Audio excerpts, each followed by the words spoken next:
First of all, we'll go through the standing items. So welcome to everybody that's joining us here online this morning.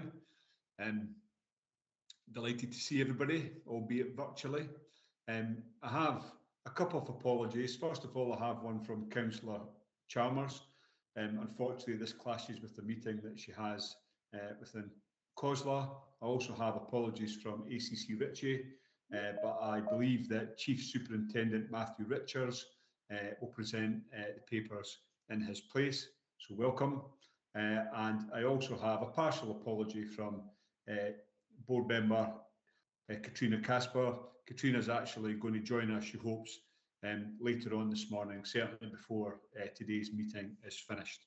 Are there any other apologies that I have missed? All good? Okay. Moving on then to 1.2, are there any declarations of interest and connections? No? Okay. 1.3, this is where we look at the public minutes from the October committee, and I ask board members to approve these, subject to any comments that they may have. So are there any comments, and if not, are we content to approve these minutes? All content? Thank you.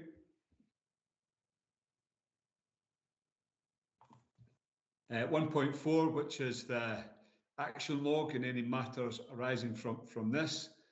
On it, we have 5 actions that are proposed for closure, and we have 9 actions that remain open. So open it up for comment on the and discussion on the action log.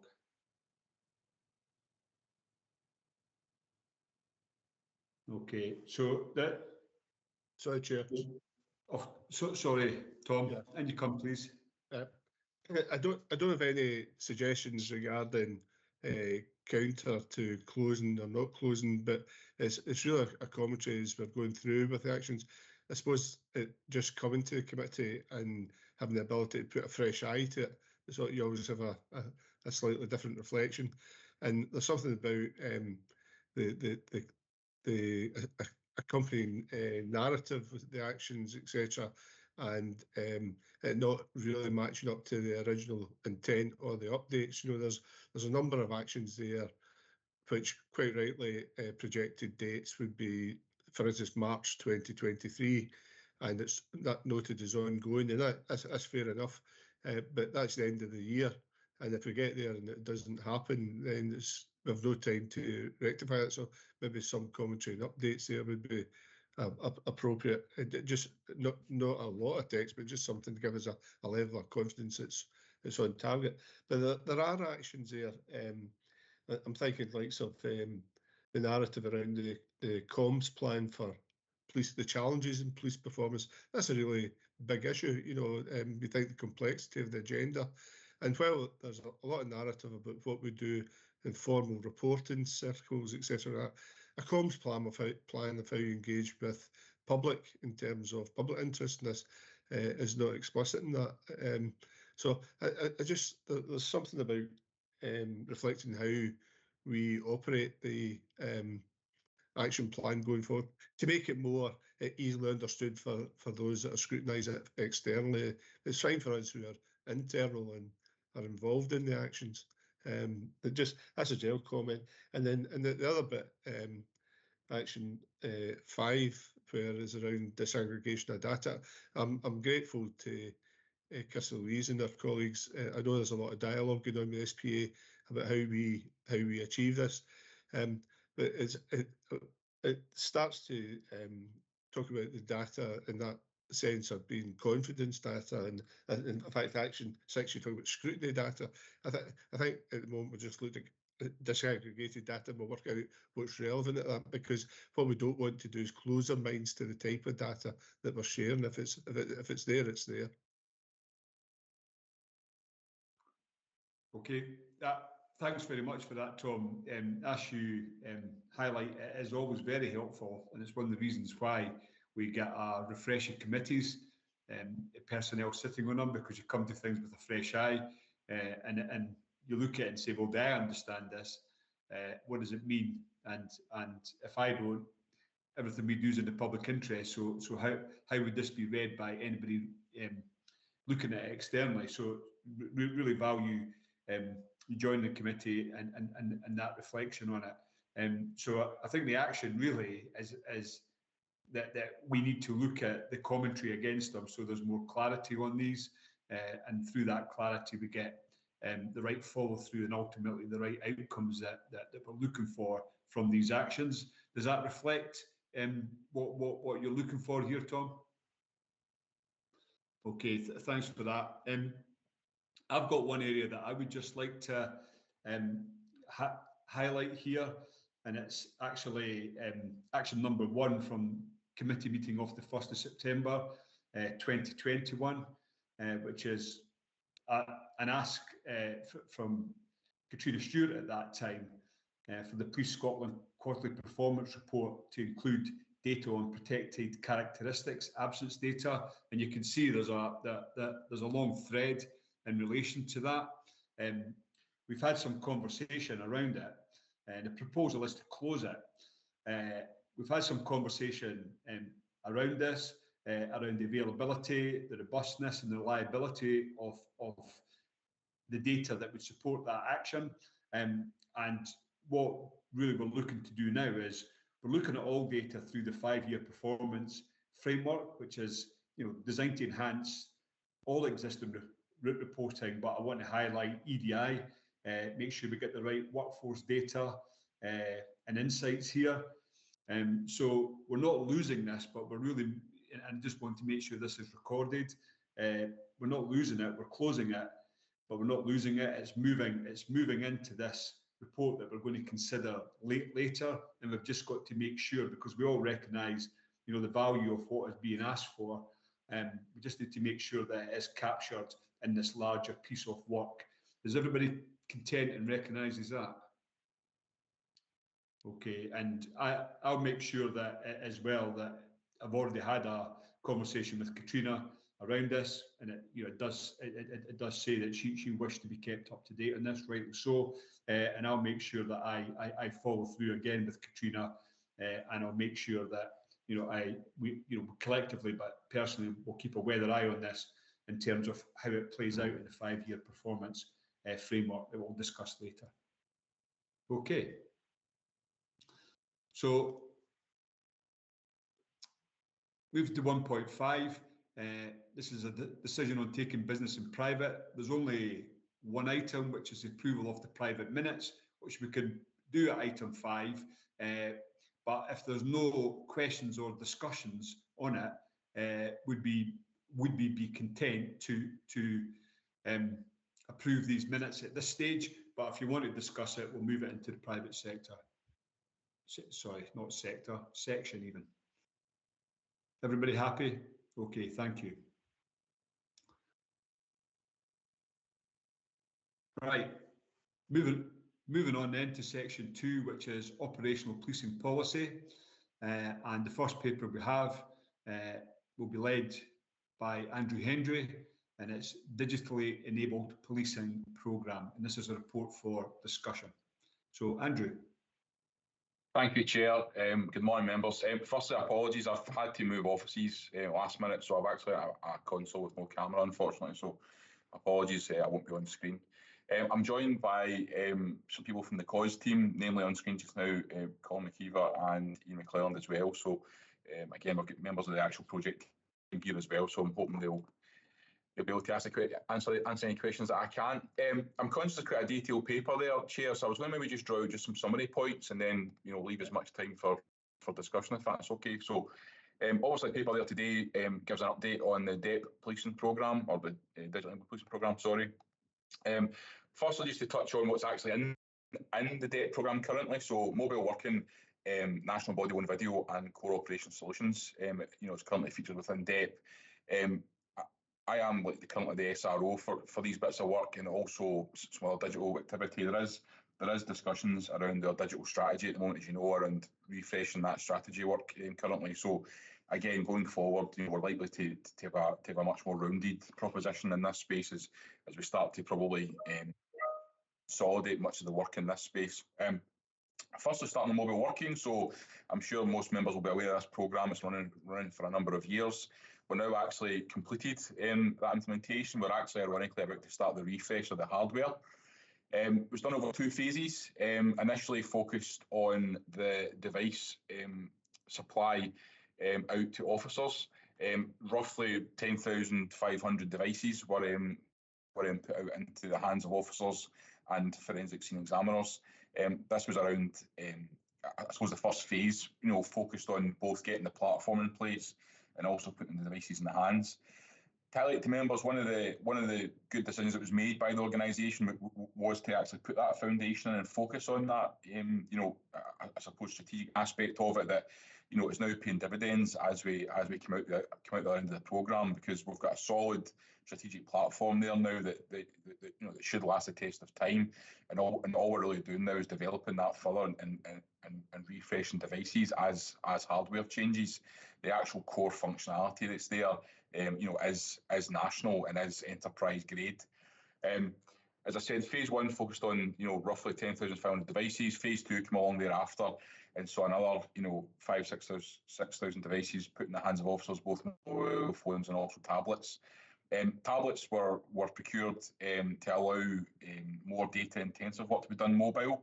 As I'm sure you can appreciate, certainly in personal lives, trying to put a lot of data in a mobile phone can be troublesome. So taking statements, etc., tablets with keyboards attached, facilitated that. One of the main drivers for mobile, as everyone's probably aware, was to offer some digital capability out in the field. Really, prior to that, there was some pockets of it, but generally speaking, there was no real technology available to officers out across Scotland. It was generally restricted to audio only via radios, which obviously generated a lot of backward and forward in regards to getting access to information, etc. Also, being able to almost self-serve as well was practically impossible. Certainly, if you were out with a police building. So one of the main drivers for mobile was to bring in a very basic but kind of essential capability to officers, which is delivered by the very nature.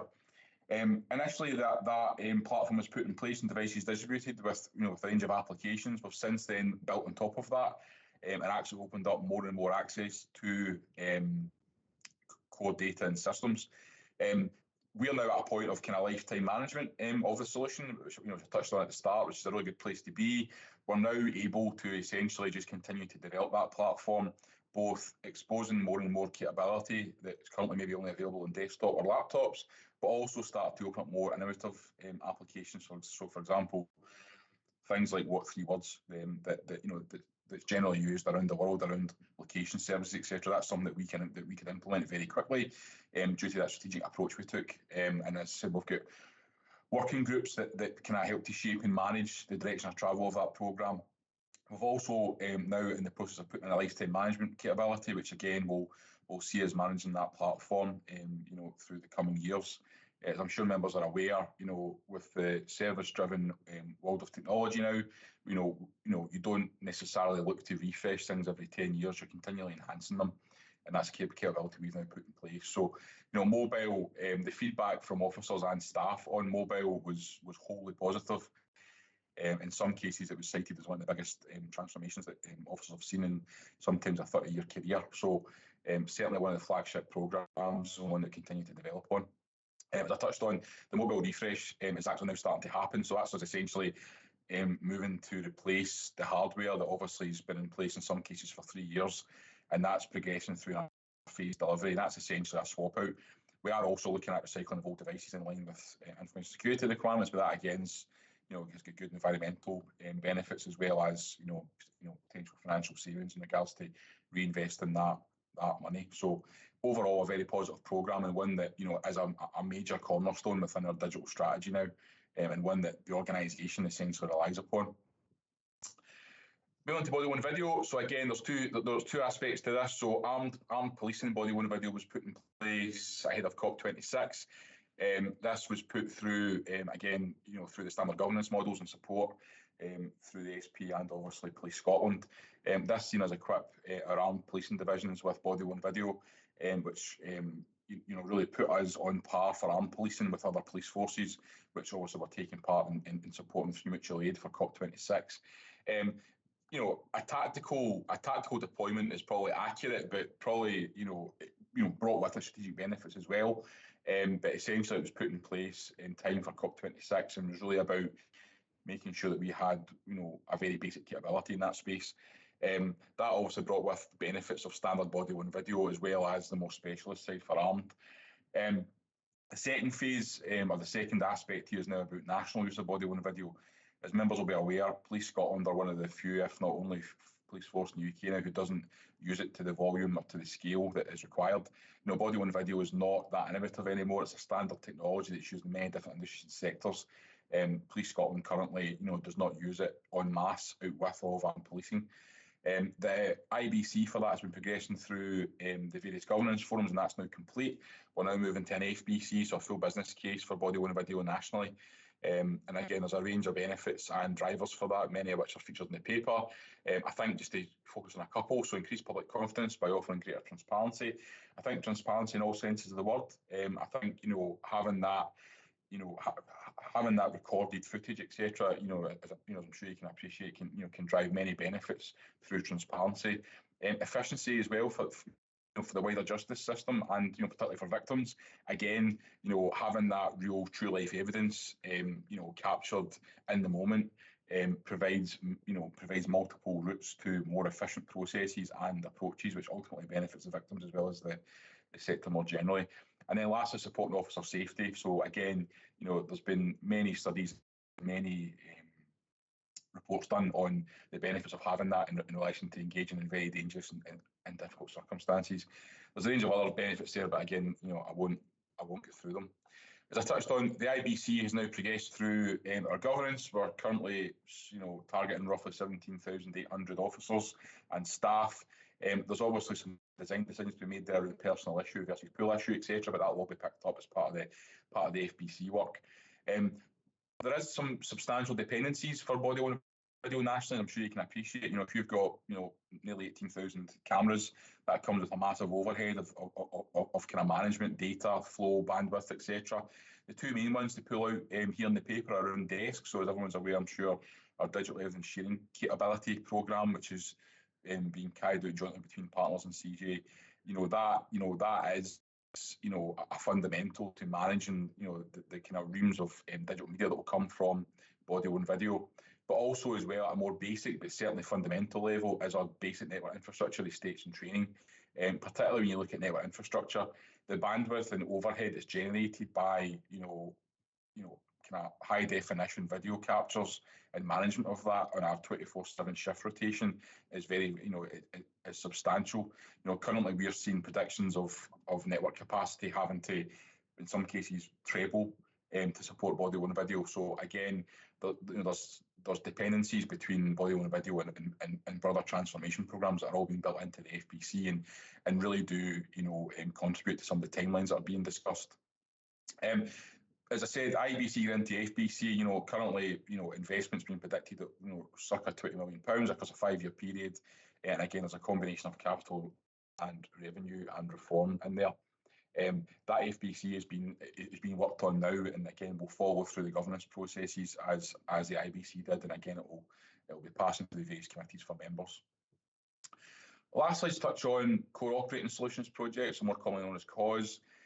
So again, COS was originally set out to essentially put in standard systems and ways of working across a national police force.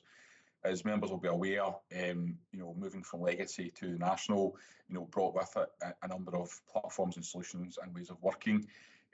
Phase 1 focused on the applications that are outlined. So again, national missing persons and crash, which is around road traffic collisions and productions as well. Phase 2 is where we started to touch on national crime and case, wants, direct measures and insight. National crime and case, I would liken to almost like a policing ERP solution for us. It's very much focused on, the very, very definition of BAU work across policing. That facilitates a standard way of working. It facilitates, standard data sets, etc. Implementing legislation, for example, is made far simpler through having one standard solution and way of working. Insight Search tool is a very, very powerful capability that's been developed and rolled out. That essentially allows us to have a very innovative way of searching and managing our data. Think of it as Google, if you like, in relation to how we can interact with our solutions. And again, that's rolling out as part of phase 2. Phase 3 obviously is in plan, and that's picking up some more modules around, vulnerable persons and potentially intelligence and custody modules as well. In regards to where we are currently, so obviously from a rollout perspective, the organisation's been working on this, since November 2018. We have successfully landed phase 1 across the organisation, and phase 2 is now rolling out. Again, the details are all there. Essentially, the North Division has been taken care of, and we're now looking at E and G divisions, or the East, I should say. Sorry, is being rolled out as well. We are now currently also considering our implementation in the West, which, as I'm sure members are aware, is a very large landscape to implement to. Again, currently dates for that are in U division in September, GK, L and Q division in November, and V in December.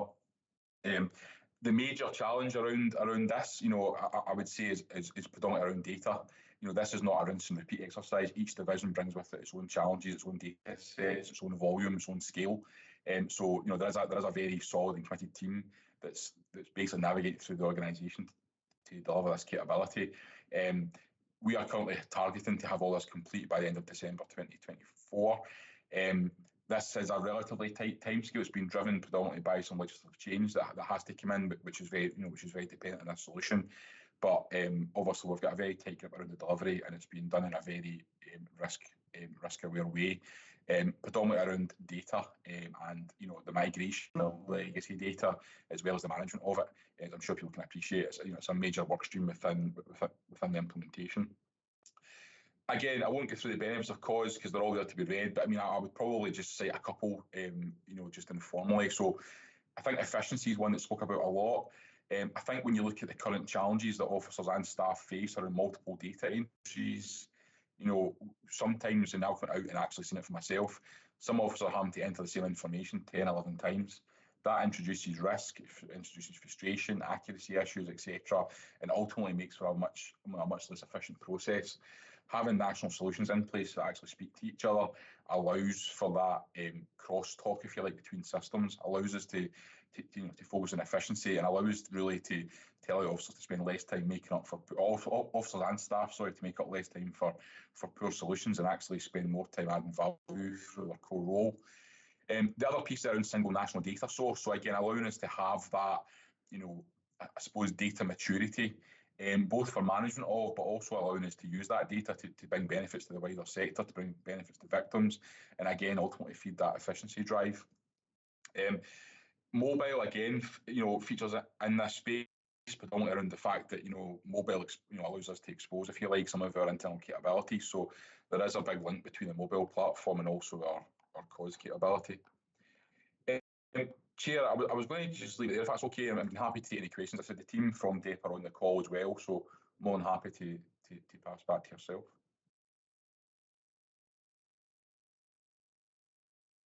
I think you're on mute, Chair. Sorry. More operator error from me. Thanks for that, Andrew. And I'm also delighted that Colin and Ian have been able to join us. As you say, these are people that are actually making this happen within policing. And I think, what you're really highlighting to us is both for individuals and organisationally, the success of this programme should improve effectiveness and efficiency. And I'm sure these are areas that members will be very interested in. So with that, I'll open it up to members for questions. And first person, Mary, you had your hands up, but it's come down. Oh, no, well, it should still be up. Yeah. Alistair, if that's okay. Thank you very much, and thank you, Andrew, for that report. It was very interesting, and can see where we're moving. Can I just ask a question about body-worn video, because clearly we're all very anxious to see this introduced and rolled out as quickly as possible, and the authority is particularly supportive of that. So I suppose first question, it might be a very simple answer to that, is there any way to bring forward the production of the full business case so that it doesn't take 9 months from when it was approved to when we see it again at resources? Thanks, Mary. Yeah, I mean, I think we're always striving to try and accelerate it. I think the size and scale of this is probably what's driving most of the timelines. Again, I'll happily offer Ian or Colin the chance to come in if they've got any points that I've missed, but certainly we will strive to drive that as soon as we can. I see Colin and Ian have got their hands up, so I think Colin was first. Yeah, thanks. On you go, Andrew. Colin. No, you're right. We will look for opportunities to accelerate that timeline if we can. But I think just to manage expectations, we are anticipating, there'll be a need for a really robust procurement exercise here. It's a very competitive market between potential suppliers.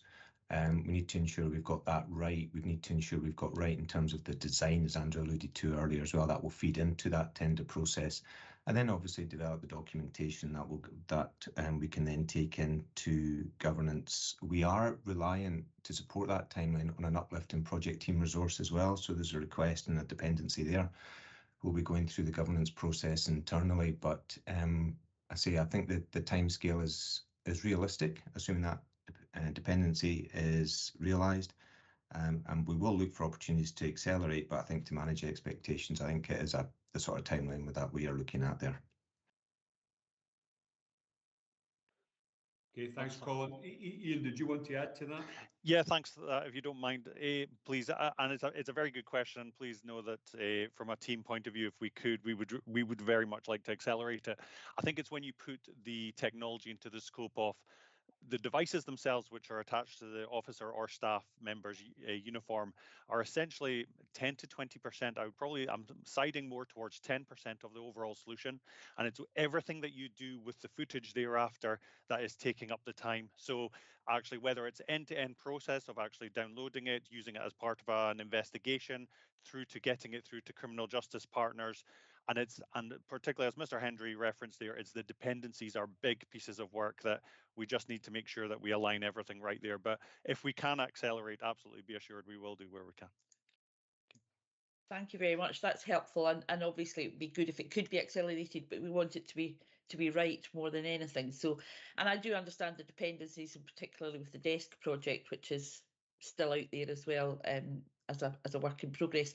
So I suppose the next question is, whenever we get the full business case, and assuming it's approved quickly through the Police Change Board and the authorities' governance, how long roughly from then through the procurement process to actual rollout, or the beginning of the rollout? So when will we start to see frontline officers out with armed policing equipped with body-worn video? All going well. I can come in on that one. So it's a little bit of a difficult question to answer, absolutely, because it does depend on the solution that the supplier offers. But based on our understanding, and assuming we go with minimum viable product, we don't look to add lots of bells and whistles to what should be an off-the-shelf package, largely, but we still need to get that integration with the likes of Desk and so forth.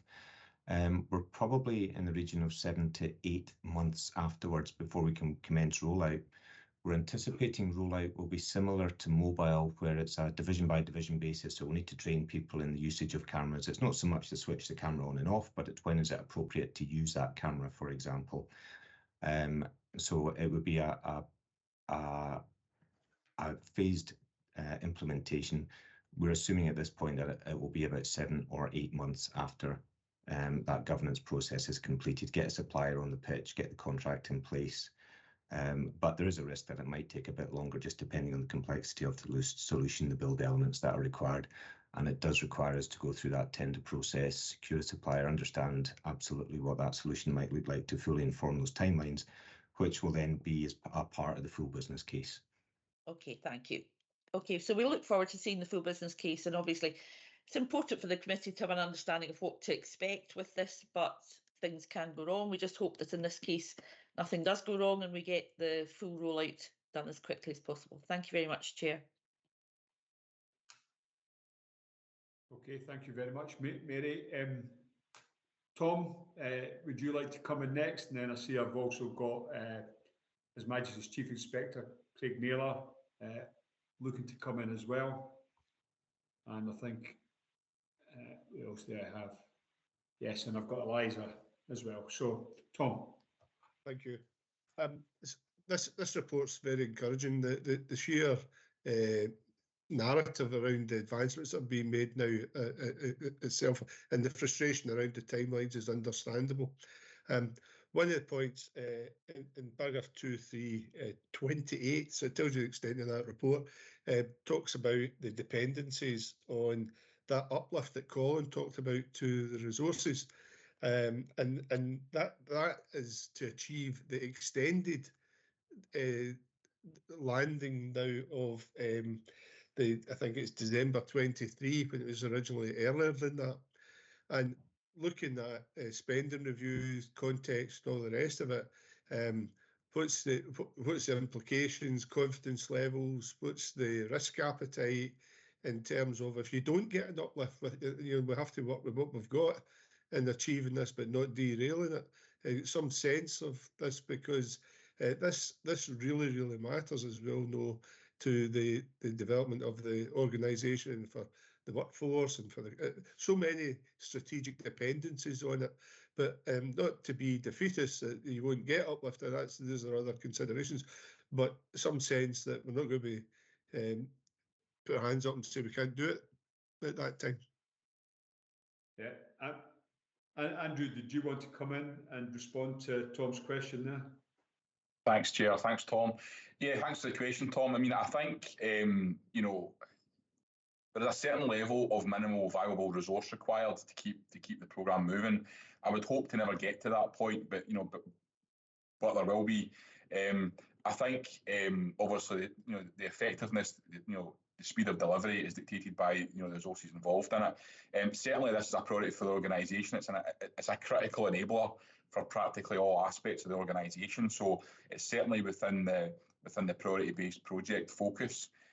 Obviously, subject to what, you know, is available to the organisation as a whole, there'll be a percentage of that allocated to this space. I certainly, with the, you know, with the change prioritisation view, would see this as being one of the most important programmes we have running. So we'd certainly commit to kind of supporting it as best we can. But as you outlined, it really depends on what's made available to the organisation as a whole, given the current climate. There will come a point, though, if resources, etc., aren't put into, you know, to the level required, that essentially it would have to stop where it is. Maybe we would have to, as an organisation, potentially have a half-complete solution. But that I hope is unlikely, and I would hope as well that the implications of that are very much understood. So essentially, it's certainly a prioritised programme for the organisation, and would get the appropriate focus. Thank you. Okay, you content with that, Tom? I think it's the only answer we can get just now. We need to monitor it, but not advancing this would not be aligned with what the actual objectives of the board are. Yeah, and I would actively support that comment there from Tom. Okay, Craig, would you like to come in? Thanks, Chair. It's just that maybe a comment around procurement. I know there was a huge amount of procurement exercise done through the police digital strategy in England and Wales that led to a framework. I think there was 3 or 4 companies on the framework that allowed for police forces to choose off that framework rather than having to do their own particular competitions. Is that route being pursued? Is that an option that's available to Police Scotland? Because, you know, it would seem sensible to use what's already there if it meets the needs of the organisation. Thanks, Chair. Okay, I see, Colin, you put your hand up. Do you want to come in and answer Craig's question? Sure, thanks for the question. So the major procurement exercise would be around body-worn video. We are in discussions actively with our procurement colleagues. They are looking at potential for a framework route, which could speed things up.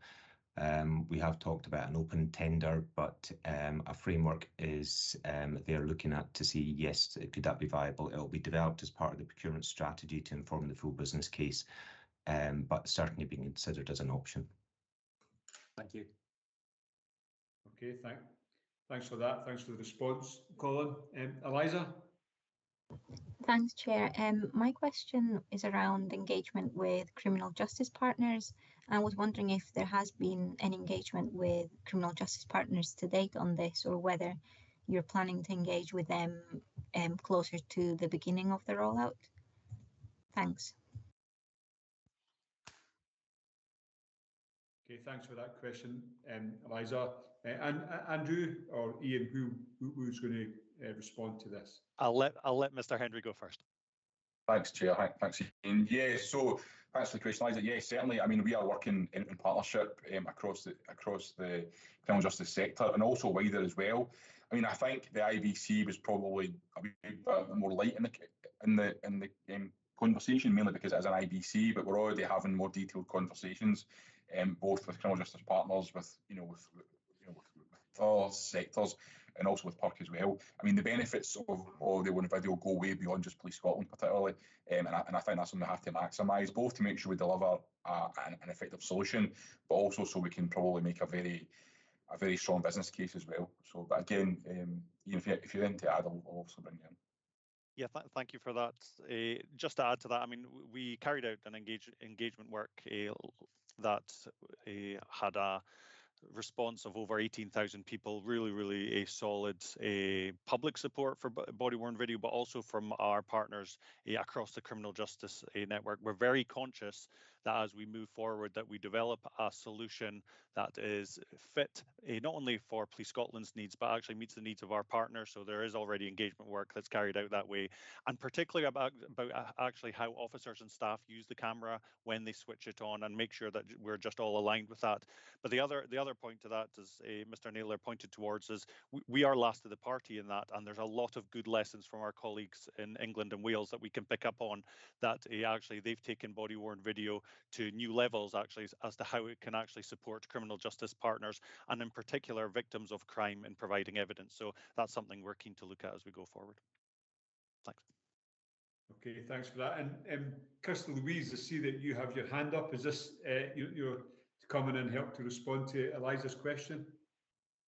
Yeah, it's just one other aspect of engagement that we have around new and emerging technology for policing in Scotland. We have an external reference group which gathers a whole range of justice partners, but also academics and a range of kind of private and public sector expertise to look at these types of areas where we're considering new and emerging technology. So building, I think, on the very significant public community and partner engagement work that we did previously, I think that we do have a really good solid foundation in place in terms of the conversations we're having across the country about this one in particular. Thank you.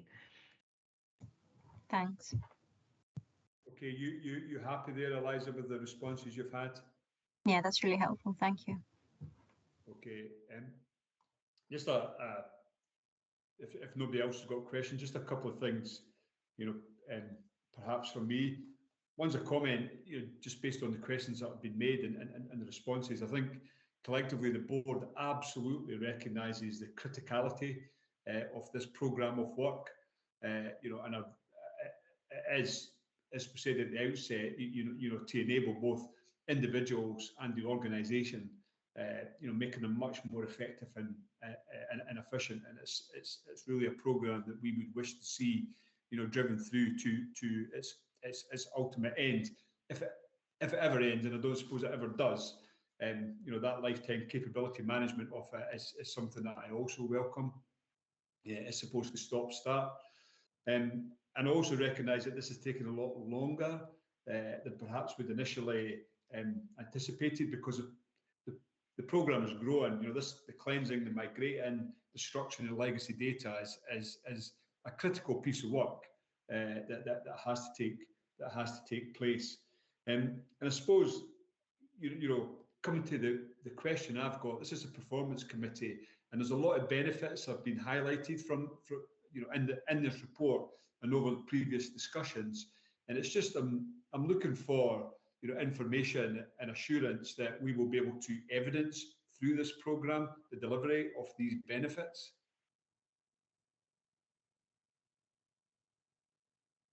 I don't know if Andrew or both Andrew and Ian. Andrew first and then Ian. Thank you. Sorry, Chair, I couldn't get myself off mute.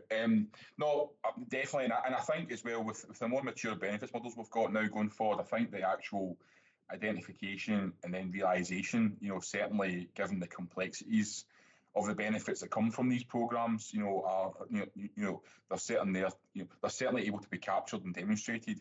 I think one thing though that will become apparent though is that there is a level here of benefit that is tangible in the sense we can point at it, but isn't necessarily realisable because it is about moving from dysfunctional to functional in many cases. And I think we are trying to articulate that in a more positive way, but I would liken it to moving from candles to electricity in some cases, and it is something that as an organisation of size and scale that we are, there is a kind of organic, if you like, evolution of systems that's happened over the transition that we are now replacing with a national solution. So I think the hard and fast and defined benefits models and processes are all there.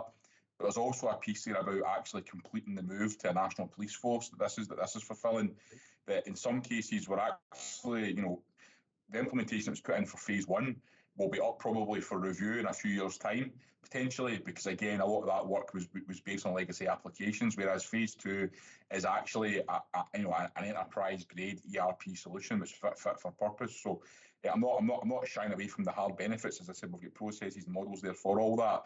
But I just wanted to highlight that this is what an organisation like Police Scotland needs benefit that I think sometimes is maybe lost in the governance conversations where, really operating an organisation like ours and not having this solution, it creates a range of issues that the organisation is resilient enough to deal with, but probably shouldn't have to. Thank you. Yeah, thanks for that, Andrew. Before I bring Ian in, I absolutely, and I think collectively the board recognise that this is one of the, and I've already said it, key things, for creating a truly national service across Scotland. I don't think that's lost, and moving from dysfunctional to functional, recognise all those things as well. But you have, and I accept that you have said it, we absolutely have to ensure that we deliver the intended benefits and we can evidence it. And it's good to see that. Ian, you wanted to come in? Thank you. And just to agree with both the points there, and particular point about a truly national force, I think whether it's about productions management, about at what stage items are in terms of analysis, in terms of crime trends, and that analysis across the organisation, the core operational solutions is such an enabler in terms of actually really helping the organisation move forward and helping people, whether it's in the south of Scotland to in Shetland and Orkney, that everybody is working in the same manner using these systems. So really positive in terms of actually the enabler that it is, but also to offer to you, Chair, in terms of if you or any of the members would like a demonstration in terms of any of these systems, then please, that's a session we could arrange off table and just help you see what it is that we're delivering and the difference it's making there. And sorry, lastly, just in terms of the benefits piece, just to assure you, we have a very robust team working on the benefits side of things. So happy to, again, to share that in more detail in the future. Well, thanks for both those offers, Ian. These are really welcome, and we're always seeking to improve our insights and understanding. So I'm sure that we will look to take that up with you in the new year. Mary, you've put your hand up. Yes, thank you very much, Chair. Just on the back of that conversation, and obviously very keen to see the benefits realised and to know when that's likely to be able to be quantified. But from memory, I think the final business case for this project was approved back in 2018, and I think at that stage it was anticipated that it would have been completely rolled out a couple of years ago. But clearly we're dependent on availability of resources, etc. So I understand that timescales have slipped. I just wonder if you could give me an idea now of when we're likely to be able to say that's it, we've rolled that out, and here are the benefits, and here are the cashable and non-cashable savings. Yeah. Andrew, would you like to come in and respond to Mary's question, which is a continuance of the conversation? Thanks, Chair. Thanks, Mary. So yeah, as you say, we were planning to conclude, by March 22-23 originally, but through obviously the interesting years we've had with COVID, etc., the various events, etc., and I suppose just general resourcing challenges and also complexity of the project. But we are delayed somewhat. Certainly, phase 2 is due to be delivered by the end of 2024. I would say we're confident in that timeline, that there is little contingency in there, as I touched on before, due to the legislative challenges we're trying to support. Phase 3 is also currently being designed and planned out. I think it would be fair to say that there's a bit of work required there before we can nail down that final delivery date. But certainly phase 2, which sees the bulk of that national solution being put in place, by the end of 2024. Relation to benefits and realisation. So again, from an efficiency perspective, we have, did that realisation work and had that assured around the officer numbers, and we can demonstrate the kind of efficiencies facilitating, broader organisational shifts. Certainly, the benefits models that are in place now are certainly in a more mature state, for the future phases as well. So just to reassure that we're not shying away from making sure that we're making a difference. I would just say that the size and scale of the delivery, we're talking into the hundreds of officers numbers in terms of arms and legs adding up to those efficiencies, and they're certainly being tracked. And as I said, we can demonstrate general shifts in workforce that are being covered. But I'll certainly make sure that from a benefits perspective, we're surfacing them more visibly in future products. Thank you. Thank you very much. That'd be great. Thank you. Okay. Any final questions on this paper? No. I think, Andrew, thanks very much to you and your team. We recognise the criticality of it and the complexity of it, and really value the work that has been undertaken to date, and really appreciate the updates that you've given us, and be assured, that of our support for this project programme going forward. Thanks very much. Okay, so we'll now move on to our next agenda item, which follows on nicely, 2.2, which is the cyber kiosk update, and we've got ACC Andy Freeburn coming to speak to this paper. Andy. Good morning, Chair. Good morning, members. And I do apologise. It looks like I'm sitting in a darkened room. I'm actually in the opposite. I'm in a really bright room at the Scottish Crime Campus, but certainly the bright sunshine belies the temperatures outside. It's much colder. Yes, thank you, Chair. I am involved in presenting 3 papers today, largely in the same space as sort of our cyber and digital provision in Police Scotland. So there may be some overlap, but certainly starting off with cyber kiosks, and thank you for the opportunity to bring a further update. The last time we updated was in March 2022, and we talked about how we were managing requests, how we were returning devices, and generally how we manage these. So as an update, there are, as you're aware, 41 different cyber kiosks across Police Scotland, and they provide that sort of triage capability so that we can quickly look at phones and tablets, and then hopefully they can be returned, I guess, at the earliest opportunity, and sometimes then don't need to go through the full forensic chain. And that's better for victims, it's better for criminal justice, and so those are the types of benefits that are envisaged.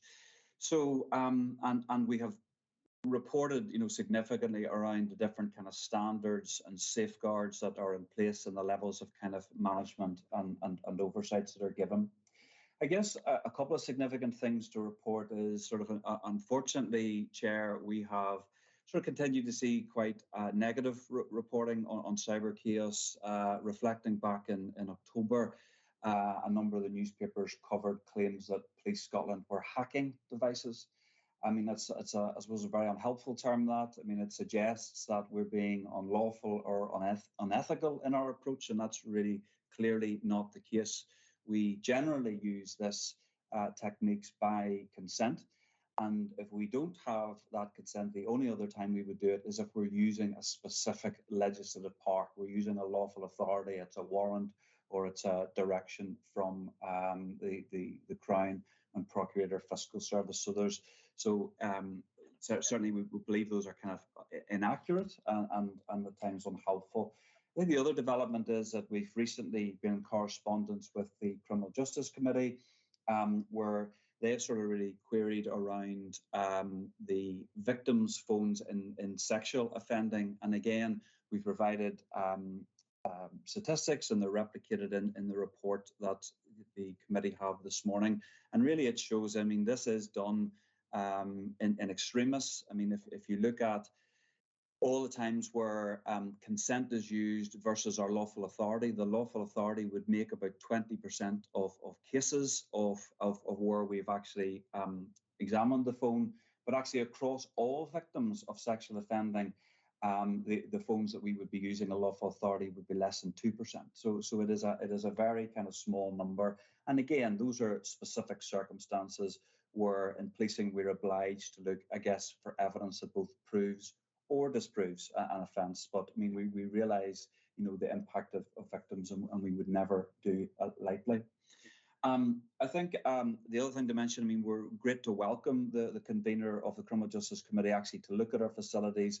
And, you know, we've had members of the authority actually recently join us to look at our cyber provision. And I kind of really welcome that, you know, coming down, you know, personally speaking with staff, looking at our systems.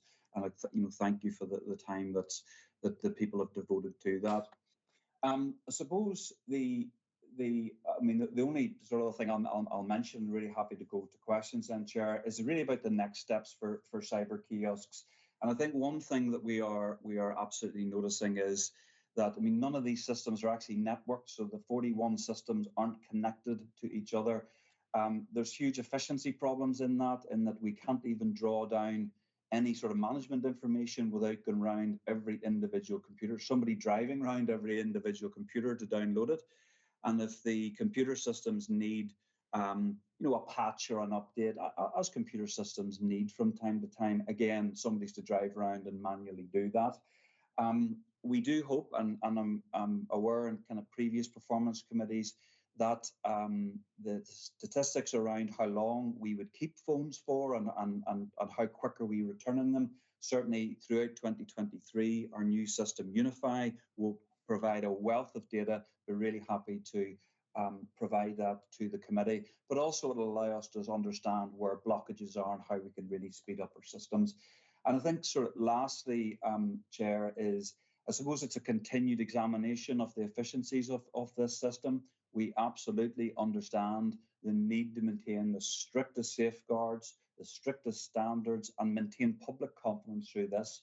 But actually, some of the way we're using the system at the moment is particularly inefficient. So, for example, the kiosks record absolutely no information at the moment, and that actually delays some of the process. So, in an example of a phone that we would seize from a suspected drugs dealer who was sitting waiting to be interviewed, the officer could take their phone as a seized item, could plug it in, could see lots of text messages and phone calls indicating serious drug dealing.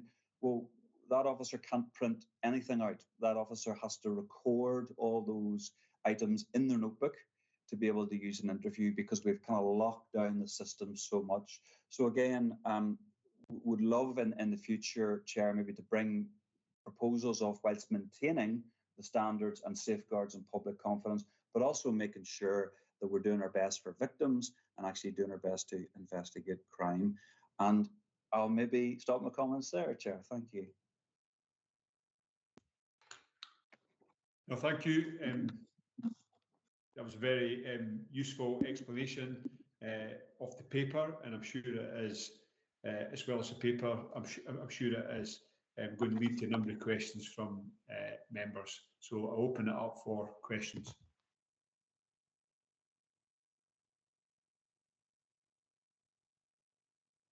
Okay. I obviously misspoke about a number of questions. Oh, sorry. People are slow on the button there. Tom Halpern. Yeah, exactly. About just about dexterity on my part there. So this paper's helpful, Andrew, and it throws up a number of issues. I know there's the legitimate and very important interest from the Parliament and the committee, etc., and you talked about media comment and all the rest of it. But we need to be really clear that the oversight and authorisation and responsibilities for this lie with the Scottish Police Authority. Now, some of the things that you've described, the way it's ended up being implemented as it's tried to respond to all the concerns that have been raised, actually are quite concerning. The idea that we've got USB sticks driving around the country with that sort of data on it as we try to, and we've got even just the maintenance of it going round that way is so inefficient for modern technology. And it's clear we've closed down the functionality in so many areas.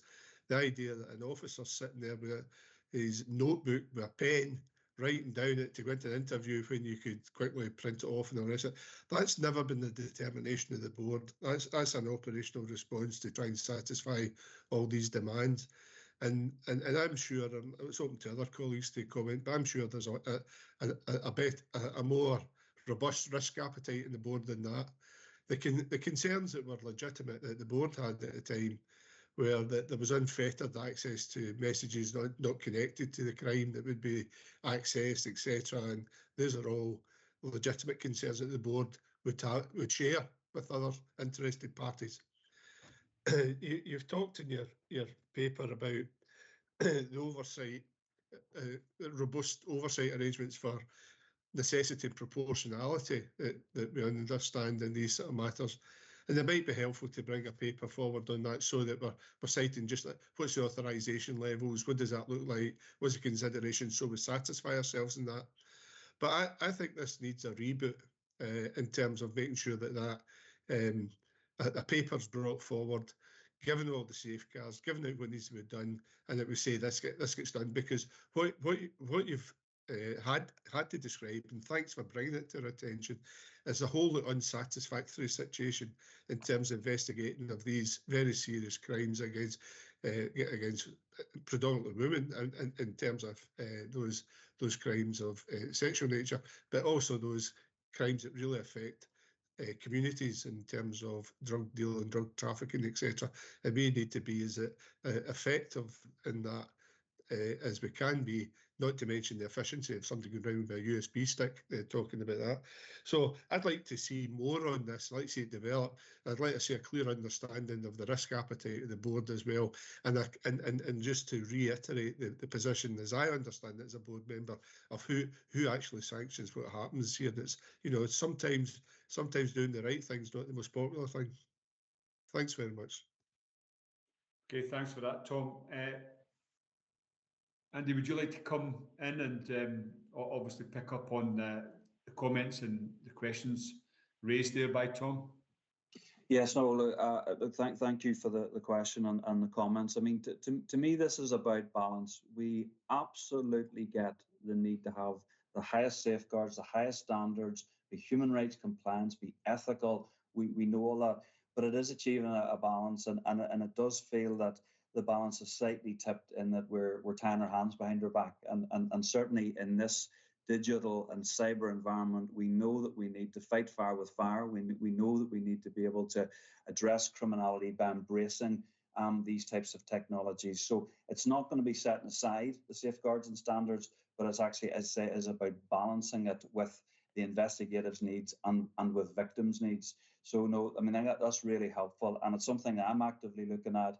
I know Carolyn Stewart from the board has been down to your facilities and, has shown a great interest in this as well. So we're absolutely in this space, but would like to come back though as part of that sort of consultation engagement, and as Tom says, around the risk appetite. But no, thank you. Tom, if I can come back in, Alistair. One thing that is of concern to me that I noted in this is it's negatively contributing to backlogs at Newbridge capability in terms of the examinations of other devices, etc. So this has an impact, a serious impact in the investigation of other serious crime, and has a negative impact on victims.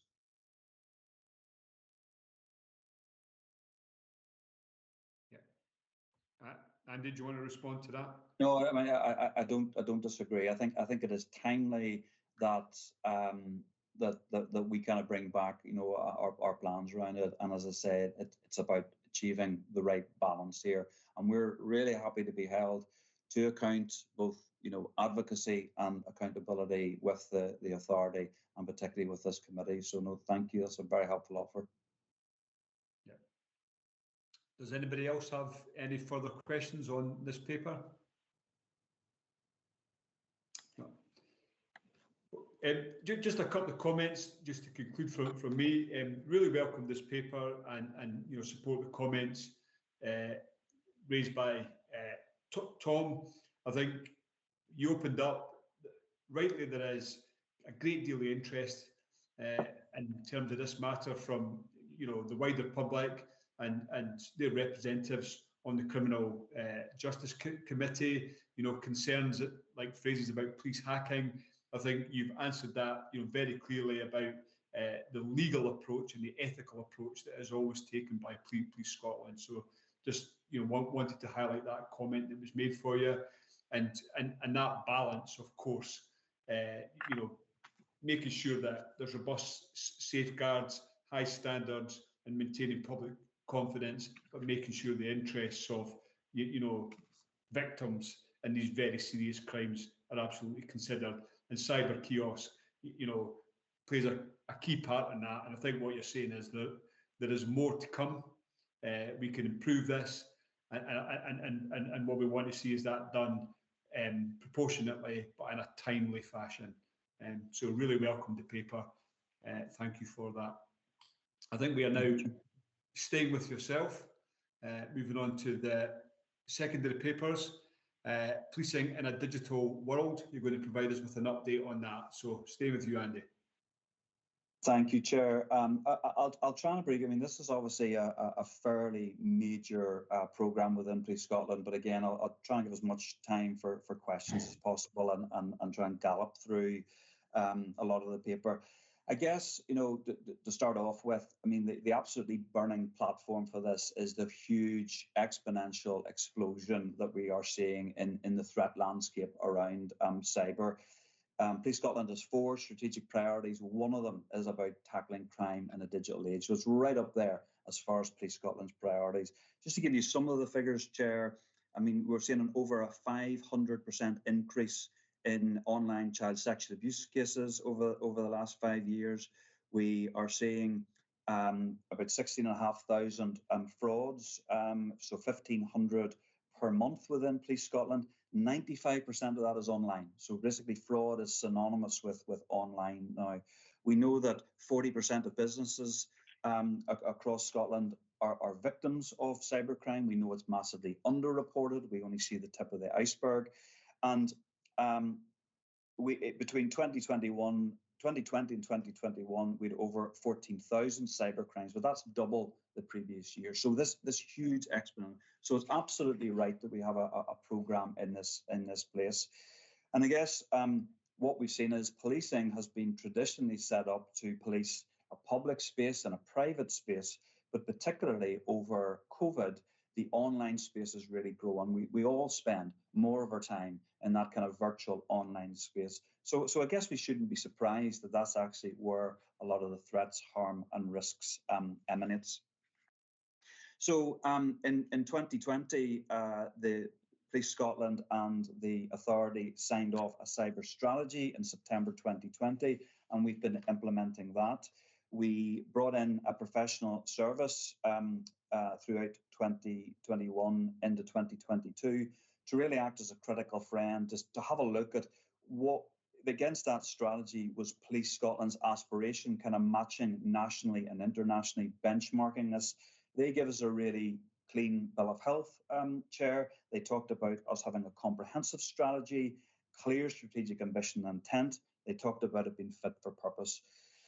So we have been sort of developing that through the project that I lead, Policing in a Digital World programme, really to take that strategy down into delivery and activity. And really we've sort of codified, consolidated our response so that we're focusing on victims. We're trying to catch cyber criminals. We're really looking at prevention and diversion because we're not going to be able to arrest our way out of this huge problem.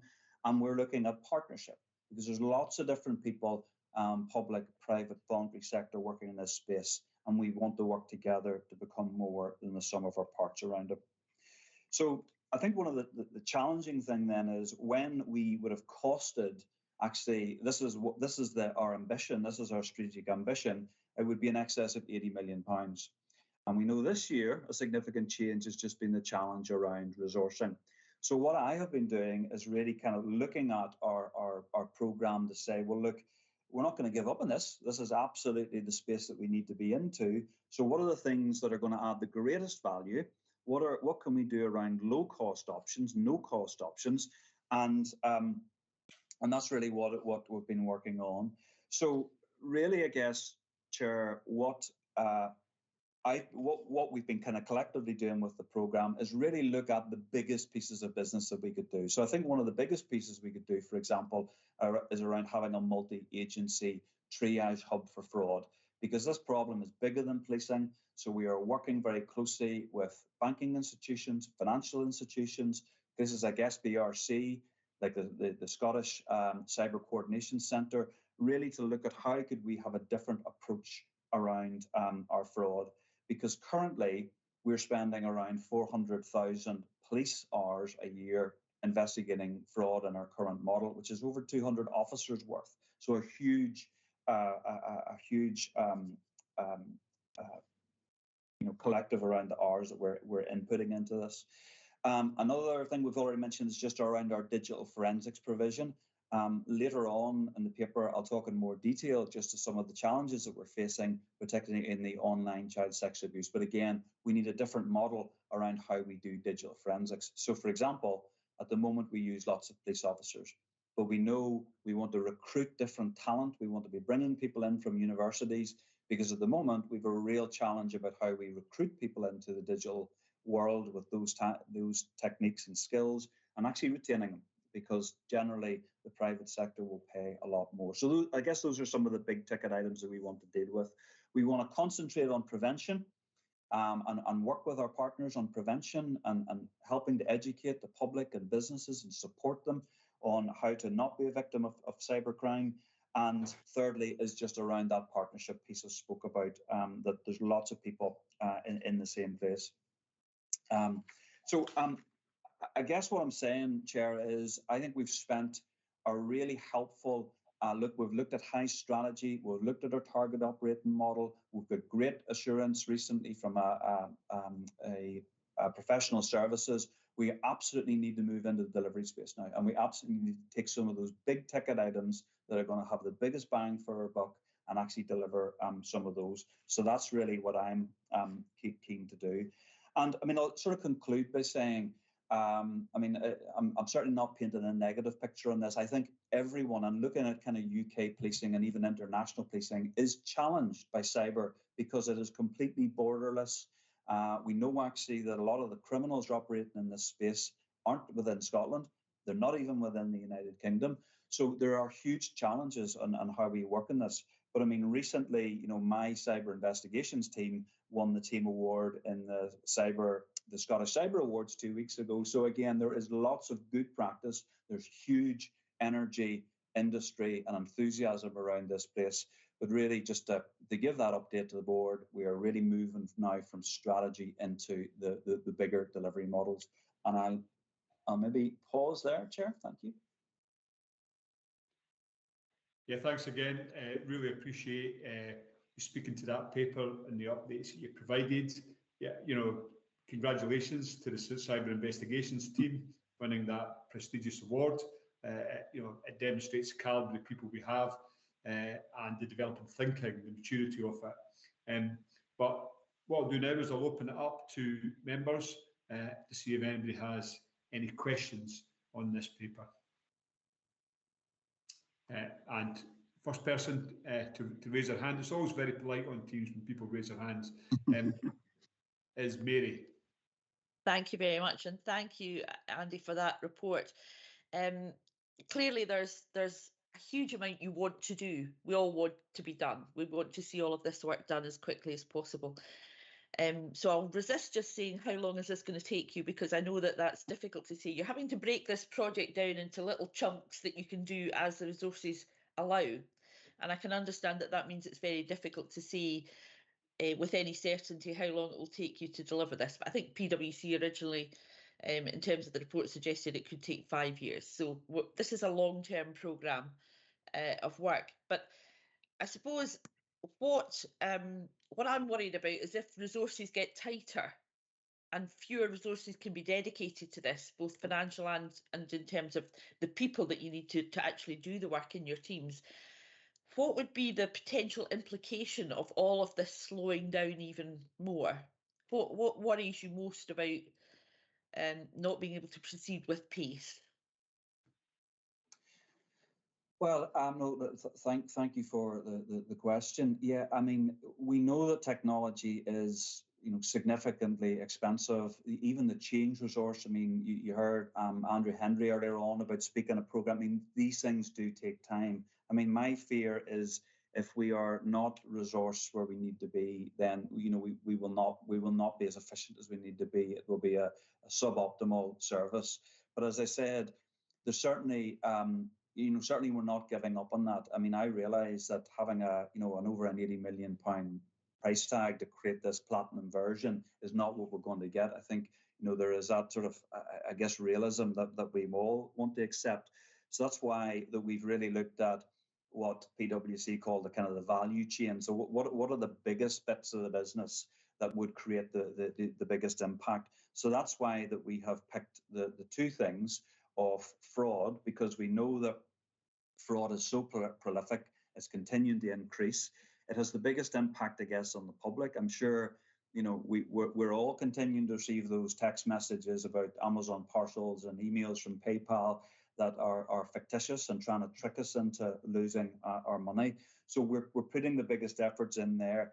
The challenges are, it's just we need to have an entirely scalable system in this place, because we've got this high volume, low harm. So, the £100 PayPal fraud, but you've also got the low volume, high harm. You've got the really big ransomware demands that can, close down universities, can close down transport systems. So it's important, I think, that we grasp the fraud one. So I'm putting most of the effort into that. The second piece is the child sexual abuse, and then we know there's this proliferation of images of children being abused, which is horrific, and all that we can do to identify persons responsible in that, and it's our modelling around that. And again, there's a paper later on and just some of our ambition around that. So I guess, sorry, it's a long-winded way of, and I'm going to concentrate now on a couple of big ticket items and deliver them, because I just feel in the technology space, to try and get all the ducks lined up in a row is just hugely difficult. And whilst we have our strategy and we have our target operating model, I actually want to start picking the big ticket items. And to answer your questions around how long, I want both of these to be transformed within 2023 is my ambition. And my sort of last point is, even the different things I'm trying to deliver in the programme, the victim experience, the effective investigation response, the prevention messaging, it might be useful that I continue to do a self-assessment of that. I say, look, this is what we're trying to deliver. Here's how we're getting along. Here's how we're sort of RAG status. So maybe that type of report really to help the committee understand that we're going to deliver the big ticket item, but we're not losing the strategy. We're not losing that broader performance piece.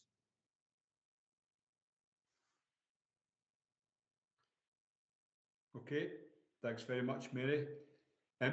Anybody else got any questions at this stage? Okay, just a couple from myself. You kind of came at the end when you were speaking to the paper, recognising that the challenge that this is often, well, it's borderless, isn't it? The people that are perpetuating these frauds and a lot of these crimes, they're not within the jurisdiction of Police Scotland, and indeed, as you highlighted, even the UK. What sort of involvement does Police Scotland have in discussing this with partners at a UK level, at an international level, to try and tackle this growing challenge? I think, Chair, I mean, the partnerships are exceptionally strong. I think the internal law enforcement, there's probably less work to do. I mean, it does feel very strong. So we benefit hugely around the NCA, obviously across the UK level. Every couple of weeks I'm speaking to their equivalent, and who's actually the sort of lead around child sexual abuse. Again, hugely helpful and helping us understand the threat and actually just around support. But internationally, we have FBI American partners working. So I do feel that Scotland is particularly well connected across that sort of broader law enforcement community. There seems to be, it just feels like there's a lot more work in the kind of partnership space across, I guess Scotland that we could work on as well. But as I've said, the example of the fraud multi-agency hub, people are absolutely up on this. I've got kind of 4 major banks that are going to be joining now a multi-agency triage hub where we're going to meet regularly. We're going to say, this is the reporting we're seeing. What are you seeing? Because we also understand that, if somebody is a victim, for example, of a fraud, probably detecting the offender is a wee bit further down their list. The first thing is, can I get my money back? Secondly is, can you stop me losing any more money? So there's a real synergy there of working with partners, particularly in the banking, financial institutions, on working through this problem jointly. But what I'm seeing is a huge appetite for that. And we've had some great meetings up to date, and actually it's starting proper in January. Yeah, no, thanks for that. It's good to hear that, the activity and the work and the progress indeed that's been made in that area. Just one final question from me. You mentioned, that focus on low cost, no cost options, and the challenge around that platinum solution of an £80 million, potentially price tag on this.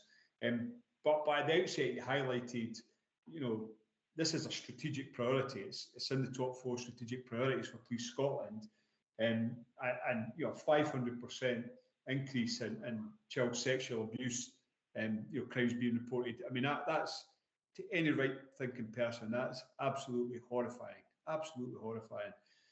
And of course, the 1,500 frauds a week.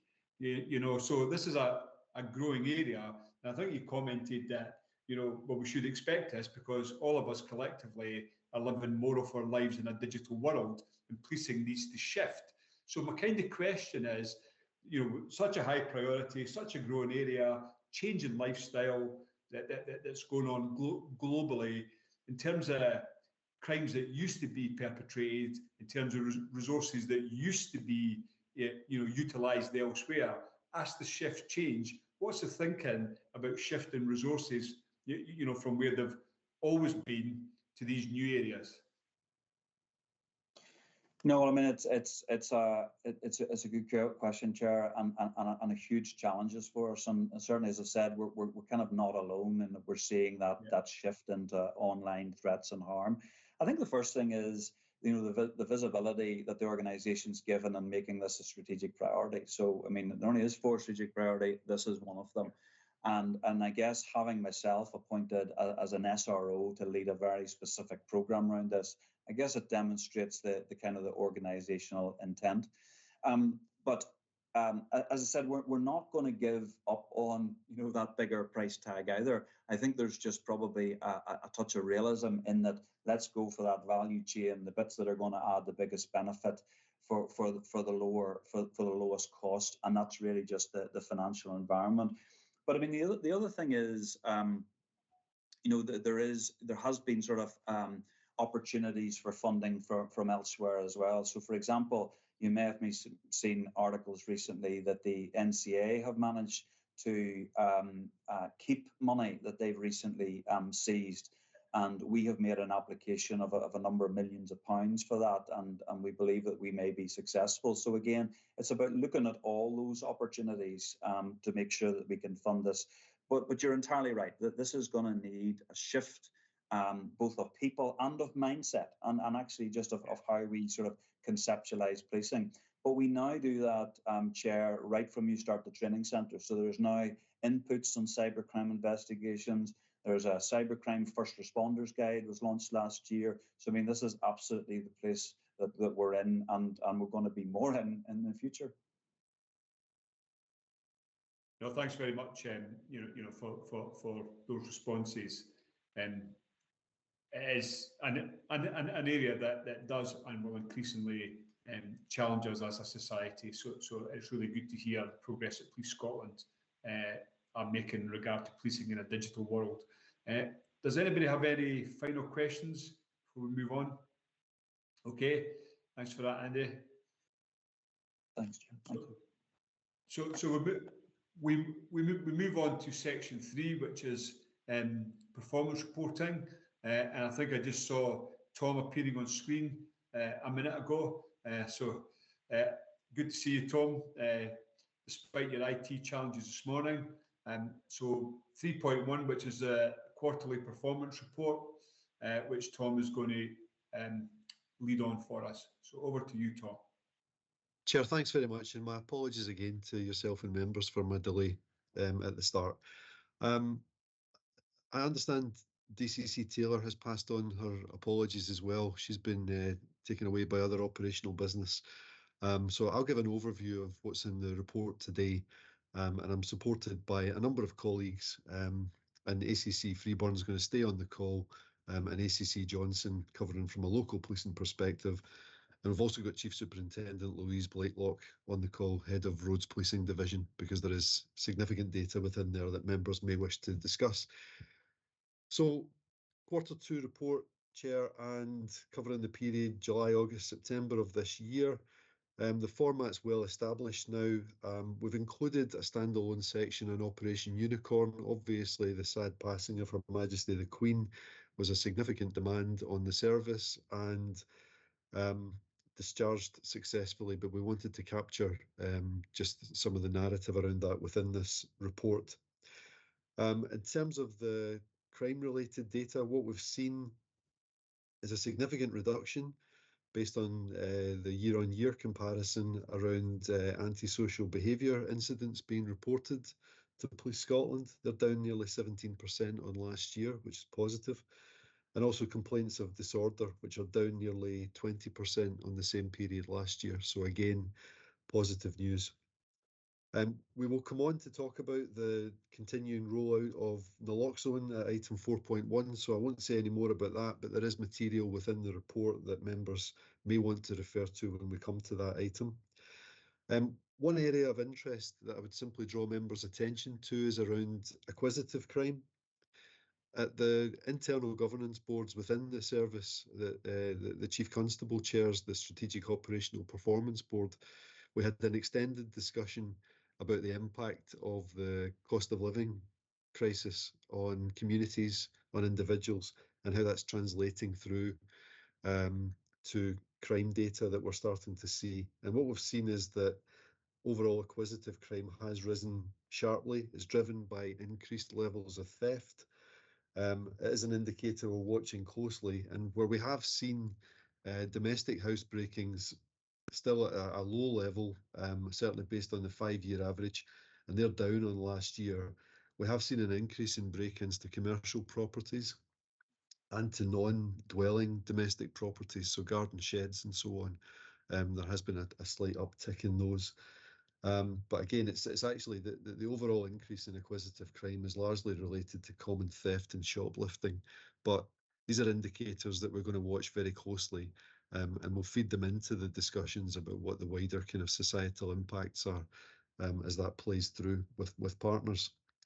ACC Freeburn has spoken about fraud, about cyber, and again, that's a feature in the data that we have. We continue to see significant rises in that space. I won't repeat what Andy has covered.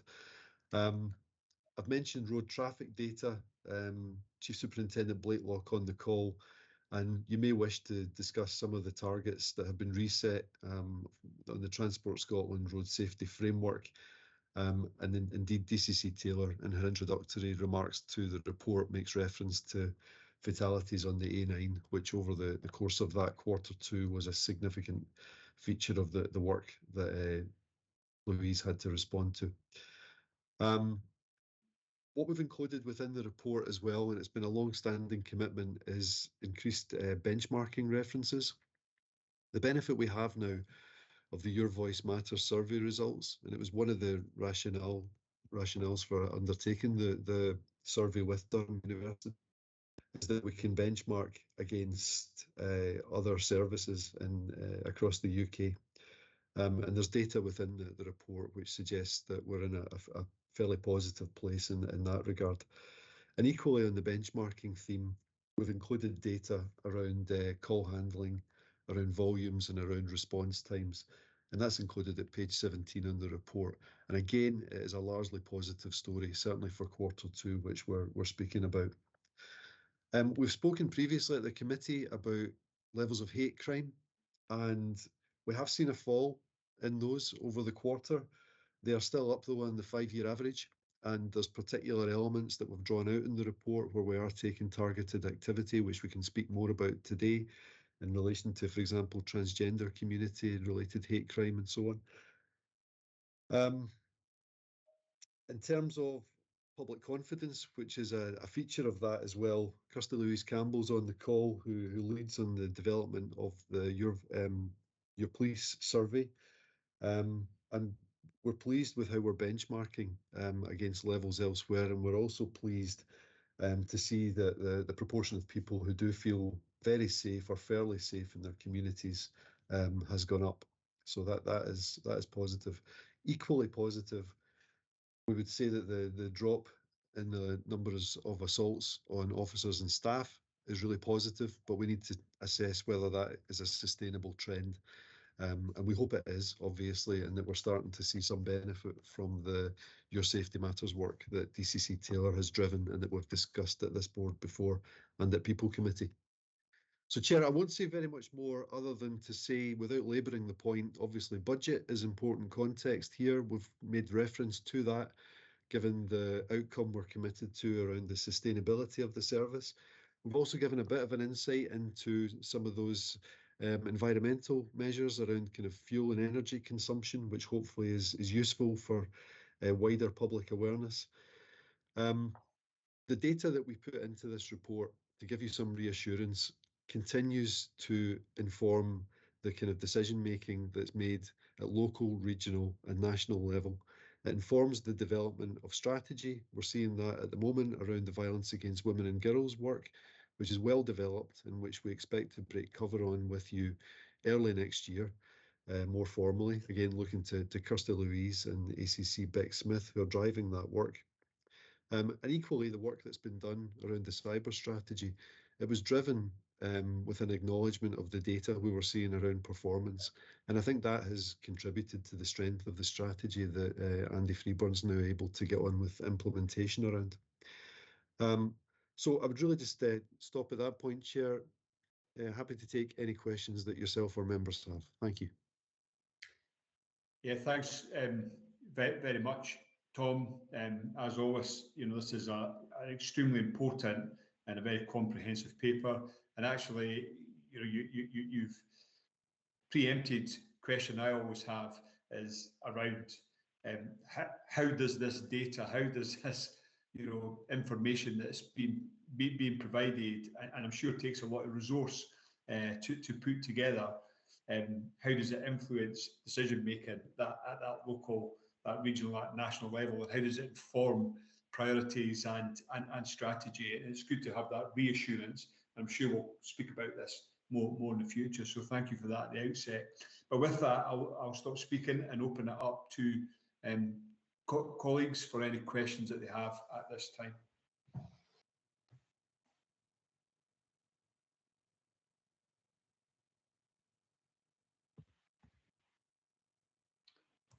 Mary. Thank you very much, Chair. Yes, and just to start off with a question. I mean, I totally agree with what Alistair was saying there about what we really need to understand from this is how you use this information to improve operational performance and to make decisions about resource allocation. But if we look at some of the particular areas where we're seeing an increase in crime and perhaps at the same time a decrease in detection rates, that would be an area where we might want to explore further. So we see, for example, in the report that in relation to overall sexual crime, those crimes are down, and that's good. These are all fairly marginal figures, of course, but they are down, and that's good. And detection rates are comparable. If you look at rape in particular, though, the recorded rapes are up, but the detection rates are slightly down. And the report notes that recorded rates have returned to levels of reporting experienced pre-pandemic. And during this quarter, reporting levels were similar to the exceptionally higher levels noted last year. Now, obviously, the response to this has got to be both in terms of detection, but also in terms of prevention. So I think it's helpful that the report gives us some detail about the That Guy campaign that we all were very supportive of last year, or earlier this year rather. And I think a phase 2 of that campaign just kicking off. So that's helpful. But is there anything more that you could tell us about the response to those sorts of that sort of data that's coming through about rape in particular? Thank you, Mary. Chair, if I can come back in on that. Of course. What I would ask is maybe if Kirsty Louise could maybe give a perspective on the development of the Violence Against Women and Girls strategy. Sorry, I see ACC Smith is actually on the call as well. Sorry, Kirsty, can I ask ACC Smith to come in on that specifically? And then I wondered maybe if ACC Johnson could come in just with a perspective on how kind of local tasking is informed by some of the data around that. Over to you, Bex. Thanks, Tom. Good morning, Chair. Good morning, members. So just in relation to sexual offence data and rape in particular, I think it's really important to note the focus of work that has been going on in Police Scotland in relation to this specific crime type, which, as we know, is absolutely devastating and is something that we would really like to see reduce. The Violence Against Women and Girls strategy and engagement work that Kirsty Louise and her team have been leading is really key in this area. We decided we wanted to take a really different approach in terms of how we did that work. And I think it's fair to say that previously policing has been particularly good at producing a strategy and then asking partners to review rather than do that strategy in conjunction with partners. We know we can't arrest our way out of a problem here. This is a whole system issue that we have to work on with all of our partners. So we've taken that approach in terms of formulating the strategy around how we can be better at rape detection, but also the prevention work, which you speak of, is highly important in this area. So we've taken the unusual step of using victims' accounts to inform the way we investigate rape moving forward. We've done that with various different partners.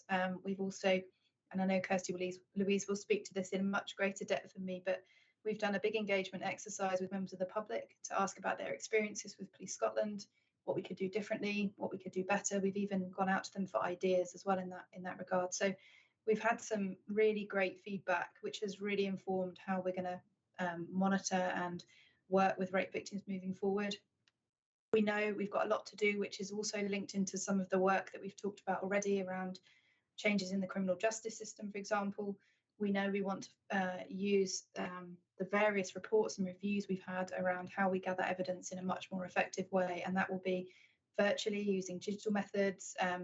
Still quite traditional here in Scotland in terms of the criminal justice system. We still use paper-based statements. We still expect victims to go to court, which is something that we're absolutely working to change. And I genuinely believe that all of those factors, working with all of our different partners, will make a real impact in how we deal with sexual crime moving forward. So I'm confident that we understand the data.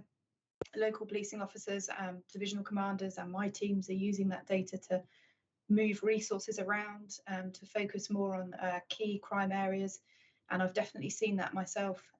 The rape task force is working exceptionally well. We had some really good feedback from Crown about that recently in terms of the cases they're using. We're looking at the corroboration rule. We're looking at where we can add sexual offences to an indictment, which we haven't done previously. We had a conviction on that recently, which is the first one in Scotland, which is a really positive step forward. So I suppose in answer to your question, there's an awful lot of work going on, probably linked a lot to the strategy. We wanted to make sure that all of that work was articulated really clearly so that we could show the people of Scotland what we're doing moving forward. So I don't know if Kirsty Louise wants to add a little bit more detail around that, or if you have any further questions around that, happy to answer them. No further questions from me. Thank you very much. That was a really helpful response, Bex. Thank you. Yeah. Kirsty Louise, did you want to come in? And I know that Tom had indicated that Steve Johnston might wish to add comment from a local policing perspective as well. Thank you. Yeah, just briefly on the engagement, we've taken a really innovative, proactive approach, and the work that we've been doing has been supported and in collaboration with groups like Scottish Women's Aid and Rape Crisis. So the service has over 130 stories from survivors who have told us those in kind of trauma-informed ways. And we'll be using those, as ACC Smith said, to kind of set our strategy and look at our services going forward. We've also had a significant number of ideas from women and girls and groups and held focus groups with a range of survivors, but also including those from BAME communities and those that have neurodiversity and other kind of disabilities as well, to really understand the landscape. So I think when you see the strategy in the new year and when we engage with board members, I hope that you'll see that that really is underpinned by those survivor insights. A lot of what we're doing is in direct response to what they have, I would say, really bravely told us over the course of the last couple of months, for which we're really grateful for. Thank you. Thanks very much. ACC Johnson, did you want to add to this, or are you content with the responses your colleagues have provided? No, I'm content. Beck's covered off the local relationships, and I'd highlight again that all the divisional commanders go to their scrutiny panels where they're clearly able to articulate their ability to shift resources to the change in demands. So no, thank you. Yeah. Okay, thanks, Mary, for that quick question. I have Tom Halpin and then I have Eliza. So Tom. Thank you. Before that, there's a big section on Operation Unicorn, and I just want to express, along with my colleagues, no doubt, my own sincere appreciation for professionalism and the sense of pride of how Police Scotland responded to that operation. It was outstanding. Thanks, and exemplar. The three areas that I know in terms of the performance where a comment, one is around the non-sexual violence, where against the 5-year mean, it's up and detections are coming down. The other one was around drug supply and drug possession, actually, the 5% mean, a 5-year mean in supply down 10%, and detections down, and in fact in possession in the 5-year mean down 19%. Now, given the pandemic had an impact there, I'm realistic that, but in the supply, I wouldn't have thought that the pandemic was a big thing there. But the detection rate, and that's down 11% as well. And the final one, and I'm glad that Louise Blakewell is on the call, is the significant rise in road deaths as well.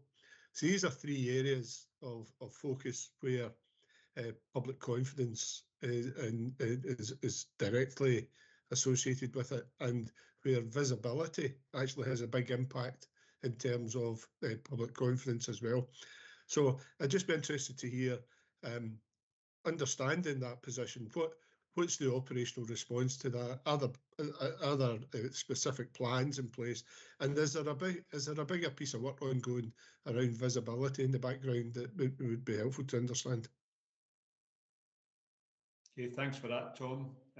Tom McMahon, did you wish to come in first on this? So you've got your hand raised. I can help with that, Alistair, thank you. So, Tom, the point you make about detection rates and some of the work that's done right across the piece to drive those, I mean, the challenge remains, obviously, when volumes increase, detection rates can remain high, but as a proportion of overall numbers, they start to fall. But that's not to minimise the point that you make. I was going to maybe just play Stephen to talk a little bit again about the work that I know goes on at local tasking level, driving detection rates and some of the data that I know is provided through some of the dashboards that our analysts provide.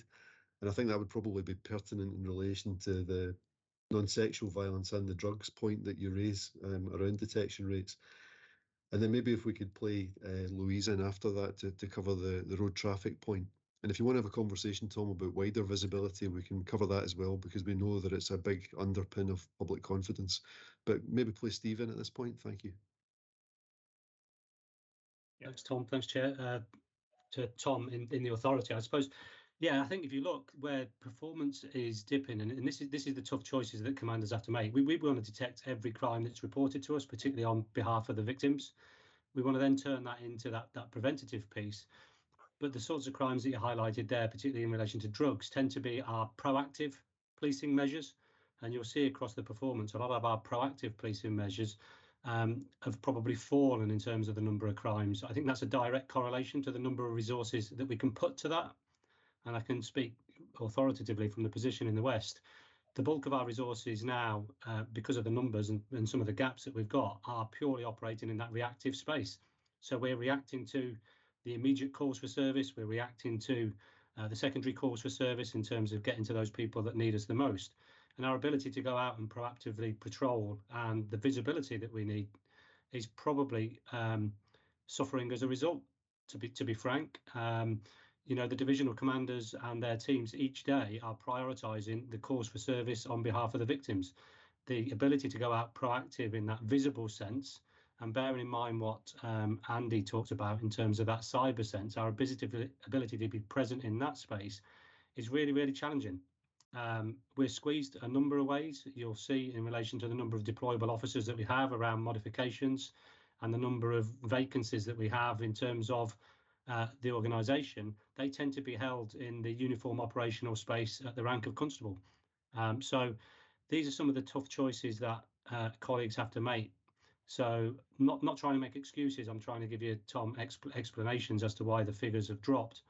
I would be very, very keen that level of proactivity is shifted. But again, that's going to take some resources, i.e. more deployable resources in terms of the headcount that we can put out. And then as we do through the local and regional tasking, putting those resources where we can have the best effect in terms of potential future victims. So I don't want to sound very doom and gloom. I think we are getting it right because we're responding to those in greatest need. But in terms of the ability then to flex into that more traditional community, high visibility, preventative patrol activity, that is always where policing is squeezed when resourcing is tight.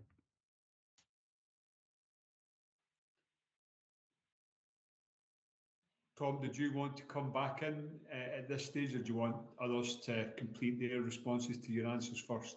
I'd rather hear the whole first, because road deaths are really important also. Okay. So is it Chief Superintendent Louise Blakelock that's going to speak to that, Louise? Morning, Chair, morning, members. Yes, sadly, road deaths have seen a significant increase over the last 2 years, understandably, in lockdown. It's been a very different picture for us. Suffice to say, I suppose Scotland is now open for tourism. We have seen an increase in foreign drivers being involved in collisions, particularly in the A9, and I can go into more detail about the A9 in particular if you wish, but I can just give a general overview of where we are. Road safety is an absolute priority for Police Scotland, not just for road policing, but also for local policing.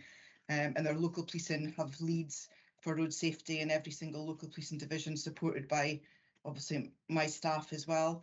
We are working towards the road safety framework set out by the Scottish Government, incredibly challenging targets that we've got, and ultimately towards Vision Zero in 2050. Our approach is a balance between enforcement and education. We are looking at trying to do effective patrolling of the roads and influencing road user behaviour. And as a partnership approach, we work very closely with Transport Scotland and Road Safety Scotland in particular in terms of campaigns. They've got the money, obviously, for the campaign activity that are really important to us.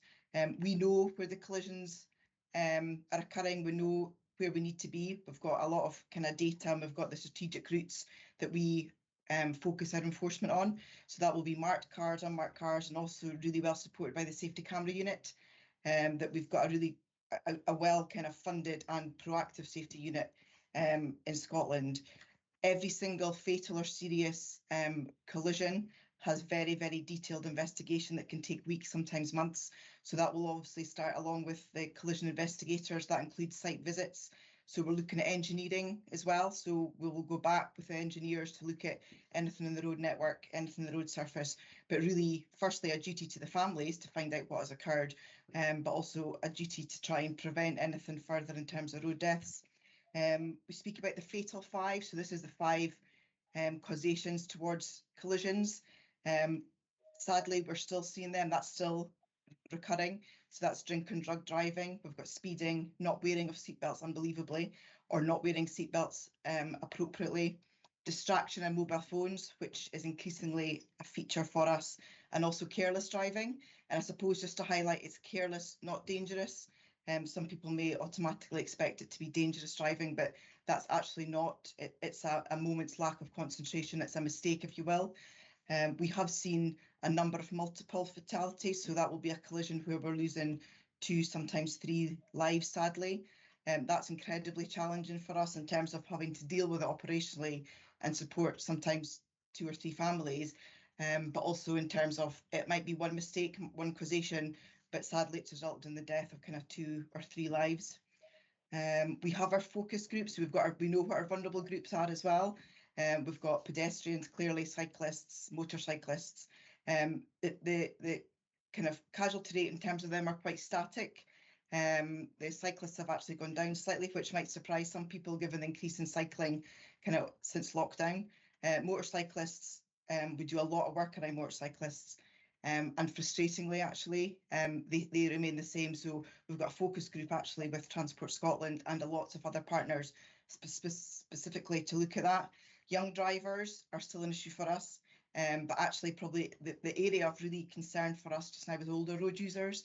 And a high number of the fatalities, particularly in the A9, have involved older road users, whether as the accused and blameworthy for the vehicle collision, or sometimes because of their age, they're more frail, which has resulted in a fatality. So it may not just be the collision itself, it's the other factors and related to kind of age.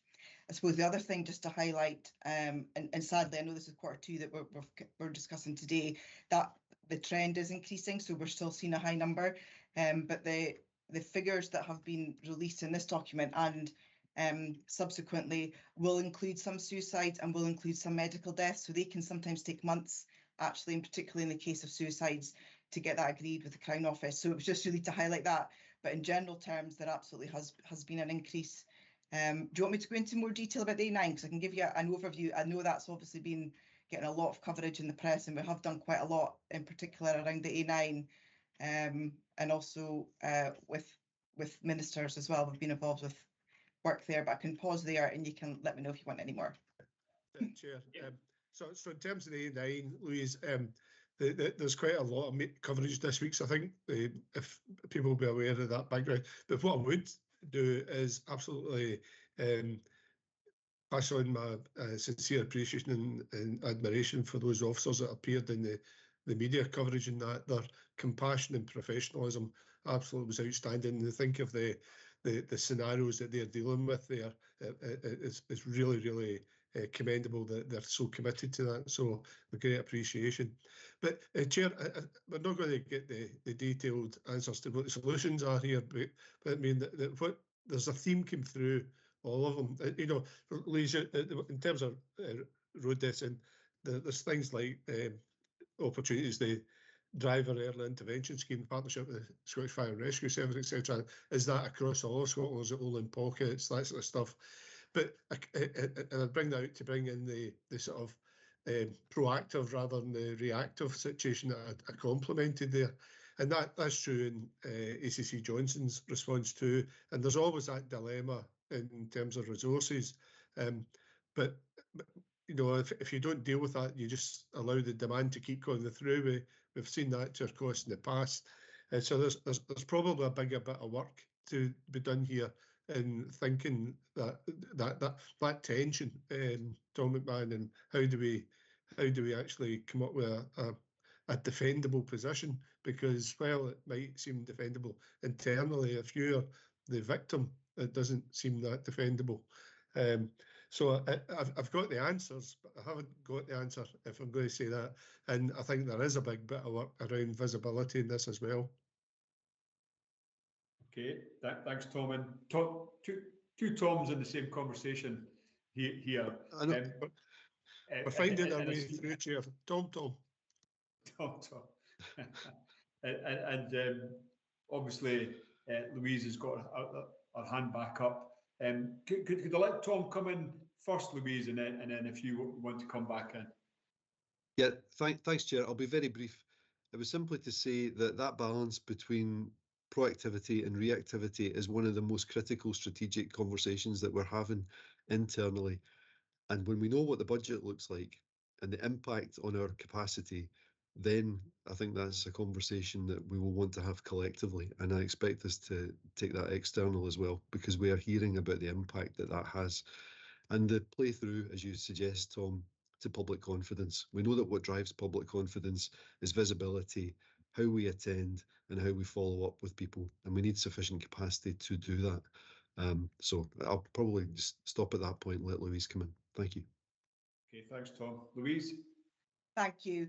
I won't go into detail, obviously, because I know time's a factor, but there's a great deal actually been done in the prevention space, absolutely, with Fire and Rescue and Transport Scotland and local authorities. So the focus groups I mentioned, we target obviously the vulnerable groups, so in particular around older road users increasingly, and we're working very closely with health on that, because by the time we're involved, it's often too late, sadly.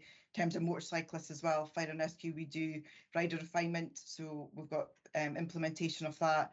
We've also got close pass for cyclists. So all the vulnerable groups that we have, basically, we've got new driver schemes as well that we run in partnership with local authorities and Road Safety Scotland as well. So there's a lot of preventative work ongoing in education, but frustratingly, clearly, there's a lot more that needs to be done. Okay, thank you. Moving on, I've got Eliza who has a question. Thanks, Chair. Yeah, so my question is to do with cost of living. So, Tom, you mentioned that you've seen an increase in acquisitive crime in the last quarter. So it may be maybe too early to answer my question, and it could become a bit more obvious in the next quarterly report. But I was wondering if you have seen a shift at all in public confidence, in attitudes and demands as a result of the cost of living crisis, especially in kind of more vulnerable and deprived communities. Thank you. Okay. Thank you, Eliza. Thanks, Chair. So the work that's been done around public confidence will give us a measure of that. I don't think at the moment we're seeing that play through into the public confidence data. The cost of living impacts and the way in which it translates into crimes, demands, incidents that police are expected to respond to. You know, we are working on the basis that it will have a significant impact, and we've given a flavour of that in the report. The Your Police survey that Kirsty Louise can speak more about does give us the means to keep an eye on how that's moving, and we can break that down, kind of geolocate the responses as well, so that we know whether particular communities where confidence starts to dip. I mean, equally, the work that SPA have been driving in partnership with Police Scotland around levels of public confidence in deprived communities, I think will start to have some impact in this space where we can draw in the data and the evidence and take account of it. But it's an excellent point, Eliza, and we need to maintain trust and confidence as we go into what are going to be pretty volatile times. I wonder if maybe Kirsty Louise could just give a perspective on the efforts that we're making to keep an eye on that. Thank you.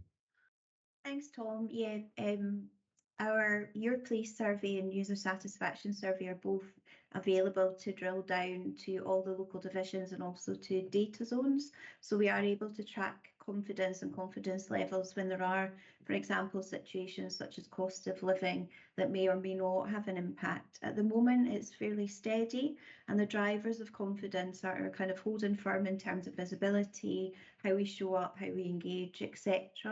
It's likely, and very likely from a research and insight perspective, as the situation continues across the country, that we'll see dips in confidence and reputational perceptions of all public services.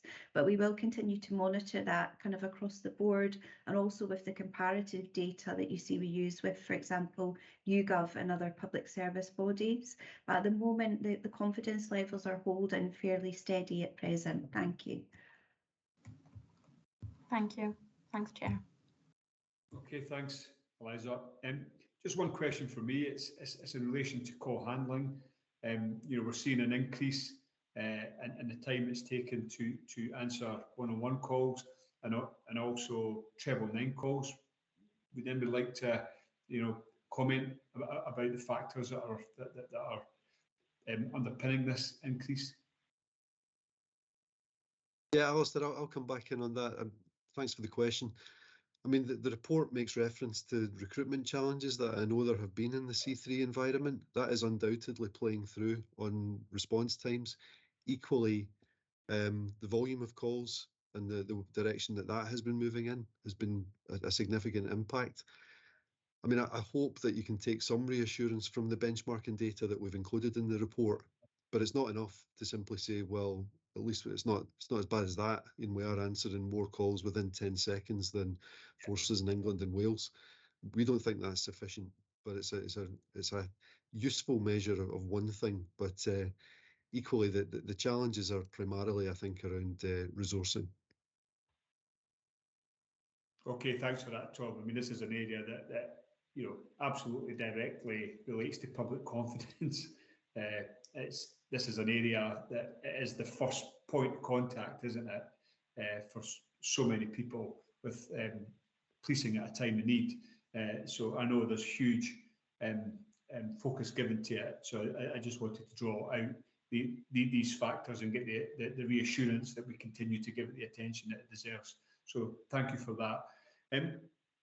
Anybody else got any final questions on this report? No. So much in this report.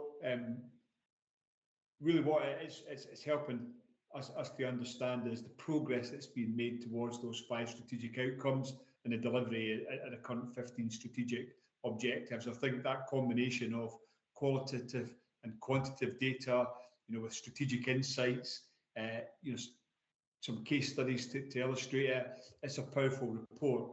And of course, the commentary that can then be provided and the explanations by so many senior officers coming along and speaking to it today. So really welcome this report and look forward to it, going from strength to strength as it matures. So thank you for that, Tom. Thank you, Chair. Okay. I'm just looking there. We've been running for 2 hours now. We'd like to take a quick 10-minute comfort break for everybody.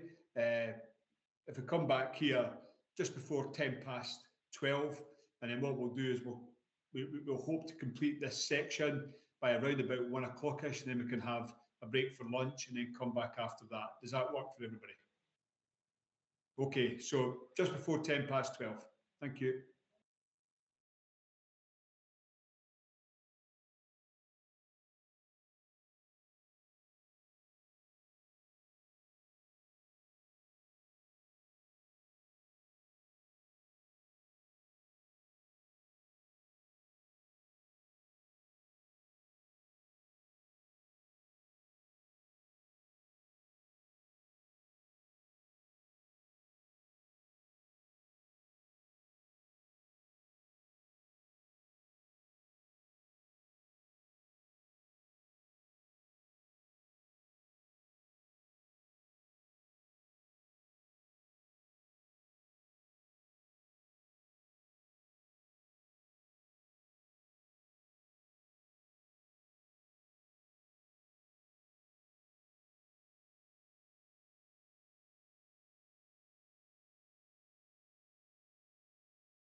suitably refreshed. So we'll move on to the next item on the agenda, and we remain with Tom McMahon. 3.2, the performance framework, terms of reference. Tom. Chair, thank you very much. We wanted and had previously committed to this committee that we would give visibility on some joint work that we're taking forward with authority officials. And it's essentially to embed some of the benefits and progress that we've had and made over the last few years around performance reporting. And there are different perceptions of how performance reporting should be done in a policing context. And Police Scotland has been on a journey with that.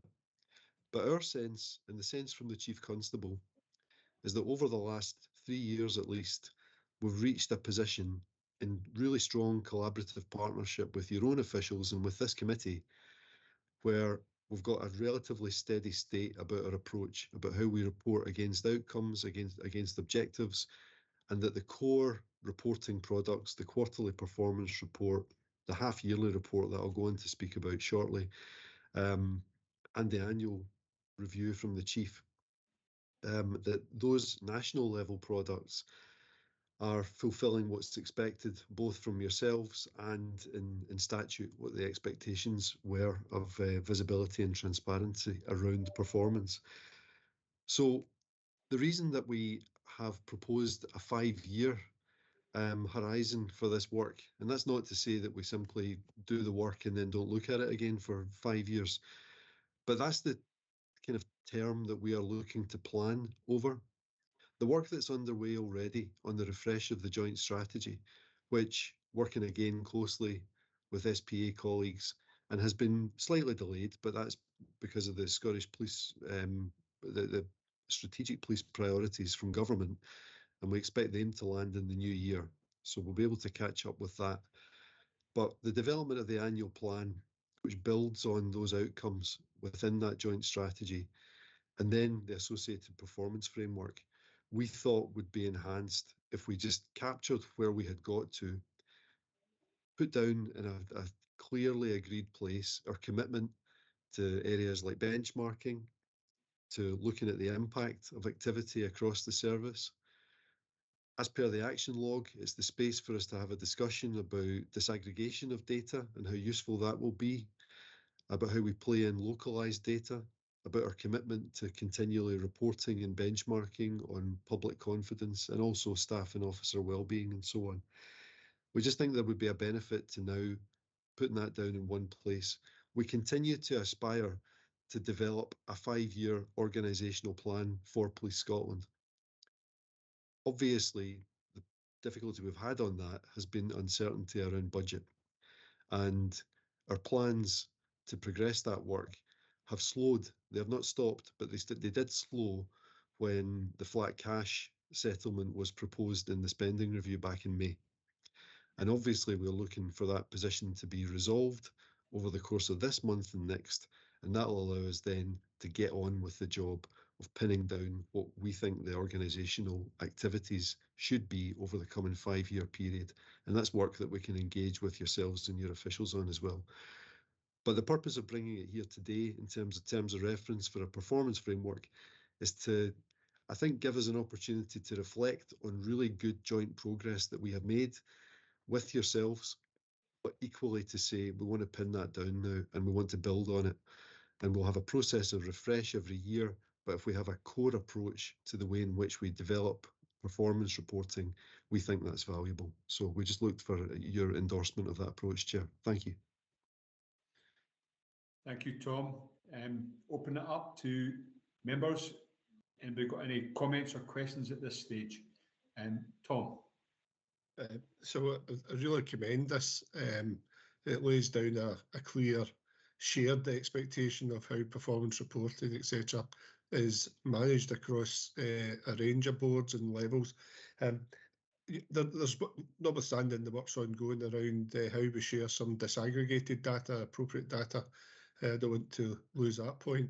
And if you look at the reporting to the in the terms of reference table to the different levels and performance committees explicit, but it's not explicit around disaggregated reporting into that as well.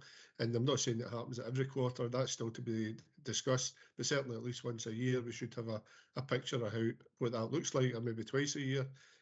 But that's the one bit in the terms of reference, Tom, that I think that would strengthen our shared understanding platform going forward. Okay, Tom, let us take that away, and we can reflect that, just a commitment to look at what data we would disaggregate. I mean, the challenge with disaggregation of data is that we don't want to drive an approach that arguably we saw in the past, where there was kind of quasi-league tabling going on, and it can drive poor behaviours. But equally, we recognise that there's an appetite to have a better idea of kind of granular data, so we'll look at that. If you don't mind, I mean, I think we've all got confidence that that's not the ambition here. It's about understanding, and we've got a responsibility not to let that drive our decision making here. You know, this is about a shared understanding of where we're going, but we need the information to actually be able to fulfil our statutory function as well. Okay. Okay. Does anybody else have any questions on this? No, I share Tom's view that he articulated. This is an excellent piece of work, and as you said, Tom, this is something that has been developing and growing and improving over time, and that's really to be welcomed. And I think the value of it was seen in the last report, and I'm sure it'll be seen in the next report that you're going to speak to. There's just one very specific thing I just want to, just underscore. I don't know if you were still having your IT issues at the beginning, when we were going through the action log and we were closing down the action that was in relation to including data on people with protected characteristics in the absence data. And we've agreed to close it because we know this bigger piece of work is going on, but it's just to make sure that is not lost in this process going forward, because I think you'll be choosing what you measure, etc. I get that, but the value of that to improving our approach to quality, diversity and inclusion in the service, I think shouldn't be lost. Yeah, Chair, thank you. And I'm sorry I missed the start of the discussion, but please be assured we're not going to lose that point. It's why I've kicked off a wider review of all workforce-related data, not limited to the EDI-related elements, but I want us to look in quick time at what we've got and what there is an appetite for and an expectation of. And then I would expect to play that into one overarching performance framework. So the timeline for delivery of which is in the paper. But thank you. Yeah, absolutely. And what I'll do is, the board member who raised this issue, and there's been a thread of discussion on it. I'll make sure that I take this back directly, so she understands where we're going with it. So thanks for that, Tom. Much appreciated.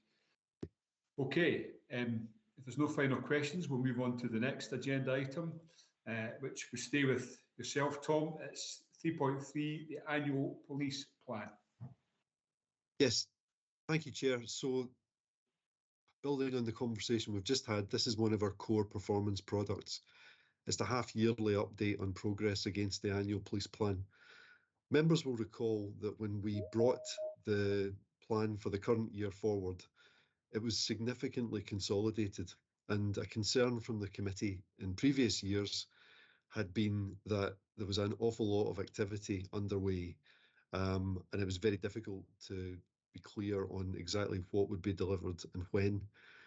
So we quite deliberately consolidated a lot of that activity and boiled it down to what we think are 46 key activities that this committee and the board will be interested in our progress on, but equally that we think have the most significant impact right across the outcomes and objectives that we've committed to in the joint strategy, subject to its refresh.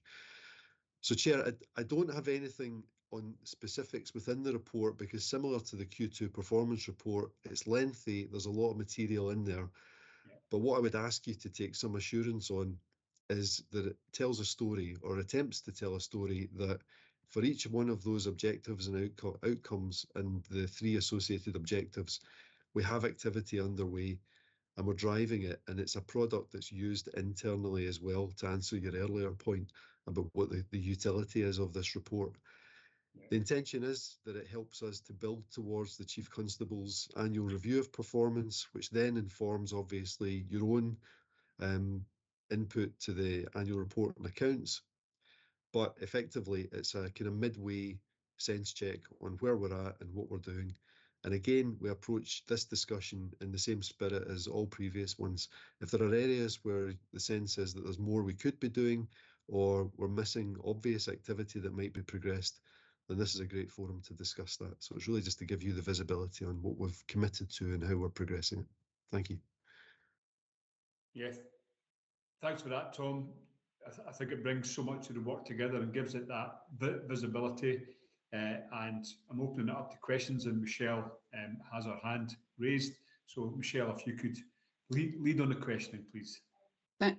Thanks, Chair. And thanks, Tom, for the report. A huge amount of work in there, and it's reflective of that. So, and I understand that it's a mid-year report, so it's perhaps not surprising that all of the activities fall in the kind of ongoing category. But it was just to get a sense of, I mean, there may be some things in there that you might have expected to have completed within the 6 months as opposed to a year. So my question is any of that ongoing activity because it's delayed in terms of something that could have been done quicker? But I suppose more critically, is it all on track so that at the end of the period you'll be able to say complete rather than ongoing? So it's just to get a sense of the progress and whether you're comfortable that you're on track in terms of delivering at the end of the process. Yes, thank you, Michelle.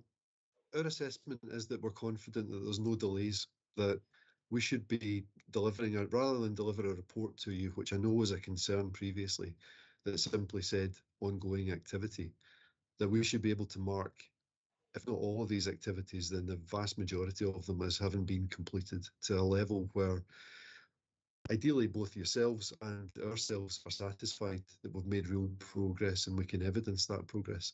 But in terms of the discussion that we had internally, because this report goes to the Chief Constable's Oversight Board, and that's his opportunity to challenge his Deputy Chief Constables and assistants on progress, on specifics, which he does. There was no sense that anything was drifting off track. The question as to whether we might have reported some activities as complete at mid-year point, there may well be one or two. I'll be honest, I don't want to just kind of pick them off the top of my head, and that's probably a reasonable challenge to us rather than marking them in that sense, because when I did review it myself most recently, I thought that's pretty close. You know, some of these are actually pretty close to being done, but we've erred on the more conservative approach and said ongoing, but you can expect a different looking report at the end of the year. All right, thanks, Tom. That's really helpful, and thanks for the report. Okay, thanks for that, Michelle. Does anybody else have any questions for Tom or the wider team at this point? No. Okay, Tom. Mid-year report. I think what you've said is really strong progress being made. You said expect, a stronger report with things completed by the end of it. So really helpful at this point in time. So we look forward to that. Okay, let's move on to the next item on the agenda. Tom gets to step down there, and we've got 3.4, which is the ICVS quarterly report. And we have Scott Ross is going to lead us through this, and I believe you've got some guests that are supporting you as well on this, Scott. I do. Thanks, Chair. So we've got a visitor online, but I'll get onto that just at the end of this, if that's okay. Firstly, Chair, I just want to take the paper as read and the appendix as read also. I did want to highlight just a kind of few key areas within the report, if that's all right. So this report provides an update on observations from July to September this year from the visitors. I'm pleased to report that there was 239 successful visits to custody, in which we've seen 425 detainees. There were no recorded concerns relating to OPCAT, so that's the optional protocol to the Convention Against Torture and other cruel, inhumane or degrading treatment or punishment of those deprived of their liberty.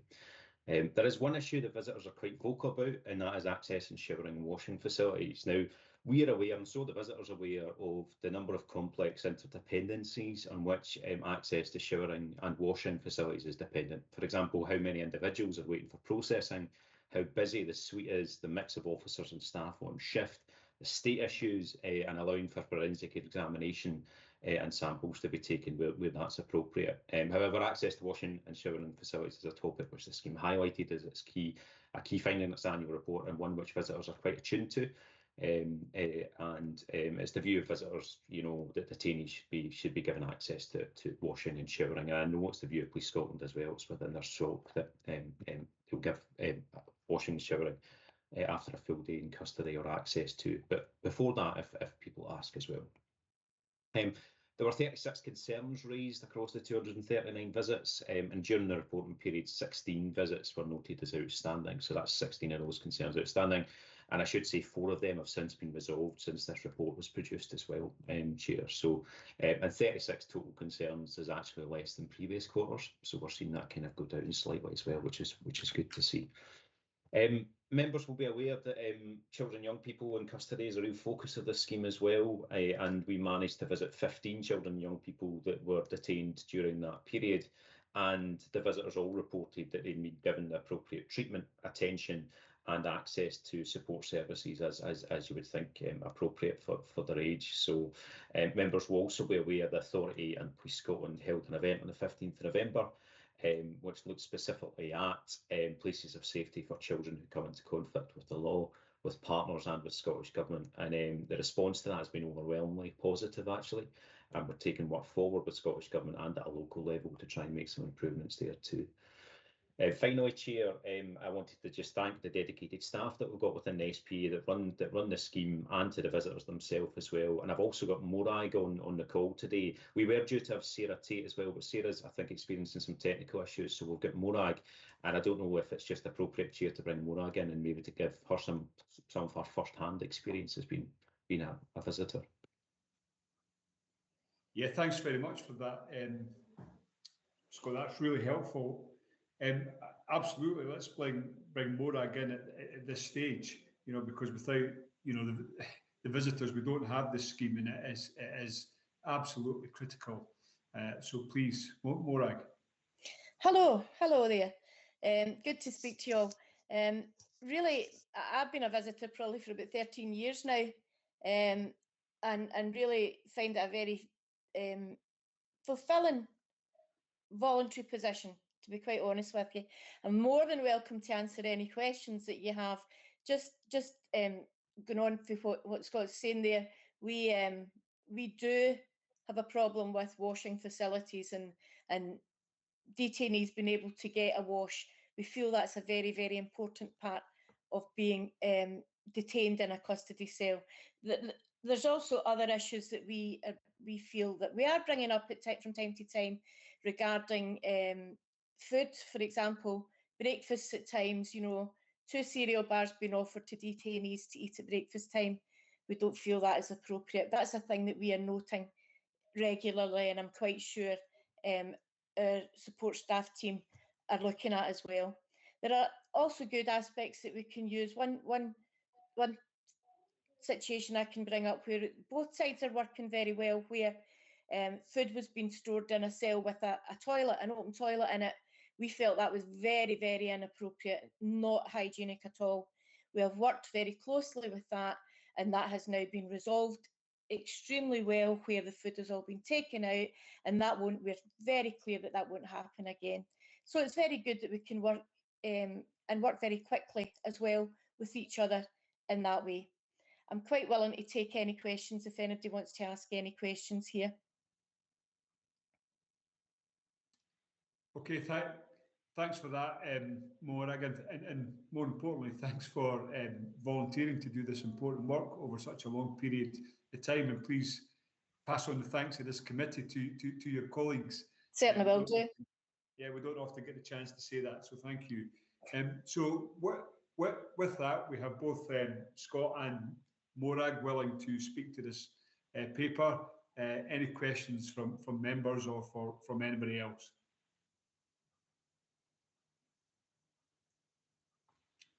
Mary Pitcaithley. Thank you very much, and thank you to Scott and to Morag for that discussion. Morag, I think you've probably already answered my question by giving me the example that you gave there just now of an issue you raised, which was resolved quickly by working together. But my question, I suppose, was just to ask if you think the volunteers would say they get sufficient and adequate support from the team in Scottish Police Authority, and support to do the job that you do, which we value very much. Yes, I certainly do think we get support. There are times where maybe we go in and we think, right now, report is not a quick enough solution for us. Whereas we write a report, it gets posted away, and then somebody's got to pick it up at the other end. Whereas we can just pick up the phone and speak to our coordinator, who listens very well, very clearly to our concerns, and acts on it and contacts the appropriate person that needs to be spoken to.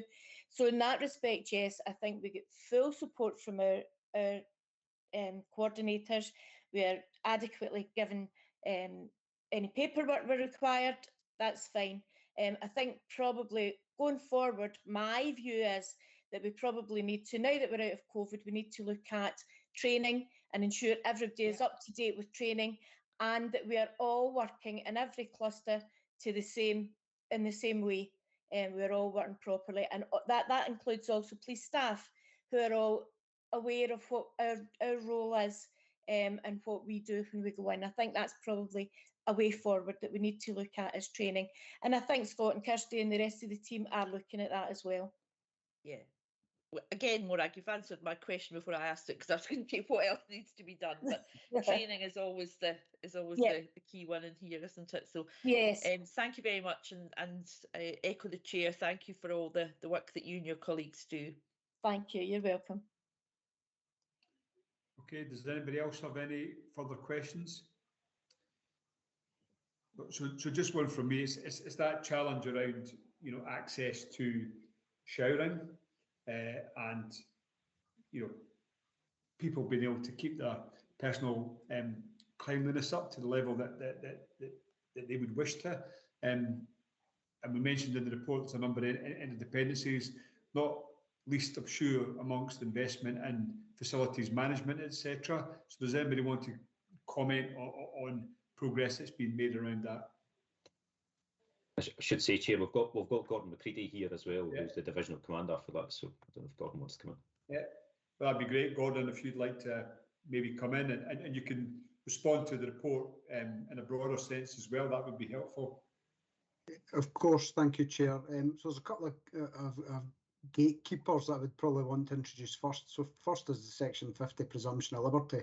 So whilst people will always require to come into custody to facilitate investigations in certain circumstances, our aim is that only those who must be held in custody as per the Lord Advocate's guidelines, and where it's absolutely necessary, will be kept in custody. So the aspiration and our aim is to turn people around as quickly as possible, keeping in mind the public safety, victim safety, and of course their own needs in terms of their human rights. So that is the first guardian in terms of making sure people have access to washing and facilities, because we want to get them back to their own domestic circumstances and return them to their families, etc.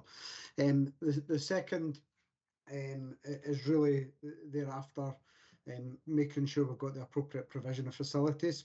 So it's a well-rehearsed conversation that we've had with the Scottish Police Authority and internally, that where we are investing in our custody estate, such as Govan, we've introduced practical measures such as secure showers, where we can allow somebody to have a shower securely without a member of staff having to be put aside for 15 to 20 minutes to allow them to shower, dry themselves, make themselves decent, etc., and escort them. They can be secured within that environment whilst they have the dignity of a shower in private, and that would be my aspiration going forward where we can in new facilities. There are some investigative considerations to take into account, so every case is different, and there will be people who come into custody and are in custody for 12 hours where an investigation is ongoing, where there may be forensic needs to prevent the need, the provision of showers, etc. So those have to be taken into account. But I agree, as Scott suggested and as Morag has, the right to shower and clean oneself is a primary right, and we will do our best to facilitate it. Yeah, thanks very much for that, Gordon. That's much appreciated, your response there. Any final questions or comments on this report? No? Okay.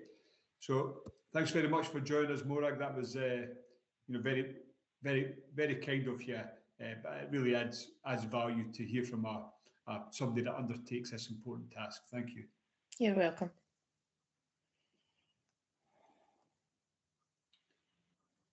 Okay, so we are. I thought we'd perhaps get to the end of section 3 by about 1 o'clock, but we're slightly ahead of schedule. So if everybody's comfortable, rather than breaking for lunch now, we'll just keep going till round about 1-ish and move into section 4, the public confidence and partnership activity. Everybody comfortable with that? Yeah. Okay, so 4.1 then, which is the I always have difficulty saying this, the naloxone update, and we've had apologies from ACC Ritchie, so I believe that Chief Superintendent Matthew Richard is taking his place today, and we'll speak to this paper.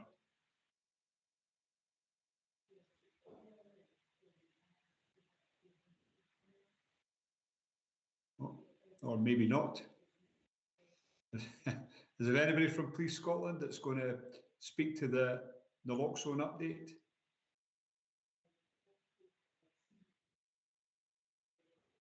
I'm very sorry, Chair. Could we skip the paper and come back? Yeah. I'll have a look and find out where Matt is. Yeah, no problems at all. Let's move on to the next item on the agenda, which is 4.2, which is the spiking update, and we've got ACC Beck Smith that's going to present this paper, and it's a paper for discussion. Bex. Afternoon, Chair. Afternoon, members. I'll take the paper as read, but just pull out a few key updates if that's okay, and then happy to answer any questions. So I bring this as an update just in terms of where we're at around Precept, which is our command name for spiking currently. And just like to highlight a few things which I think will be of interest to the committee. So we, as you know, we keep track of all cases of spiking in terms of numbers, trends, so we can understand how best to police those. And we have, which I'm really pleased about, we have not seen the prevalence of activity this year, this year, as we did last year. So just in terms of numbers at the moment, we are reporting single figure weekly reporting numbers at the moment, and still are. I was slightly concerned about Freshers Week this year, whether we would see an increase in reports as a result of that. So stood back the Gold Command structure around May time, just to give us a bit of time and energy in terms of focusing activity on spiking to preempt anything that we may see as a bit of a uptake in incidents around sort of September, October, November time, but we haven't seen that. We are only receiving reports of between 2 and 6 per week. You will see, just in terms of total numbers, between the 1st of October 2021 and the 30th of October 2022, there were a total of 601 recorded crimes relating to spiking.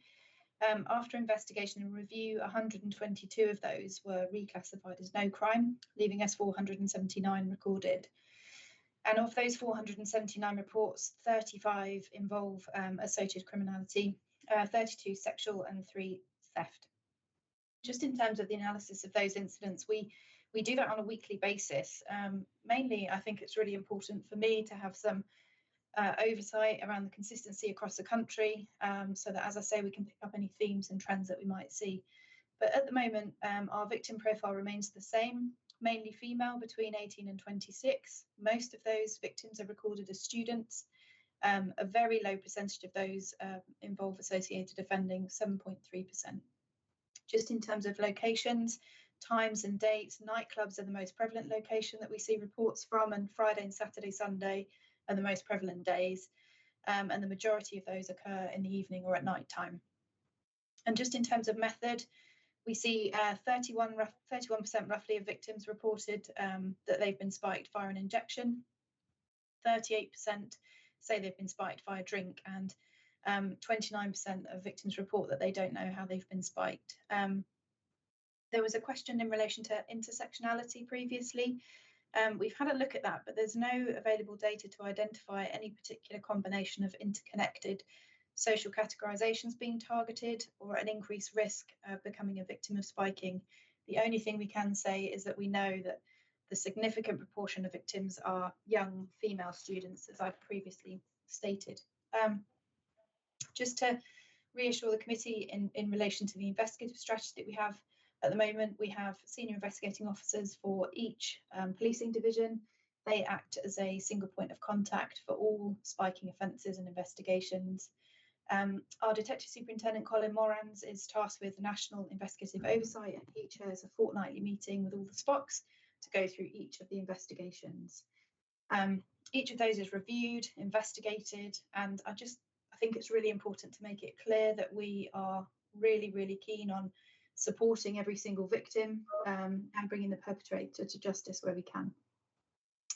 You will know, obviously, due to the challenges for SPA forensic services around toxicology analysis, which have been well discussed with the board, we procured a short-term contract with SPA forensic services to outsource our screening of forensic samples. This process is really well underway. We get a lot of screenings completed each week, and we sit down with forensic services to monitor the progress of those. And the situation is such that once we get their report back, we go back to the victims, we discuss the report with them, we talk through in some depth and detail around what we've seen in terms of the report.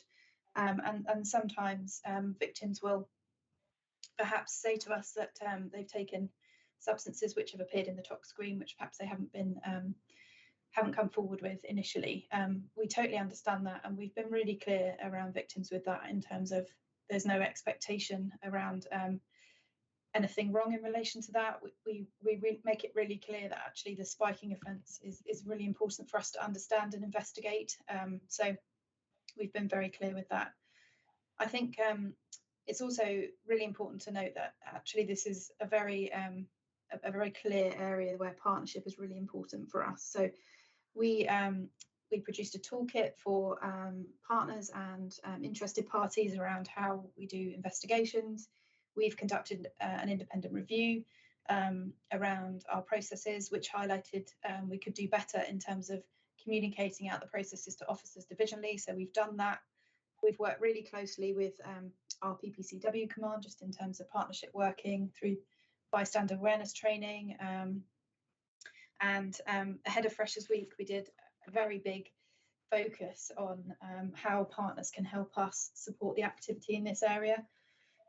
We've worked with Events Industry Advisory Group for dissemination of our toolkit, and both myself and Hilary Sloan, the superintendent in PPCW, attended the roundtable that was recently held, just in terms of how we can better support victims. And actually out of that was really helpful. We picked up a lot of contacts with universities and just reassured them in terms of our process and that we take spiking really seriously in Police Scotland.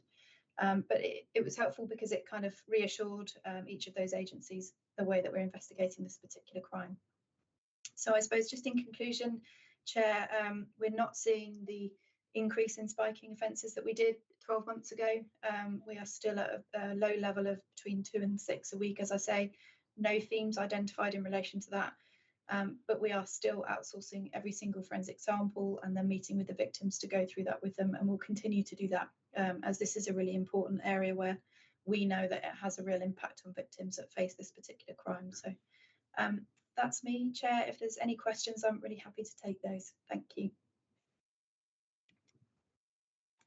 Well, thanks very much for that comprehensive update, and I shall open it up for questions. Tom Halpin.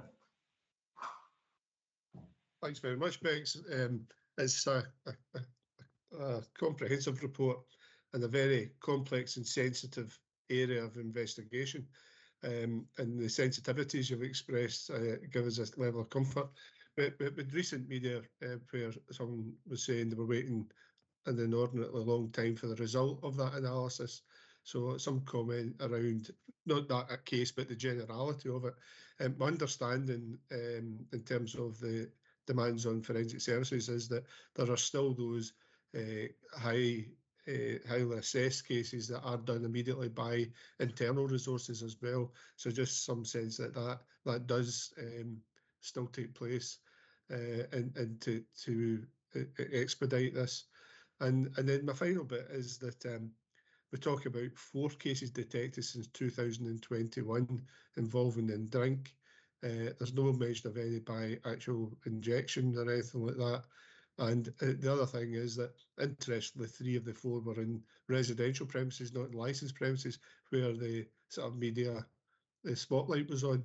So some comment around all of that, just to put the sort of more substance to the report would be really helpful. Thanks.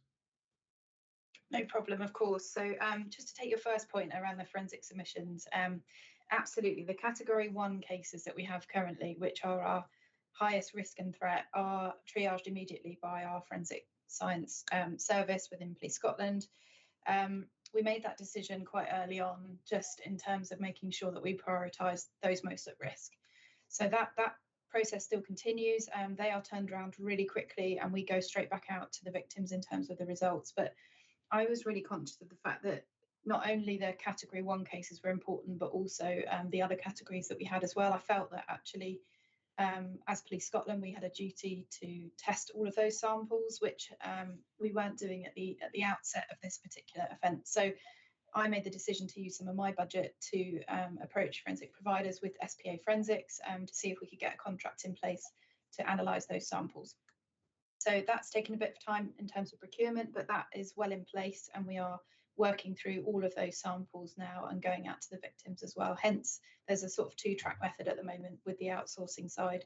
We just had to work through budget and procurement side with forensic services. So absolutely, that's what's happening there. And we're well through that process now in terms of every single sample. So if people were to report a spiking offence now, we would turn the sample around a lot quicker than we perhaps did at the beginning prior to the procurement of the contract externally. And just in terms of, can you just repeat your second question, Tom? Sorry. It was more the fact that 4 of the case, the detected cases, in which against the whole total is not a large percentage, were involved alcohol. So was there cases of injection, or was that just not the case? And the other thing was the 3 of the 4 were in private dwellings, the residences. Yeah, absolutely. So the ones that were in private dwellings were domestic related, so between partners or ex-partners, and were detected as part of a wider investigation in relation to the domestic situation, so hence why they were in dwellings. Just in relation to the detections outside of that, so in licensed premises, what we are finding is actually when we're getting the toxicology results back, a lot of the drugs that are found in people's systems are either voluntarily taken or a painkiller type drug which people have taken earlier on in the day. We haven't found evidence yet of spiking via injection in terms of following through the investigation. So I made the decision that we would carry out a thorough investigation for every single case, which we've done.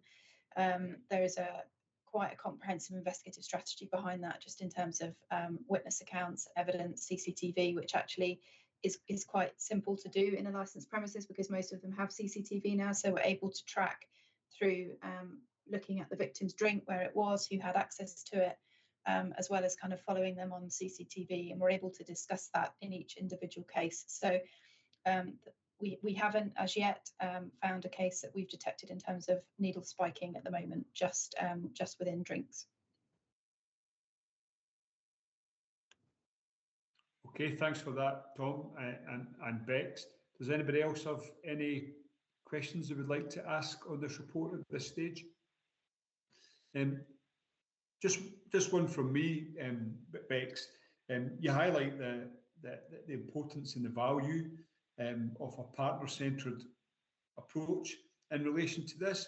Could you just expand upon this slightly? You know, the advantages that it brings and the principal partners that you're working with on this? Of course.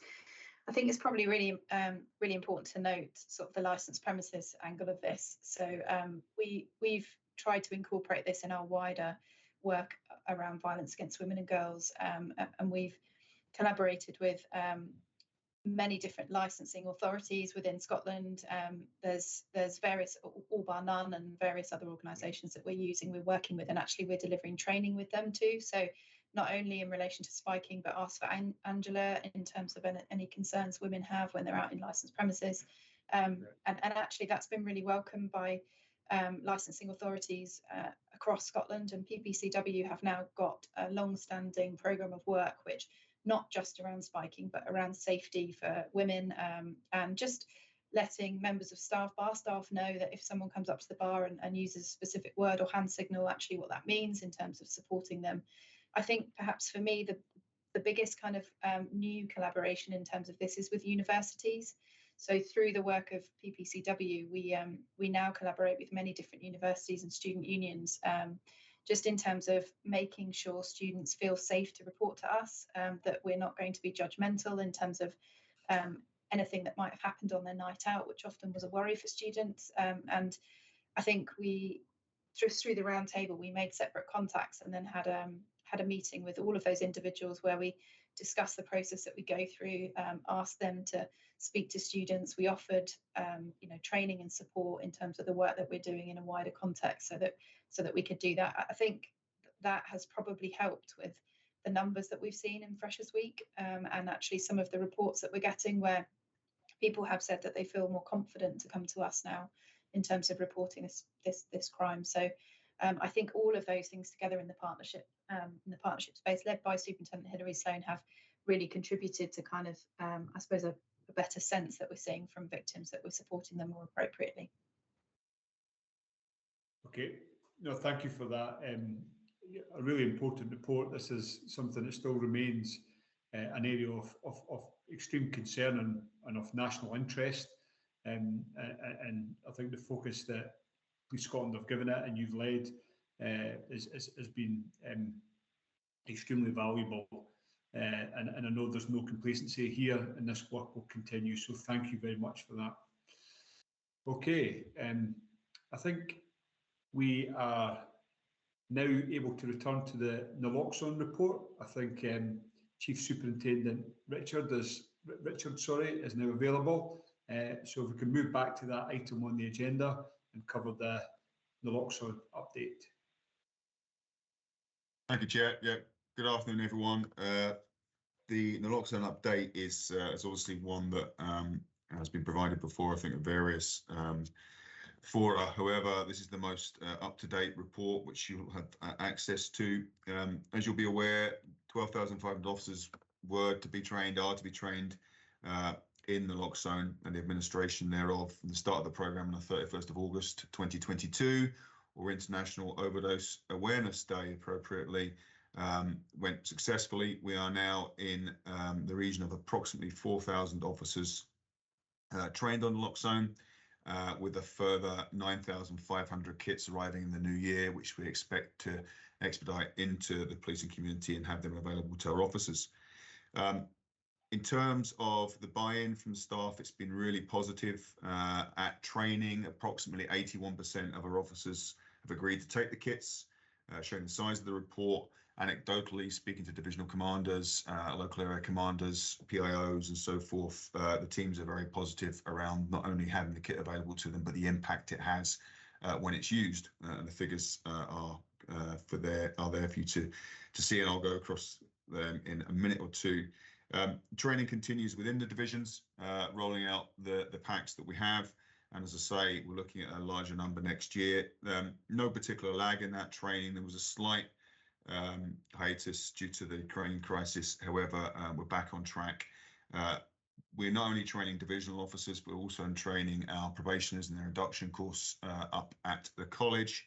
And the means by which officers will be updated annually is through their officer safety training, which is the baton and cuffs training, and they'll also get an naloxone input at that time. Most importantly then, the impact, which is on page 4 of the report, outlines the fact that we've had 91 administrations of naloxone, and of those 91, 89 have been successful. I think if ever there was a reason to continue with the programme and to applaud a programme, it's those 89 people that are still alive today. Questions are often asked about the 2 individuals who sadly passed away. Again, I think I've updated the committee previously in this regard. Those 2 individuals, it would appear, would have succumbed anyway. They were past the point potentially of saving at that time, and we don't even know if naloxone would have been the right means by which to save them. Questions were asked previously about the impact of the use of naloxone on officers in terms of how they feel, any trauma, the mental health. No adverse reports at all from Police Scotland staff in that regard. As always, they're offered their trauma care, they're supported by their supervisors and their teams, and no, as I say, no adverse reports. In general, the kind of the popularity of this piece of kit is because officers want to use it and they're not shying away from doing so. The numbers then across Scotland, interestingly, we have 27 in Glasgow G Division, 37 in Dundee, 13 in Forth Valley, an additional Forth Valley deployments in their community officers of 7, and the custody suite 1, and an additional 6 in Northern Division, in particular the Caithness area. So quite a wide distribution. Again, would anticipate there'll be a lot more kind of diverse geographic usage as we roll out to the remaining 9,500 officers up to the rank of inspector. Importantly, you'll see that there is a section in the report which highlights the change potentially in the culture of our officers, page 7 and at 7.8. And that is that there's anecdotal evidence, supporting evidence from partners in the public as well, that it's changed officers' attitude to drug users, in particular poly-drug users, which I think in itself is a welcome kind of sidebar to what we've already succeeded in doing. Not only has the culture in regards to kind of perceived stigma around drug use changed, but also just that general interaction with that community, and thereafter the positives that brings to bear in terms of supporting and protecting them. And the last part I would bring your attention to is the considerable national and international interest, inquiry and coverage regarding naloxone. So the hope is obviously in terms of the force is that the influence extends beyond Scotland and prevents drugs deaths in other parts of the UK and Europe. So commend the report to the committee. It's extremely challenging environment that our officers work in, but this is a major positive from the rollout back in 2022. Okay, thanks very much for that, Matt. That's very helpful for you to speak directly to the report. Can I open it up to members for any questions that they have at this stage?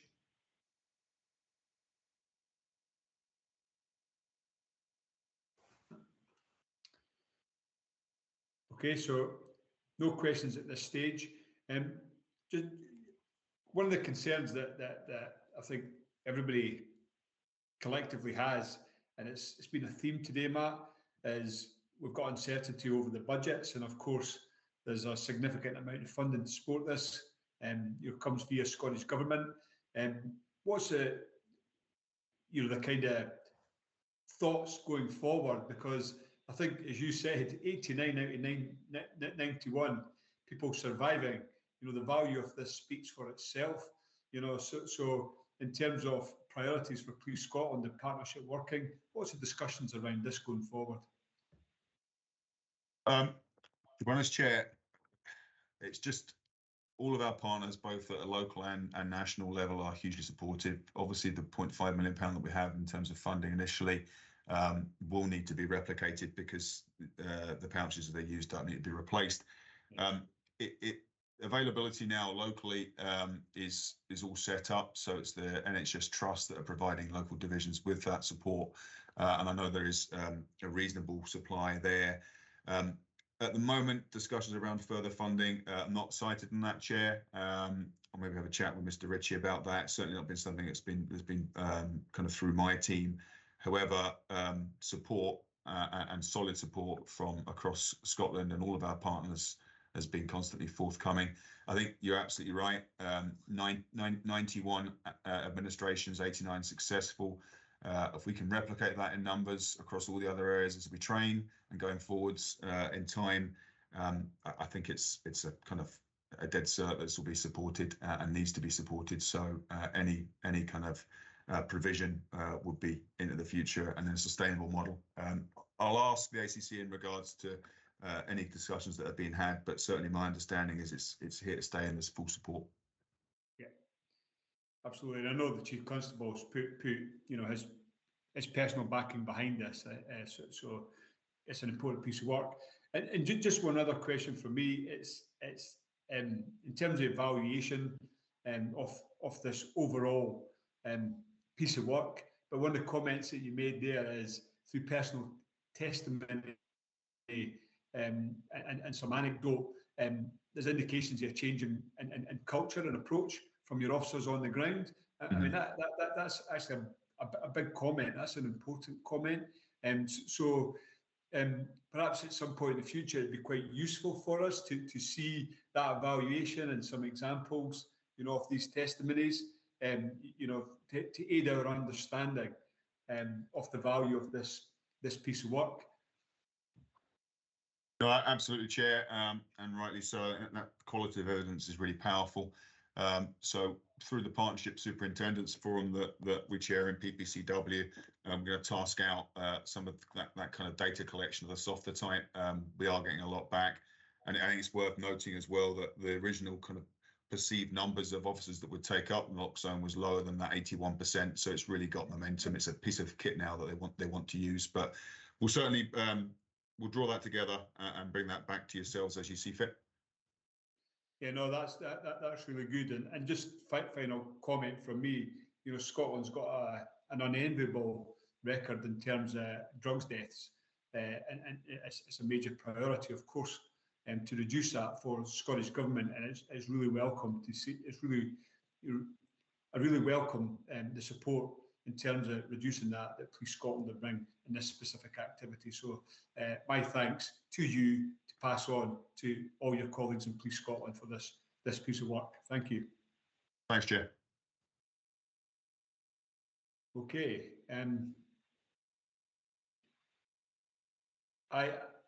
What I'm thinking at the moment, it's just after 1 o'clock. Is it okay if we take a break here for lunch and then come back? We've got some really, and all the papers are important, but the papers that follow continue to be extremely important. I'd like us to be refreshed and to give them our full attention. So how about, is half an hour enough time for everybody?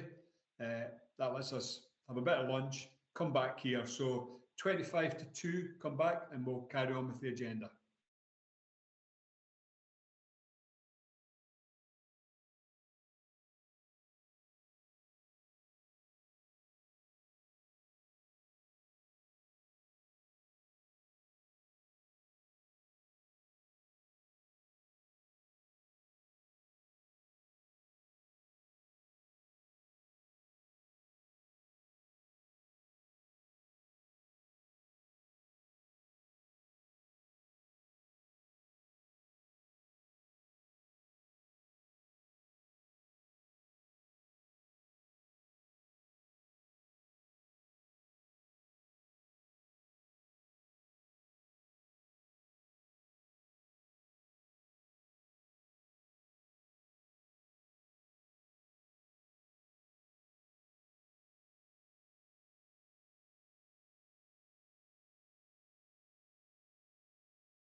We're now going to move on to agenda item 4.3, which is an update on online child sexual abuse, and ACC Beck Smith is going to speak to this paper, and it's a paper for discussion. So Bex. Thank you, Chair. If it's okay with you, we're going to do a bit of a double act, myself and ACC Freeburn, just in terms of the way it crosses over into his portfolio. So I will begin and then hand the reins over to him, and we can both take questions at the end, if that's okay. So just in relation to this, the paper focuses specifically on the recommendations that are currently open from the HMICS in relation to this particular area. So I will start there, and then I'll broaden the discussion out a little bit wider in terms of the work that's ongoing. So in the period since the strategic review and the progress review in this particular area, Police Scotland have discharged 7 recommendations. There are 4 that currently remain outstanding. And I think it's fair to say that the focus on this work has been the catalyst for much more wide-ranging improvement work in this really tricky and ever-growing area of work that we're focusing on currently. So I'm going to go through the recommendations that are currently open, the work that's ongoing in those areas, and then, as I say, I'll broaden it out a little bit wider. So the 4 recommendations start with recommendation 5, which is Police Scotland should review the current arrangements for allocation of specialist support in relation to online child sexual abuse to ensure the allocation is fair, equitable, and meets the needs across the country. This recommendation focused on us, our digital forensics function, and in response, I think it's really important to say that this department's received an uplift of 29 staff with a recruitment process which has been completed throughout 2022. Updated evidence of progress was submitted to HMICS during the recruitment, and HMICS indicated that it wished to assess the impact of this increased staffing on capacity prior to closure, which I completely understand. A little bit more about that a bit further on in the paper. Recommendation 6, Police Scotland should review the resources and structure of the Internet Investigation Unit and Communications Investigation Unit to ensure that the force is able to meet current and future demand in relation to initial risk assessment, triage, and intelligence development. So the actions in the original recommendation for the IIU and the TIU have taken place, and other work has developed from that conversation with the HMICS during the progress review. This focused on a child at risk investigations end-to-end process review and a no-cap workflow management system within the Internet Investigations Unit. Child at risk review has been completed, which concluded that processes were working well despite an increase in volume, and no recommendations were made for change. However, there are challenges that remain in respect of workflow management, with pilots being discussed with the NCA through the use of Hubstream, and alternative solutions being considered by the Chief Data Officer currently. The IIU management is hopeful that we'll have some solutions implemented by 2023, and as such, this recommendation remains ongoing. Recommendation 8 was for Police Scotland to work with the Crown Office to establish a pragmatic and realistic approach to digital forensic examination requests. And I think it's fair to say that this was probably around the way we submit devices for triage. Once we've got the images, it's around sort of thresholds and numbers of images. And just from my experience in England and Wales, there are thresholds put on the number of images in terms of charging, which make the process shorter in England and Wales compared to Scotland. However, the sentencing structures here are different. The sentences aren't as high for the number of images in Scotland as they are to England and Wales. So actually, in terms of that, we are still of the mind that at the moment we are submitting as many images as we find, which means it's taking us longer to get through that process. But we've introduced a pilot between our digital forensics and Crown, and its standard forensic instructions has been undertaken in the east of the country. This has shown challenges with our processes, as I highlighted, but also the benefit of having a single Crown point of contact. We've used the Nimbus case management system, which has been introduced and had a really positive impact on our police examination request forms. And Digital Forensics has designed and implemented an automated backlog system for cyber kiosk requests, which again has reduced the backlog. We have spoken to Crown about rolling this out across the rest of the country, and they're committed to doing so. This hasn't yet taken place, but we're reliant on Crown to identify and train staff. COVID has obviously impacted the training of the staff, but we're really confident that that will happen throughout 2023. We've also had conversations, as I mentioned earlier, around evidential thresholds, whether we can limit examinations in terms of numbers and devices being examined. We haven't resolved that yet. There is a worry around first generation imagery being found, and so we're working through that at the moment.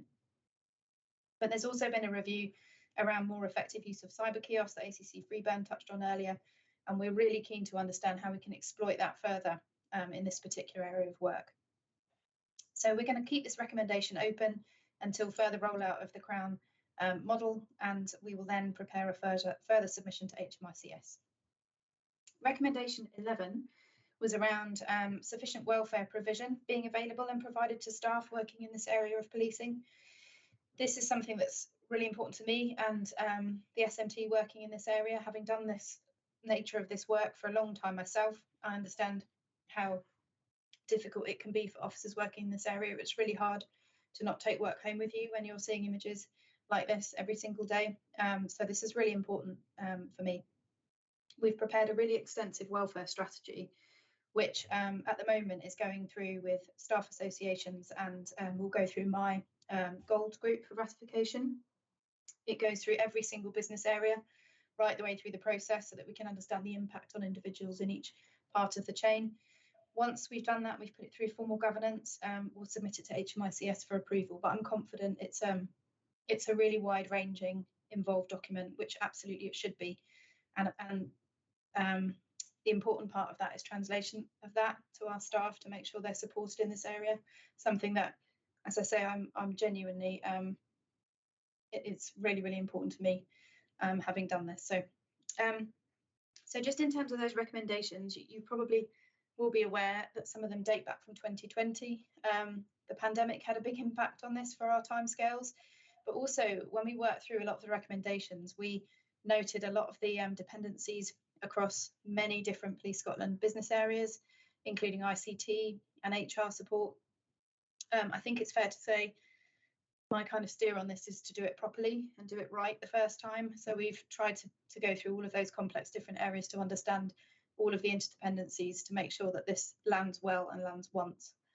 And I think probably one thing that's really important to highlight here is all of these recommendations in the context of demand. So you will know, we've talked about this a lot, that like all UK law enforcement, we are seeing a massively increased volume in this area of work, sadly. And you'll note some of the statistics in the report, but I'll pull out some of them just for a bit of context. So we, based on the 2022-23 Q2 performance stats, 936 online child sexual abuse crimes were recorded in Scotland, which is an increase of 6.4% on the 5-year mean. Our detection rate for this period is 68.4%, which is an increase of 2.4% on the 5-year mean. And you will note that the referrals have increased dramatically. We take a lot of industry or volume referrals, as we call them. These originate from NCMEC, which is the US National Centre for Missing and Exploited Children. These are referred into Police Scotland via the National Crime Agency. And you will see that between 2015 and 2021, we've seen a 511% increase. It's also really important to note at this point that we are the only organisation that take referrals direct from NCMEC. We pick out the IP addresses of individuals and we triage those and use them. Other agencies don't do that. The NCA will do work prior to that. Andy and I are working through what that looks like for us in terms of Police Scotland around the process and seeing if that's something that we can use, because it will make the process quicker at the front end for us. You will see that between 2019 and 2021, these particular referrals from NCMEC generated 2,498 no-cap investigations. 75.8% of those were suspect no-cap investigations, and 24.2% were child at risk. Sometimes that's where a child uploads imagery themselves, and it's not clear whether there's associated criminality or grooming behaviour, but we have to work through all of those. Just in relation to the way that we're structured in Police Scotland, previously local policing would take a lot of these investigations and the national teams would only take a small amount. So prior to the pandemic, 80% of the investigations were generated through this process were given to local policing.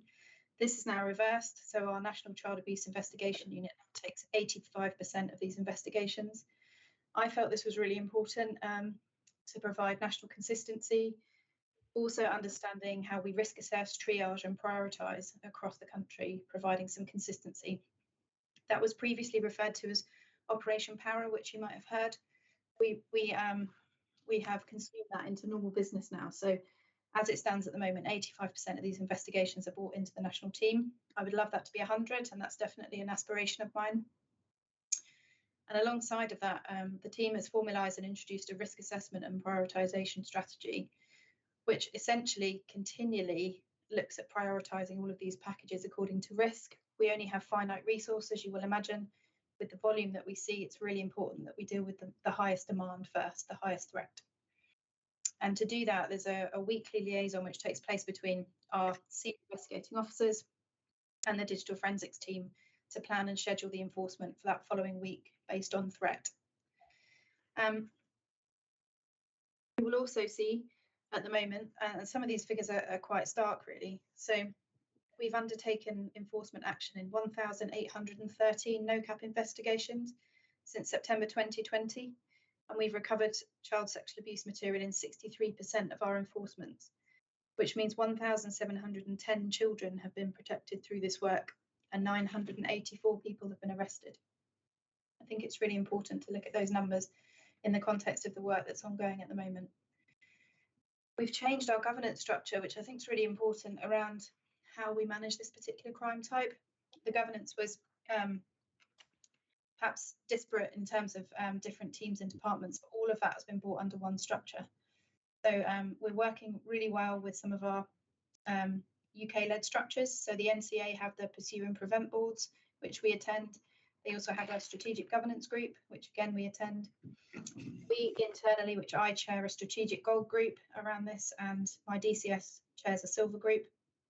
We have various subgroups within that, such as the online child abuse activist groups, practice and policy group, multi-agency preventing child sex abuse group, and child abuse based working group, which all report into the tactical group and then up to me.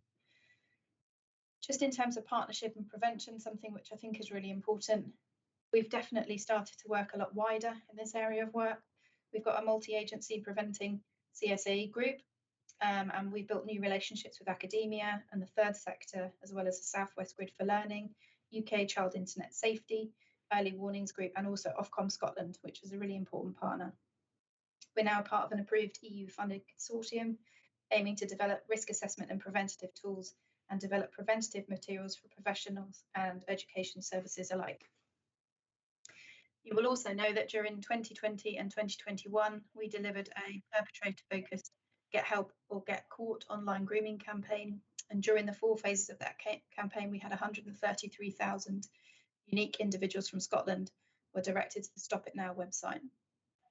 And most importantly, a minimum of 1,943 unique individuals from Scotland visited the Stop It Now Get Help pages, which is created for those who've identified they've got CSA related problem.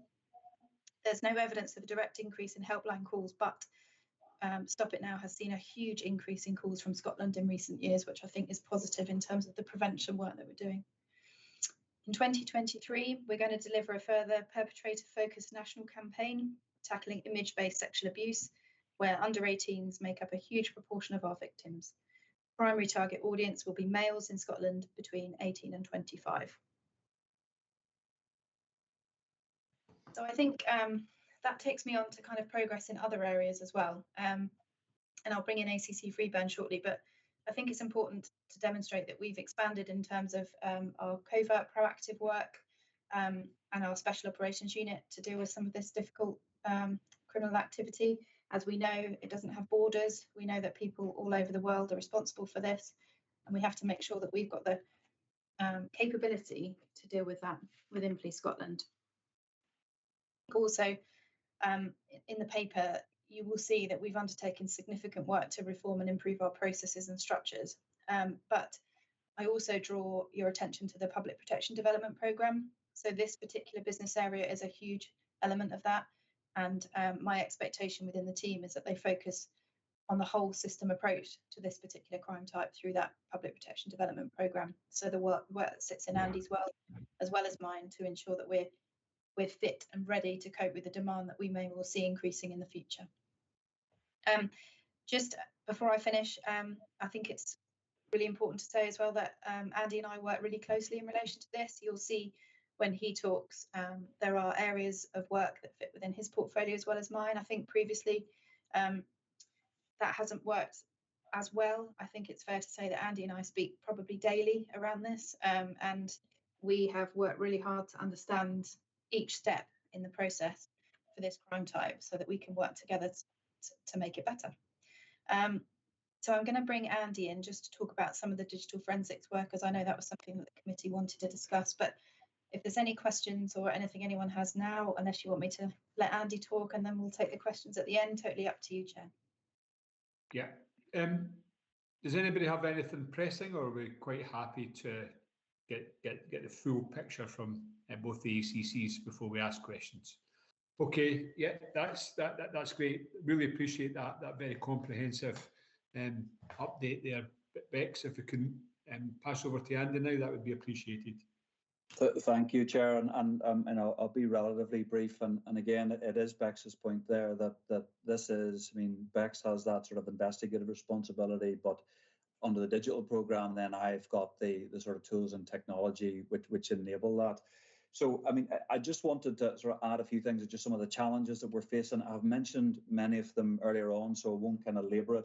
But you've heard from Bex just around the scale and the complexity of the challenge, you know, an over 500% increase in the last 5 years. So that's absolutely huge. I mean, the numbers for us just haven't added up. So at the moment, my digital forensics capability has the ability to deal with 15 packages a week, but now we're seeing 25 packages a week. So again, the maths just doesn't add up. So what we have done, as Bex has said, is we've added 29 new staff to that.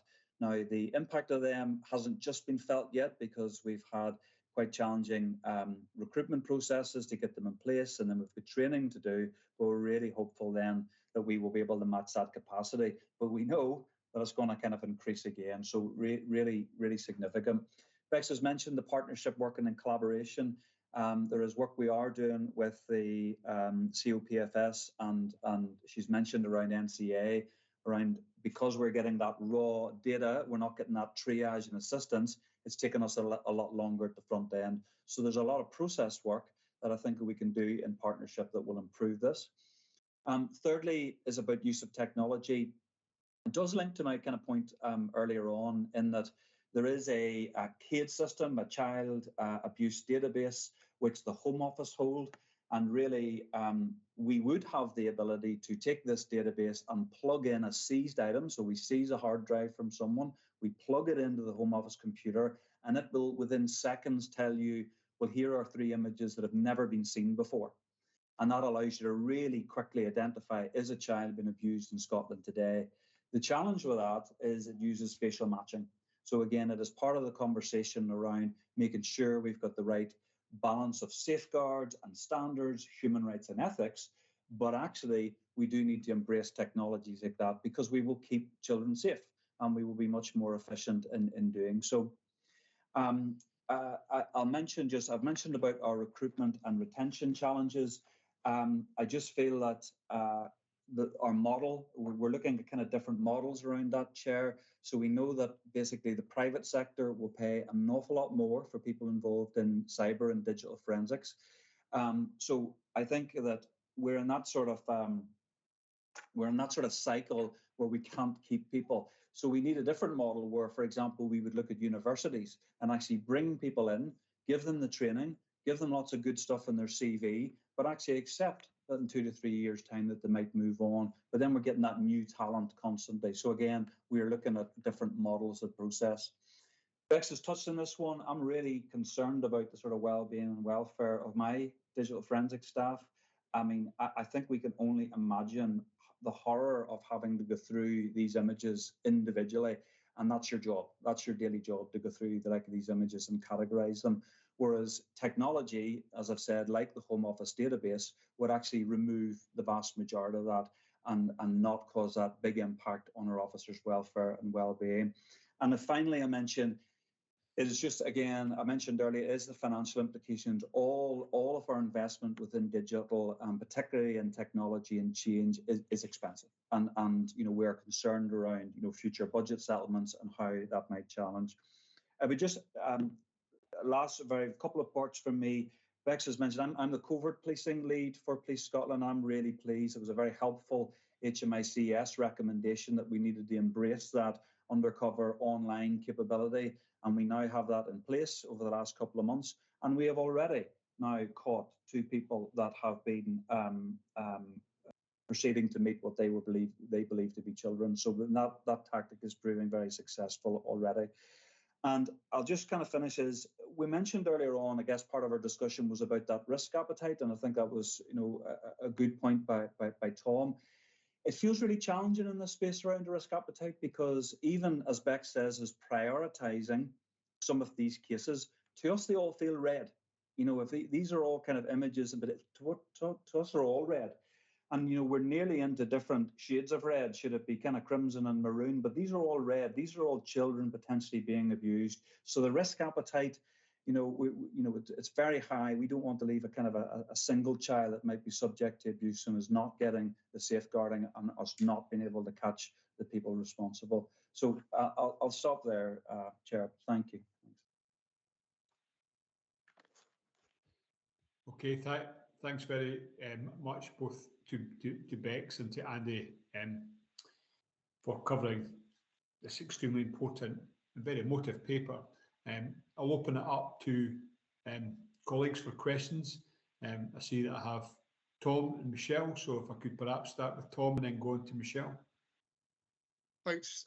There's a real sense with the collaboration at the executive level between yourself, Andrew and Bex, and indeed Andrew Hendry and his teams as well, that there's a sense of grip on a very complex and difficult area. And just addressing that thing about risk appetite, I think the risk tolerance in this is very low, and that's understandable. So that's not a conflict. I just states where we are. But it does link back to the comments I made earlier around cyber chaos and our tolerance to risk in terms of using the technology, which is a different issue. And the comments I made in terms of cyber, I would apply to this. It seems to have creeped in, that the reluctance to use technology and just unfettered across images or public space, CCTV, has come into this area where you're using a focused database that's at the Home Office, a government agency, to identify children who are being abused. And our tolerance of the risk in using that with the appropriate documentation and reports and assessments that we described earlier, this board, I'm certain, has got a high tolerance of risk there, and we welcome in that report coming forward. And let's get this in place sooner rather than later. So unless other colleagues have got a contrary view, that I'm happy to debate that. But that's my view. So having laid that out there, I would ask that something is brought back in the early course that allows you to make the progress, because the idea that the officers and their well-being sitting looking through all these images like that when there's technology could do it quickly just doesn't correlate to good practice or proportionality either.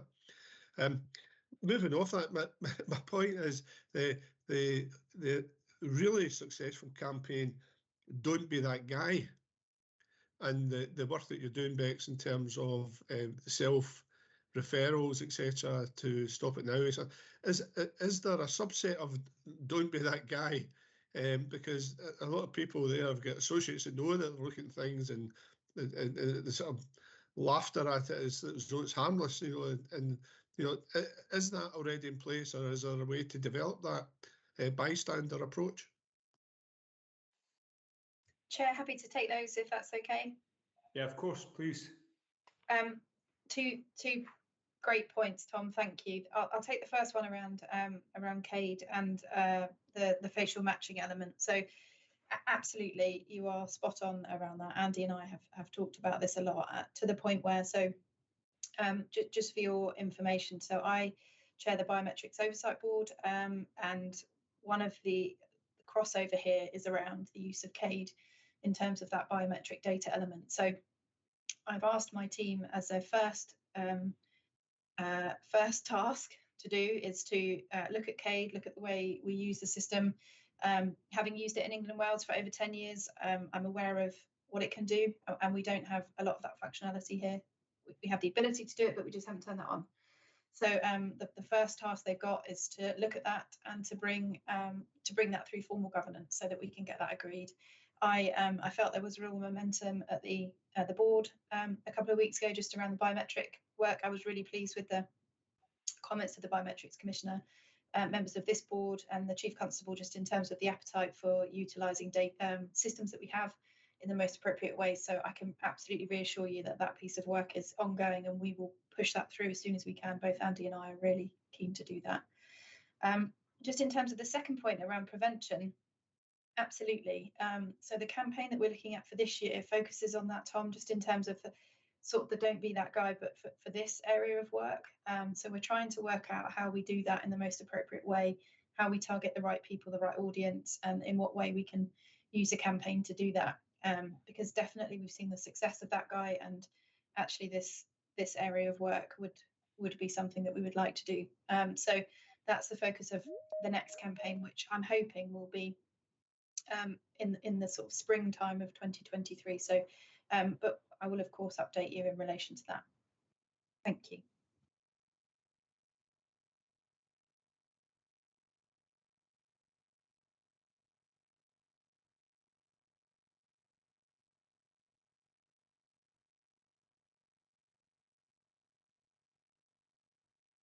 Should I come in there, Chair? Or I think you may be frozen. I think he's frozen, Michelle. It'd be helpful if you did. Yeah, I'll do that.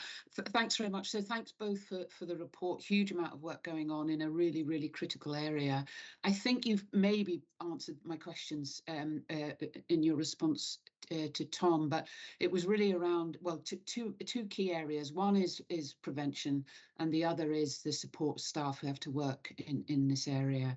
And it strikes me that what we're not going to do is arrest our way out of this kind of vast problem. So I think a focus on prevention. So I wanted to hear a little bit more detail, but I've heard some of that, so I think that's fine. But just some assurance around the mechanisms that you've got in place for assessing the effectiveness of that. Because, you know, given the resource requirement and the impact, it's really, really important that you focus those resources in the areas that are going to make the most difference. So it was just if you could say a little bit more detail about how you'll go about assessing the impact of that preventative work, and maybe also any interdependencies with other agencies, because again, you know, Police Scotland can't do this on their own. And just to understand, because you did mention some partnership work, and just if you could just put a little bit more detail on that. And then the other area was around the support for staff. And I know that, you know, there's maybe some digital opportunities for helping in it, but that's in a very specific area, and it doesn't necessarily address, you know, the vastness of the potential impact on staff. So I just wondered if you could say a little bit more about that and about what you're doing to mitigate that and support staff. Of course. So just in terms of the prevention work, I think I'm really, really keen, Michelle, like you, that we can look at the effectiveness of a campaign. So in terms of the one that we're going to run in 2023, I've asked for the possibility of some independent evaluation in terms of that. So can we show a positive correlation between the campaign work that we're going to do in 2023 around the prevention work and whether it reduces referrals in or perhaps changes the way that we're operating, as it were. So that's something that I think is really important to do. And just on the prevent work as well. So having worked in the NCA, actually, my job was in this particular area for a couple of years. And the NCA have a huge prevent arm within their world focused on this particular area. I think it's fair to say that perhaps we weren't utilising that to its full extent. So we've now got a seat at the table at that, as well as the strategic governance group, and we're going to utilise a lot of their links and contacts around the prevention work. My view is they do that very well in England and Wales, and I think we need to use some of that within Scotland. So we're now really well linked into that, and that's something that I'm going to be pushing forward, definitely within 2023. Just in terms of staff, so you're absolutely right. A digital solution is one thing in terms of preventing people looking through images, but actually how we look after and support our staff who work in each of these different areas is really important. So I'm very used to regular psychiatric reviews, support in relation to that, and that's something that I've put into the strategy so that we support our staff in relation to that, as well as tenure and people able to move around in this particular area. One thing you find, which might seem surprising, people want to stay in this particular area of work because they feel they're making a real difference, and often they feel that sort of staying there for 5, 6, 7 years is acceptable. My view is that actually people need a break. They can come in and out of this area of work, but I think it's really important to understand how long people have been in the area, and that's a big part of the work that I'm doing in terms of the wellbeing strategy. So understanding when people were posted in, whether there's a different area of public protection or a different detective role we could put them in, and sort of having that rotational basis and move people throughout the organisation, I think is something really critical, notwithstanding losing the experience as well. It's a bit of a fine balance, but definitely something that I'm genuinely really supportive of. This is a really hard area to work in. It takes its toll definitely on people, and I think recognising that is really important, and supporting people to have kind of regular changes in the role that they do is something that I'm really supportive of. They have regular kind of meetings with support staff and people that can help in terms of their workload, pressures, demands, and things that they face, but that wasn't sort of documented per se in terms of a regimented regime. So that's something again that we're bringing in with the wellbeing strategy to give people support and kind of understand where the pressures will be, and where Andy and I can work to relieve those within the system. So all exceptionally valid points and all things that we're really trying to work on and consider moving forward. Thank you. All right. Thanks very much for that. I don't think Alistair's back. Maybe could we move on to Katerina, sorry. Yes, no, of course, thank you very much. My questions, I mean, firstly, thank you very much for the paper and for the very comprehensive update. I think it's really important to hear of all the good work that is happening within the space. And my substantive questions have already been kind of asked and answered. I mean, just to reiterate that I'm fully supportive of kind of Tom's position around risk appetite around the use of technology, and certainly what was going through my head is that it is good that obviously there's been some resource augmentation, but just throwing more people at the problem is not going to be sustainable. Like it just isn't. So, and I think that's well recognized. So and I think it is already answered in answers in the paper to some degree as well, but it's my suggestion or plea is that we really have that I'm sure you guys have got a really good understanding of what are the main barriers just now to Police Scotland being able to do even more within the space. So there will be some kind of structural blockers, so I'm sure there will be some resource blockers, but I think the more explicit that you can be in your updates to us, and just generally the more explicit you can be about the blockers, the more I suppose we can all rally around and think of, well, are they really insurmountable problems, or what's the best way of actually tackling them, because it is so important. And the trends, the data speaks for itself, the growth within the space speaks for itself, and if we're just sticking to the old ways of working, then we will never be able to catch up to the same extent. So just a massive thank you from me, and yeah. Thank you, Katerina. You're absolutely right. One of the things that Andy and I are genuinely really keen to do is make sure that we are utilising every possible opportunity, whether that's in the prevention work, the digital space. It's not just about throwing people at the problem. This is a really wide societal issue. It needs to be made unacceptable, like drink driving was, and seatbelts. Genuinely, this is the increase that we're seeing in terms of the numbers of people that are offending in this space is massive. And you're absolutely right. We are part of the solution, but not all of it. I think it's probably fair to say that this is one area of work that kind of Andy and I view as exceptionally important in both of our portfolios and takes a massive priority and will do moving forward. It's really high in the Public Protection Development Programme in terms of focus there, and it's definitely something that we've put specifically in that programme of work so we can understand the whole process right the way through and what we can do to improve that. So thank you for your support. It's genuinely really appreciated. Thanks for that. No sign of the chair back, no. He's still trying to join. Michelle is having some connection issues. Okay. Are we happy just to move on then? Is everybody okay in terms of, right? The SPA corporate parenting strategy updates next, I think. It's leading on that. Is that you, Sam Curran, yeah. Okay, Sam, thank you. Thank you, Michelle. Thank you, members. If it's okay, I'll take the paper as read, but we'll just pull out a few highlights. So it is almost to the day 1 year since Policing Performance Committee members endorsed the SPA's corporate parenting plan. So obviously a good opportune moment to update on progress. I think the key thing to report, first of all, that all the actions detailed in the corporate parenting plan, with the exception of one, have either been delivered or are on track for delivery. If it's okay, I'll come back to the one that we're reporting as amber in a second, but there are a couple of other key areas that would be very good to update members on. Firstly, Who Cares Scotland, who we have a very strong partnership with, have delivered 2 comprehensive training packages on corporate parenting. These were delivered firstly to all SPA corporate team staff and secondly to all SPA members.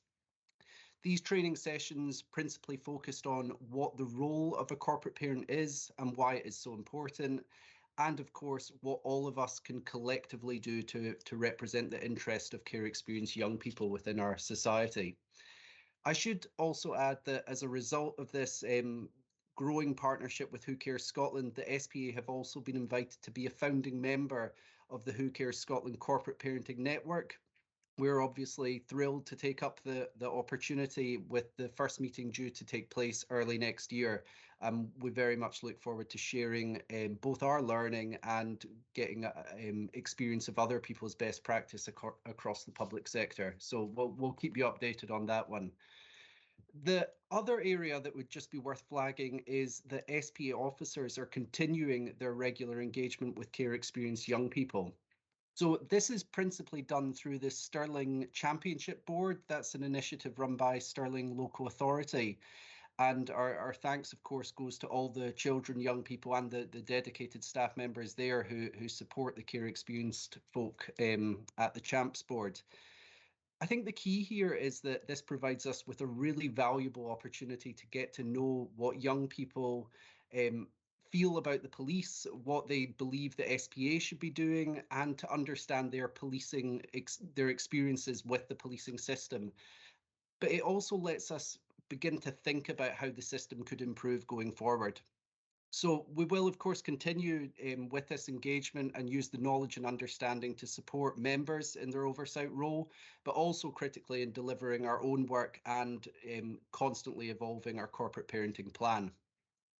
So finally, I'll just come back to that one area that's reporting as amber within the corporate parenting plan, and that relates to the recruitment of a care experienced modern apprentice. So I think if I speak frankly, we have made significant progress in this area. We have a job post written up, it's been job evaluated, we have the spec and we have a full work plan. Unfortunately, we've had to pause that for the time being as we await the outcome of the Scottish budget position. Again, speaking fairly, I think I can say on behalf of all my SPA colleagues, we're quite disappointed with this position. However, I think we are hopeful that in the short to medium term, we'll be able to move forward and hopefully progress to recruitment. And again, I'll keep members updated on this position. So I think, Michelle, if you're happy, I'll pause there, but very happy to expand on any points and of course, take any questions. Thanks, Sam. I think the chair's back, so I'll hand over back to Alistair. There you are. Thank you, Chair. Yeah, apologies to everybody. For some reason, my connection just dropped out, but thanks very much to Michelle for stepping in and maintaining the momentum of the meeting. I'm sorry I missed the end of the discussion on the child abuse, but I'm sure I'll pick that up from colleagues. So Sam, we obviously moved on to you, to the SPA Corporate Parenting. I got the end of it. Colleagues had the rest of it, so I'll open it up now for questions. And I see that Michelle has her hand raised. Michelle. Yeah, thanks, Chair. And it's not so much a question, but it's just I suppose an expression of disappointment in terms of what I thought was a really tangible commitment and demonstration in terms of that modern apprenticeship post. And I understand the challenges around the budget, but in the greater scheme of things, it's a relatively minor amount that has a very significant both commitment and statement and impact. So notwithstanding my absolute appreciation of the financial circumstances, I'm really hoping that it's something that's going to be able to be progressed, because I do think it is really important. So, but thanks for the report otherwise. Chair, if I may briefly, just to say, Michelle, I think we all share those frustrations and completely relate to them. And it is acknowledged that you've been a real champion of this work going forward. So I think we are hopeful that we will be able to move forward fairly soon. I'm vague because I honestly don't know how soon that will be. But I know yourself and fellow members will be keen to be updated on this and will endeavour to do so. But thank you. Okay, thanks, Sam. Tom. Attach my own beliefs to what Michelle said there. As a strategic aim of the board, and as a member of it, I think that the investment in that is something that is within the boundaries of the funding envelope that's already there and the risk. The other point I want to make is in support of the corporate parenting strategy of the SPA, but also of Police Scotland too, is just to put in record the fact that care experience and also the promise were both strong features in the stakeholder panel in the most recent selection of the new Deputy Chief Constable. And it was very, very well received both by the care experience person and by the candidates for that role. So there are other areas where the corporate parenting strategy is coming to fruit now, not least the recruitment and most senior leadership in Police Scotland. That should be on record. Yeah, thanks very much for that, Tom. Does anybody else have any questions they would like to, or points they would like to make on this paper? We've got Sam speaking to it. No. Yeah. Thanks very much, Sam. The only point to raise is I would also add my voice to that of Michelle and Tom in terms of that opportunity for somebody with care experience to get a modern apprenticeship. And this is a very general comment. It really brings to life the challenges of working within constrained budgets. And if you magnify that across public sector in Scotland at this moment and opportunities for young people, I think it's a very clear example of the challenges people are facing. So thanks for highlighting it for us. Okay, so we're staying on the theme of corporate parenting. We've got 4.5, which is Police Scotland's corporate parenting strategy update, which obviously AC Ritchie was going to present, and he's unavailable today. So is Chief Superintendent Matt Richards speaking to this? I am, Chair. Thank you. Thanks, Matt. I'll just launch straight into it off the back of what kind of Sam was saying. So the Police Scotland Corporate Parenting Plan 21 to 24 includes the vision to contribute to a care system which prioritises a child's need for a happy childhood and results in positive experiences and outcomes. And the way the force has elected to kind of take that forwards as a really important area of business is through 5 strands. The report details to yourself, Chair, and colleagues, those 5 strands in quite granular level. So I'll just go through that now and pick up each 5 with a general kind of outline as to where we are.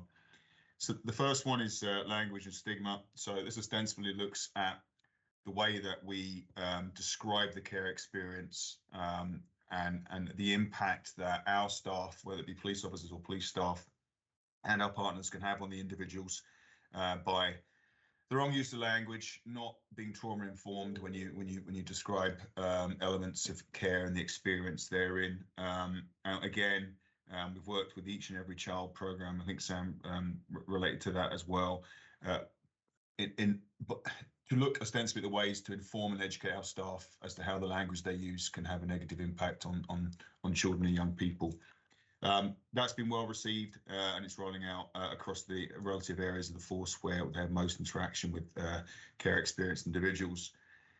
The second strand is building better relationships. Again, this is about nurturing and fostering those kind of positive interactions with people, children in a care experience environment. We've basically aimed this training specifically at our initial course, which as the committee will know, is a large number of officers, increasingly large number of officers in terms of our ratio on the front line, 300 plus each intake, and those staff are being taught around the challenges of adverse childhood experience, the challenges of intergenerational trauma, which in itself kind of lends itself to a lot of the language that came out of Christie some years ago regarding not repeating the same mistakes and not challenging ourselves as an organisation to ensure that we give the best to the communities that are most vulnerable. So frontline staff and also increasingly our key detective officers, specialists who are most likely to deal with these children at a time of crisis when they're at the most vulnerable. So two good trajectories into the kind of building better relationships work. We've also got, and this I think is key, a care experience staff and officer group who have been involved in consultation with the drawing up of the corporate parenting strategy from day one. They have been working with Who Cares Scotland and have recently produced an animated piece along with a case study, which I would commend to the group to have a look at. It's the link is in the document. It's all about how the organisation has taken its journey through the kind of parenting arena, and how we're learning and developing and improving as a consequence of that, and not just for ourselves as an entity, clearly, but for the those individuals that we come into contact with who are in care or have experienced care. So having that empathetic group, having that kind of knowledge hub within our own organisation has been a real boon, I think, to rolling out the plan. The next strand, again, briefly compared to the document, is supporting children in conflict with the law. This continues to be clearly a primary focus for us as a law enforcement agency. When we come into contact with children, we want to do so in an empathetic, supportive manner, not be seen as punitive and be approachable and understanding. And the first two strands clearly work towards that.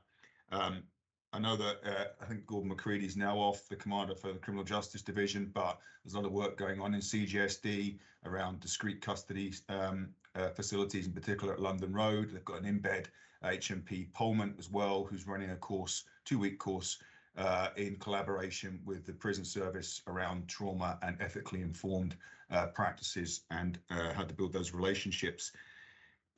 Recently, members will probably be aware there was a workshop day held at COSLA in Edinburgh, which I attended along with Mr. Graham and various other members of divisional staff. Really interesting interaction around some of the most kind of continuous legacy problems between ourselves and health and social care that we would like to address, in particular in the custody setting. So I think probably, Chair, there'll be some good work comes out of that, which will further inform not only the plan, but policing in general. So CGSD, as I say, essentially involved in this and where we come into contact with children in conflict with law. The second last, the penultimate strand, is offering employment and development opportunities. Of particular interest in this case is the fact that we now have a serving police officer who's come through the recruitment, vetting, fitness and induction training for an officer, and all the challenges that highlights. There's a lot of chicanery there for any individual. What that individual's doing now they're deployed out is mapping out their experience of that journey so that we can potentially provide more opportunities to those with care experience, and not just as members of police staff or police officers, but also as members of the Special Constabulary and also youth volunteers as well. So that care experience, colleague, again, central to how we develop the plan and that journey that we're taking. And then the last strand is engage, evaluate and learn. Clearly, none of this is any better than the evidence we provide to ensure that we're getting it right and that we are able to take the lessons learned, in particular with our colleagues in strategy and innovation and P&D. We've also clearly got to measure what we're doing up against, as Mr. Halpin said, documents like the promise, absolutely critical. We can't let that just wither and vine. We need to keep that moving forwards and be central to everything we do. And also the UNCRC legislation, in particular Article 12, right to a voice for children. I think that's absolutely key. If we listen, we get it right quicker and in partnership. So just in summary, Chair, again, led you through a document, but one I think that's really laudable. The paper outlines the broad and, to be honest, dedicated efforts of staff. I'm sure it's not surprising, but it's been really enthusing to see staff really grab this with both hands and want to make a difference to people that are, routinely in their care, and they want to make a difference now, not just in the future. Having care experienced colleagues at the centre of what we do is really, really helpful. And I think not only do we have to meet the kind of recommendations of the promise and our legislation, but we've also clearly got an ethical duty of care to young people, in particular those that are most vulnerable in society. So again, I think it's a good piece of work. It's gathering real momentum and is very popular within the force. Okay, thank you for leading us through that paper. Really appreciate it. I'm opening it up to questions from colleagues. And Michelle, you've come in first. Yeah, thanks, Chair, and thanks, Matt, for the report. It's really, really good to see. Not just the detail and the level of activity that's going on, but the enthusiasm and the commitment for it. So I really welcome that. So thanks very much. I'm interested, could you say a little bit more, if you wouldn't mind? You do talk in the report about engagement with young people and getting feedback from them and in terms of their views and so on. And I'm really interested in what process you might have or processes you might have for taking that feedback and the information and the views that young people have and turning it into either improvement activity or doing things differently or so on, just so that there's a real connection between what young people are saying to you and how you respond to that. It'd be good to hear a little bit more about that if you could. Yeah, no, absolutely, Michelle. I mean, one of the things that we are routinely doing is encouraging our staff to get back in through the various kind of surveys and fora in the force when they get new ideas and thoughts from young people.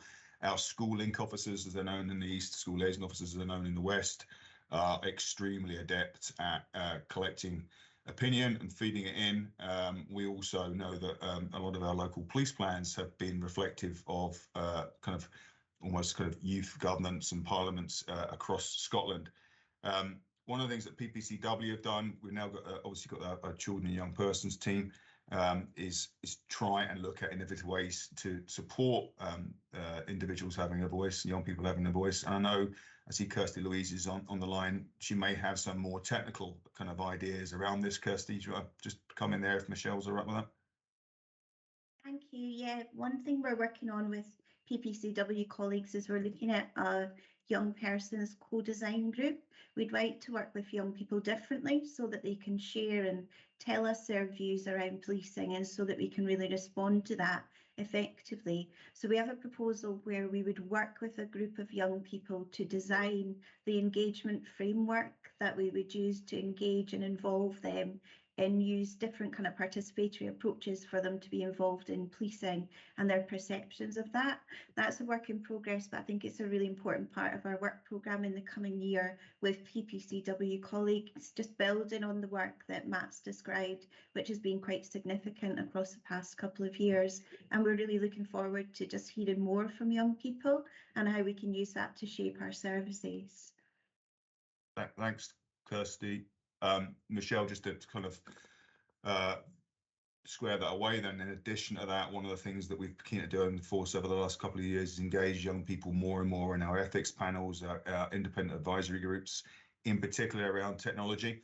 And one of the reasons for that was the consultation, the public feedback for body-worn video, for instance, included a really large proportion of young people who had a lot to say, and actually sometimes were very frank about the fact that they're surprised we didn't have some of these technologies in place, which I think is probably a little bit of a kind of remark on us. But no, they're involved in all of those plenary sessions, and we intend to build on that. And obviously, as Kirsty has suggested, there's actually specific parameters in place now for redesign. Thanks for that, Matt. And as I say, just really encouraging to see all the work that's going on. So thank you. Hey, thanks, Michelle. Tom, you want to come in? Yeah, thanks for that, Matt. It's really encouraging the breadth of that work's ongoing, which is broader than just care experienced children. It's all children and young people. This item is about the care experience. Previously there was work ongoing about bringing in a document set around child rights impact assessment, and I know that it's not widely available yet, but is there a sense that that's still work in progress? I don't know if Tom McMahon and his team are involved in that at all from the policy side, but you know, looking specifically at the rights of a care experienced child and young person is crucial in this. Chair, I'm happy to come in just to say that I suspect that PPCW colleagues may have looked at that, but maybe Matt can update. I don't think you did answer that, Tom. I think you put that straight back to me. Absolutely. Maybe I'll be. I'm not looking for a detailed answer just now. It's just the principle that there's work around, and you know that I could see the situation and say, well, all rights will encompass that anyway. But there are specific needs, and that's why we've got a corporate parenting strategy. No, absolutely, Mr. Halpin. And I mean, we do, as Tom is saying, PPCW own the children's rights impact assessments. I don't know what stage they're at now, to be honest. I'll take that away and have a look. But one thing I do know is we've got additional staff now working on UNCRC as well. So that can almost certainly be part of their remit. But no, that is a critical piece, and I'll try and find out where we are with that. Yeah. Oh, okay, thanks very much for that. An action to take away. So, Mary, you have your hand up.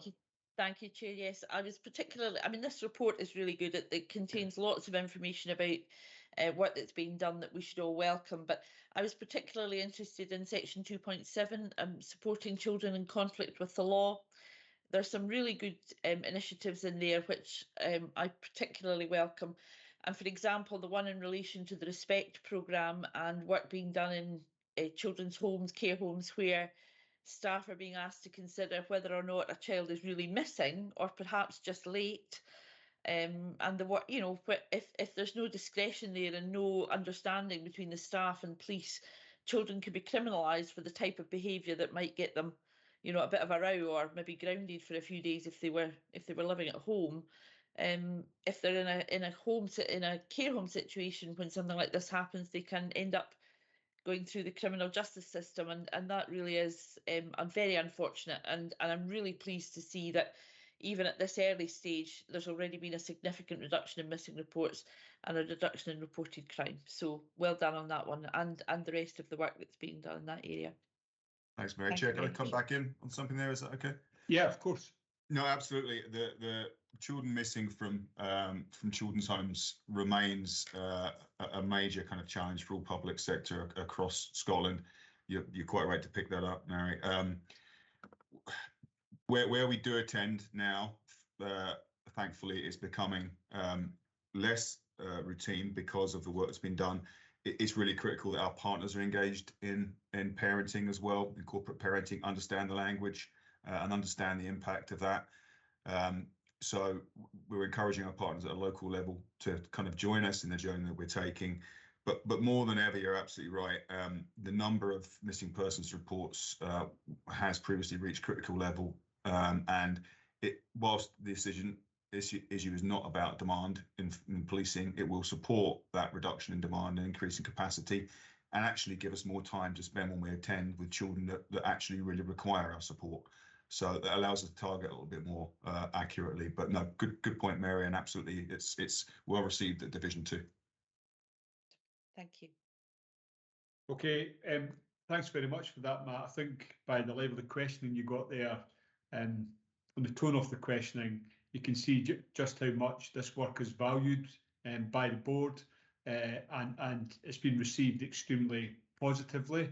And I think for me, there's a real empathy from Police Scotland to make sure they meet the intent of this particular approach from Scottish Government and legislation. So, thanks very much for that, and we look forward to future updates. Thank you. Okay, we move on to 4.6, which is the CIPR annual report, and we have Liz Aston, who is going to speak to this paper for us. So welcome, Liz, and we look forward to hearing from you. Thank you very much, Chair, and thank you for inviting me here again to present this work. Please just bear with me while I get some slides up. 2 seconds. I think it might be best to just share my screen. It's always hard to know which the best way is. Hold on a second. Let's see if this works.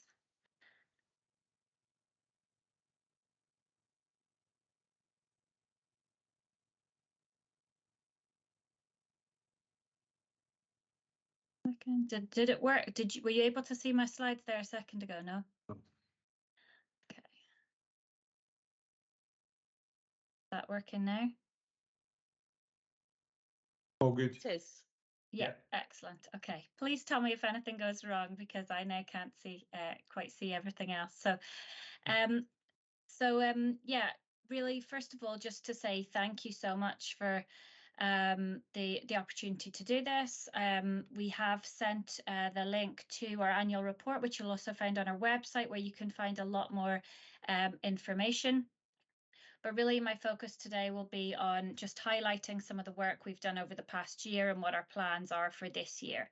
And I hope you'll see that a lot of the work we're doing is connected to the strategic policing priorities, and brings a huge amount of value to policing in Scotland. And a strand running through it is the importance of evidence, and providing and sharing evidence which can inform policy and practice in policing in Scotland.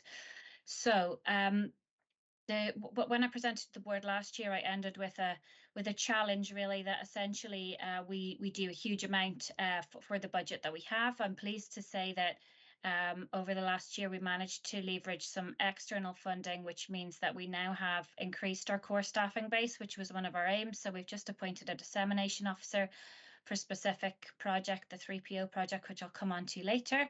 We also have, through our involvement in that, got a full-time administrator for CIPR for the next couple of years, which will help us massively.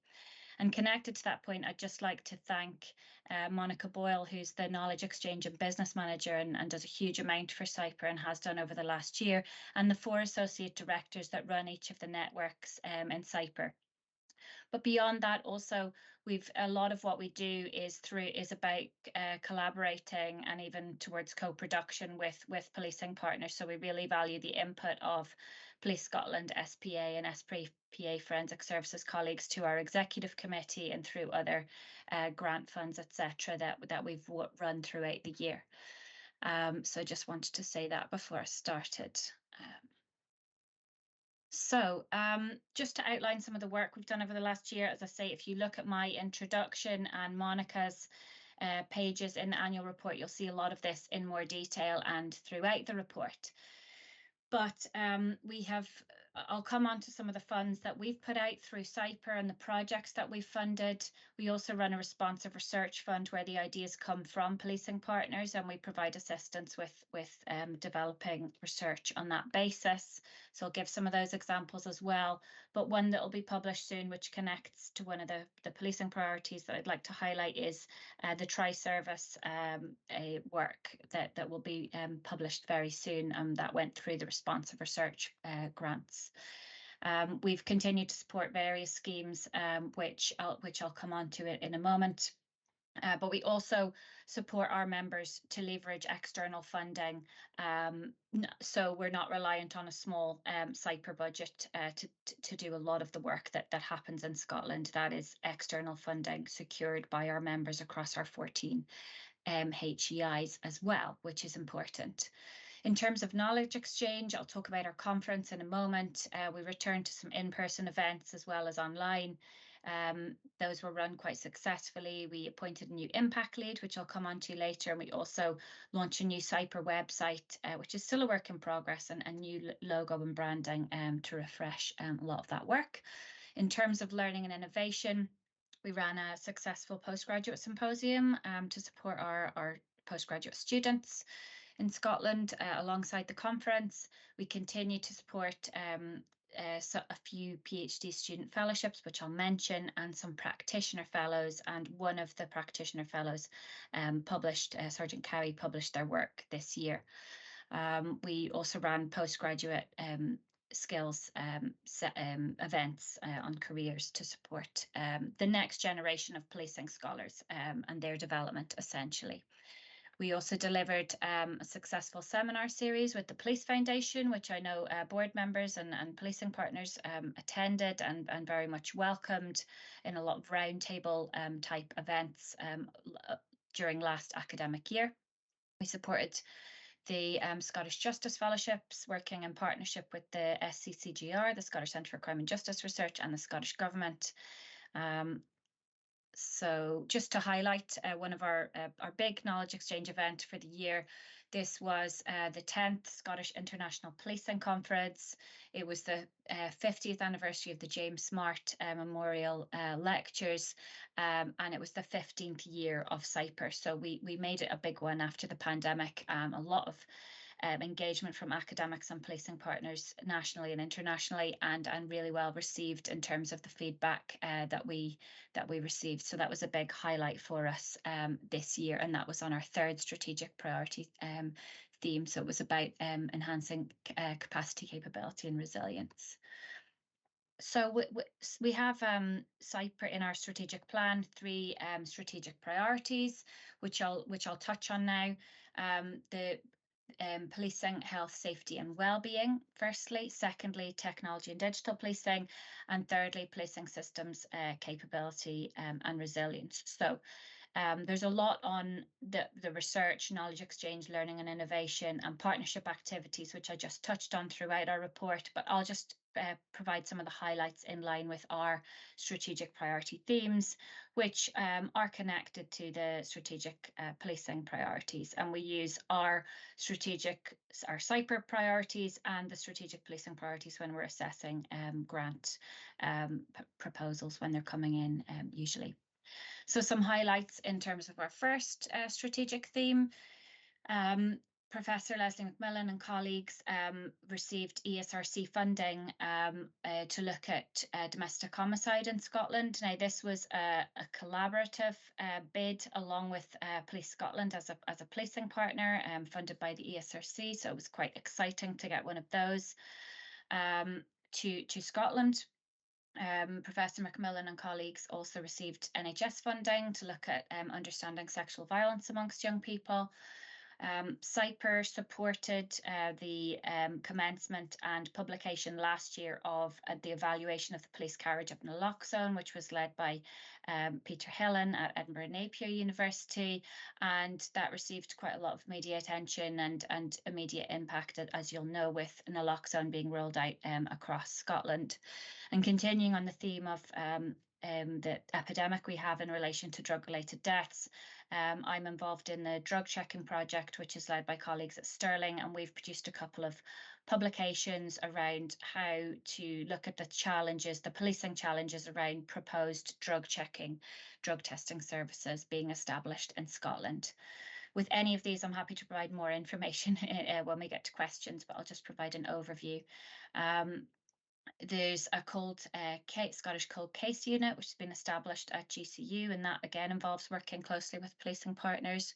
a range of seldom heard community grants which we led through CYPR, which are co-funded by SPA, Police Scotland and CYPR.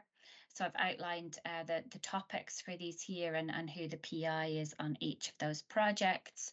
But you can see they cover a range of topics which involve collaborative working with BAME communities, the use of photo voice with young people, intersectionality, LGBT young people, and refugee and asylum seeker experiences and trust and confidence. So you can see the relevance of a lot of these. I just want to draw on some of the strategic police plan and annual police plan objectives and how these connect to some of the highlights of the work that we have ongoing. So, for example, in relation to the first objective, we funded 2 public protection grants last year to Dr. O'Brien and Professor Peterson, and these look at, for example, female genital mutilation and also partnerships between the police and gender-based violence providers in remote rural and island communities in Scotland. So those are ongoing at present.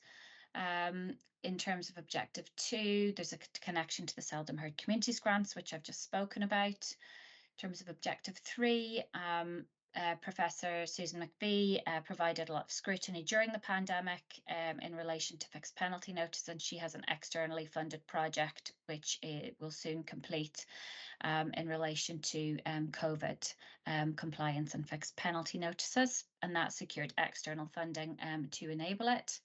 In terms of our second strategic theme on technology and digital policing, some highlights are that we assisted Police Scotland with commissioning an evidence review into public experiences and confidence of body-worn video in policing, which was led by Professor William Webster at Stirling, and that was published earlier this year. You can see more information in our report.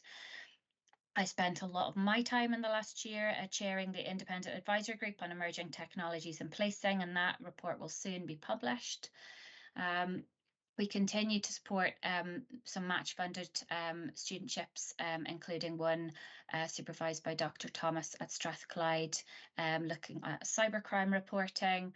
There's ongoing work of various kinds, for example, by Jamal Mansur in her lab at QMU, which looks at various aspects of eyewitness identification. Again, some of the highlights in this connecting to various objectives. We have ongoing future policing projects on preventative policing and new media, so the use of kind of push and preventative policing there. Another one on cybercrime and local policing, led by Dr. Horgan at Edinburgh Napier. Myself and Megan O'Neill, together with colleagues at Keele and UCL, we continue to run the Interact project, which is a big externally funded ESRC project on the impact of increasingly technologically mediated police contact and legitimacy. We've published a few things this year from that project. We also launched a Think Big Leverage Fund, and the first one of those went, it's an ongoing fund which is run a rolling basis throughout the year and available to encourage people to apply for external funding and to support them to do so. And Megan O'Neill submitted a Horizon grant with support from CYPR.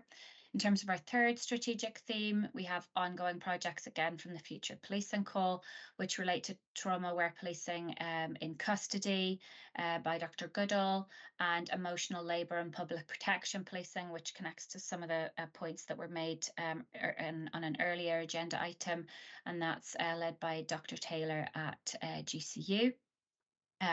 Ongoing match-funded studentships, including looking at the health and well-being of female police officers and staff, led at University of Glasgow. We also highlight various examples from impact case studies in our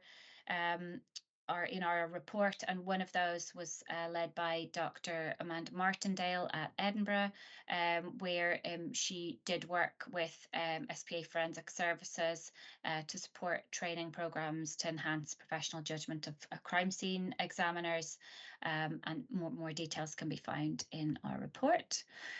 In connection again to our third strategic priority theme and the objectives that are identified.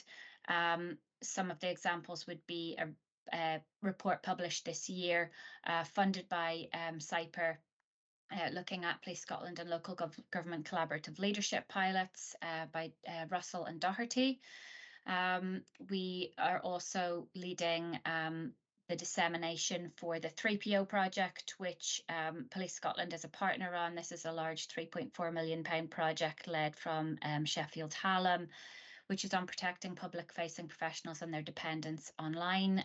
It's with Oxford and Cambridge and UCL, as well as Sheffield Hallam, and 7 police forces plus the Home Office. It's very important in terms of the online sphere and how and the people strategy. So there's 2 connections there in relation to cyber and well-being of officers and their families.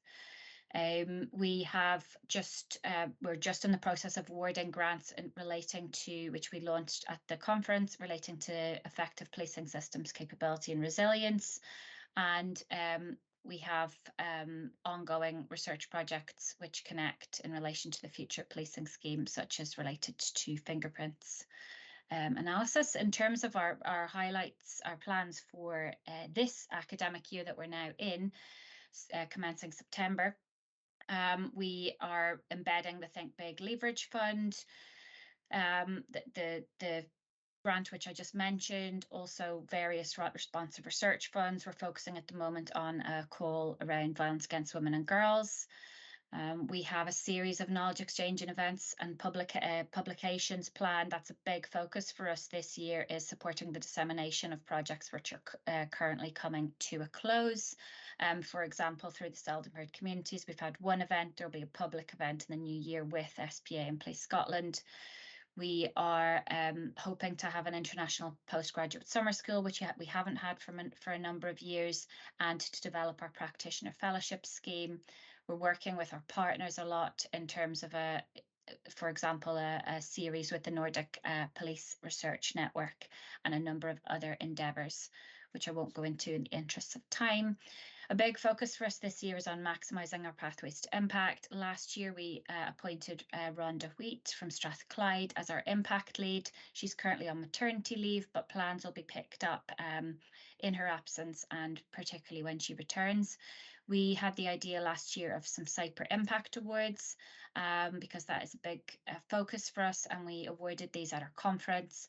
The main award went to Dr. Penny Wilna and colleagues looking at missing persons activity, and the Early Career Award went to Dr. McLaughlin, looking at immigrant women and domestic abuse in Scotland.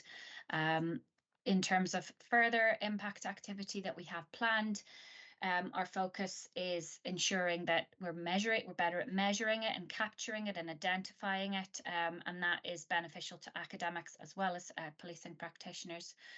As I said, really supporting ongoing projects to examine to maximise knowledge exchange and impact, exploring impact beyond just policing partners into third sector and other public sector organisations, building a database of examples and case studies to support the academic exercise of the Research Excellence Framework, but also evidence-based policing, which is a focus for partners. And a lot of the mechanisms through which we bring impact is by chairing groups, being members of various policing steering groups, boards, advisory committees, etc. So finally, I'm aware I've probably taken up too much of your time already. I just want to say that our Board of Governance acknowledges that a lot of the work we do is very relevant to the work of policing partners, and that we bring a huge amount of value for the amount of investment that goes in. We have challenges such as, it's very important that we work collaboratively and we support the work of policing partners. At the same time, we need to maintain our independence and deliver critical independent research, but which also has relevance and can shape policy and practice. And that's always a tricky balance, but we believe we're doing a decent job in delivering on that and of doing work that is of relevance. So we look forward to continuing to work with policing partners and see how else we can continue to support in due course. We will, as a focus this year, be beginning to look at renegotiating our consortium agreement, because that will come to an end in 2024, which seems a long way away, but really isn't. So we need to look at our future plans for funding as soon as we can. So thank you very much, and I'll just open to any questions or comments. Thank you, Liz. Really appreciate you going through the report and drawing out the key areas and highlights in the way that you did. So with that, I'll open it up to colleagues for any questions at this stage.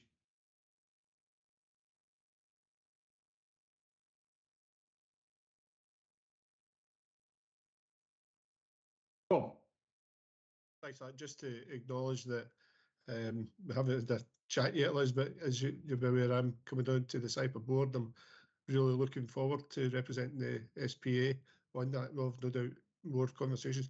But importantly here, to complement the event regarding the presentation around seldom heard voices in the justice system in the 21st of November. It was a joint event with Police Scotland, SPA and the wide range of academic partners, and it was outstanding in the breadth of what it covered. But what was really encouraging was the direct involvement of police officers and staff in that research. So thank you for that. Okay, thanks, Tom. Moving on to the other Tom McMahon. Thank you, Chair.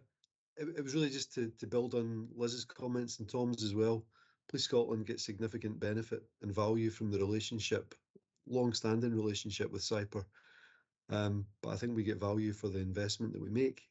It's not our only route into academia, but it is an absolutely critical one for us. And actually, the Chief Constable has given significant priority to that work. Kirsty Louise leads it on a day-to-day basis. But it's sitting within my directorate, and I'm pleased with the relationships that we've formed as well with SPA colleagues in that space. And I know that Tom obviously chairs the joint research group, and it's really encouraging to see the kind of crystallising of research priorities and agreement as to how that can inform practice, which I think maybe in years past wasn't always the case, but I think we're getting towards that now, so that's good. Thank you. Okay, thanks for that comment, Tom. Liz, can I ask you a question here? Maximising our pathways to impact, you know, that sort of, the way I'm reading this is it's evidence to practice. Could you expand upon that a little bit, your thinking and how effective you feel that is at this moment in time? Excellent question. Thank you, Alistair. In academic terms, we often talk about impact as our research having an impact, you know, on a range of different things. So in terms of public understanding, changing policy, practice. So that's something that's important to, you know, a lot of people didn't go into academia just to have their work sit on a shelf. They want it to make a difference. So it's important from an academic point of view. It's also really important from a policing perspective to have evidence-based policies and practices. So I think it's shaping practice, but it's also shaping policy. It's also shaping understanding. And, you know, there is a need for a lot of investment, culture change. It has to impact in relation to training and education and throughout the whole organisation. Ideally, it can't, you know, we've got a lot more to do, but we believe that we've been doing a huge amount over the last 15 years in CIPA.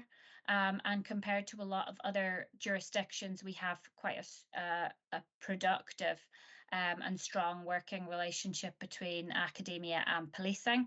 We still believe there's a lot more that we can do, particularly in terms of capturing that. So the work that the academic research team and the research and insights team in Police Scotland do is important to that. So we can't do it on our own as academics. We obviously need it to feed into the policing organisation, and the work that's going on there in terms of collecting together all the reports and the publications for the work that's already gone on is important, and sharing those within policing organisations. But there are other ways, I think. There are ways that we currently do it and do it quite well, through events, through sharing briefing papers from CYPR. A lot of the evidence is around getting people together, like sustained routine interaction. So our conference is important, the event that Tom mentioned, that type of work is important in building those connections and relationships, but it also needs to be system-based as well. And we also need evidence to be, and that's one of the key aspects, for example, in the independent advisory group work, is that you need the expectation of evidence being included, for example, in business cases. So there's ways to build it into the system. So there's a lot that we do that we are having that impact, but we sometimes aren't able to capture it or know about it. So we need to get better at maximising the opportunities and capturing the evidence that we have, that research has shaped decisions, decision making, and impacted on policy and practice. Sorry, I could talk about it all day, so I'll stop and let Kirsty come in. Yeah, well, perhaps at some point we'll pick up a little bit more on this, because I've got a little bit of an interest in this area, and it's one of the themes actually that has emerged from the public inquiry into the Grenfell Tower. You know, about there's a lot of practice out there, there's a lot of policy out there. We know where the authorising environment is, but what is being authorised, is it authoritative? Whereas its links into, you know, research, evidence, etc. So it's a theme that I've got a little bit of an interest in, and I really appreciate your answers that you've supplied there. Sorry, speaking across you there, Kirsty Louise, please come in. Thank you. No, I think that it's been a really important element of our work in the past couple of years to build the capability and capacity for evidence-led policing within Police Scotland, and academic research and a range of different insights are a really, really important part of that. Going forwards, just to support some of the impact work, the team are launching a kind of research knowledge hub online that all colleagues will be able to access from January, and that'll include the kind of latest research evidence and insights for colleagues, so it'll be able to permeate kind of policing in practice. And there's also quite a lot of work underway around kind of becoming a better learning organisation, which I think is really, really important for the service overall.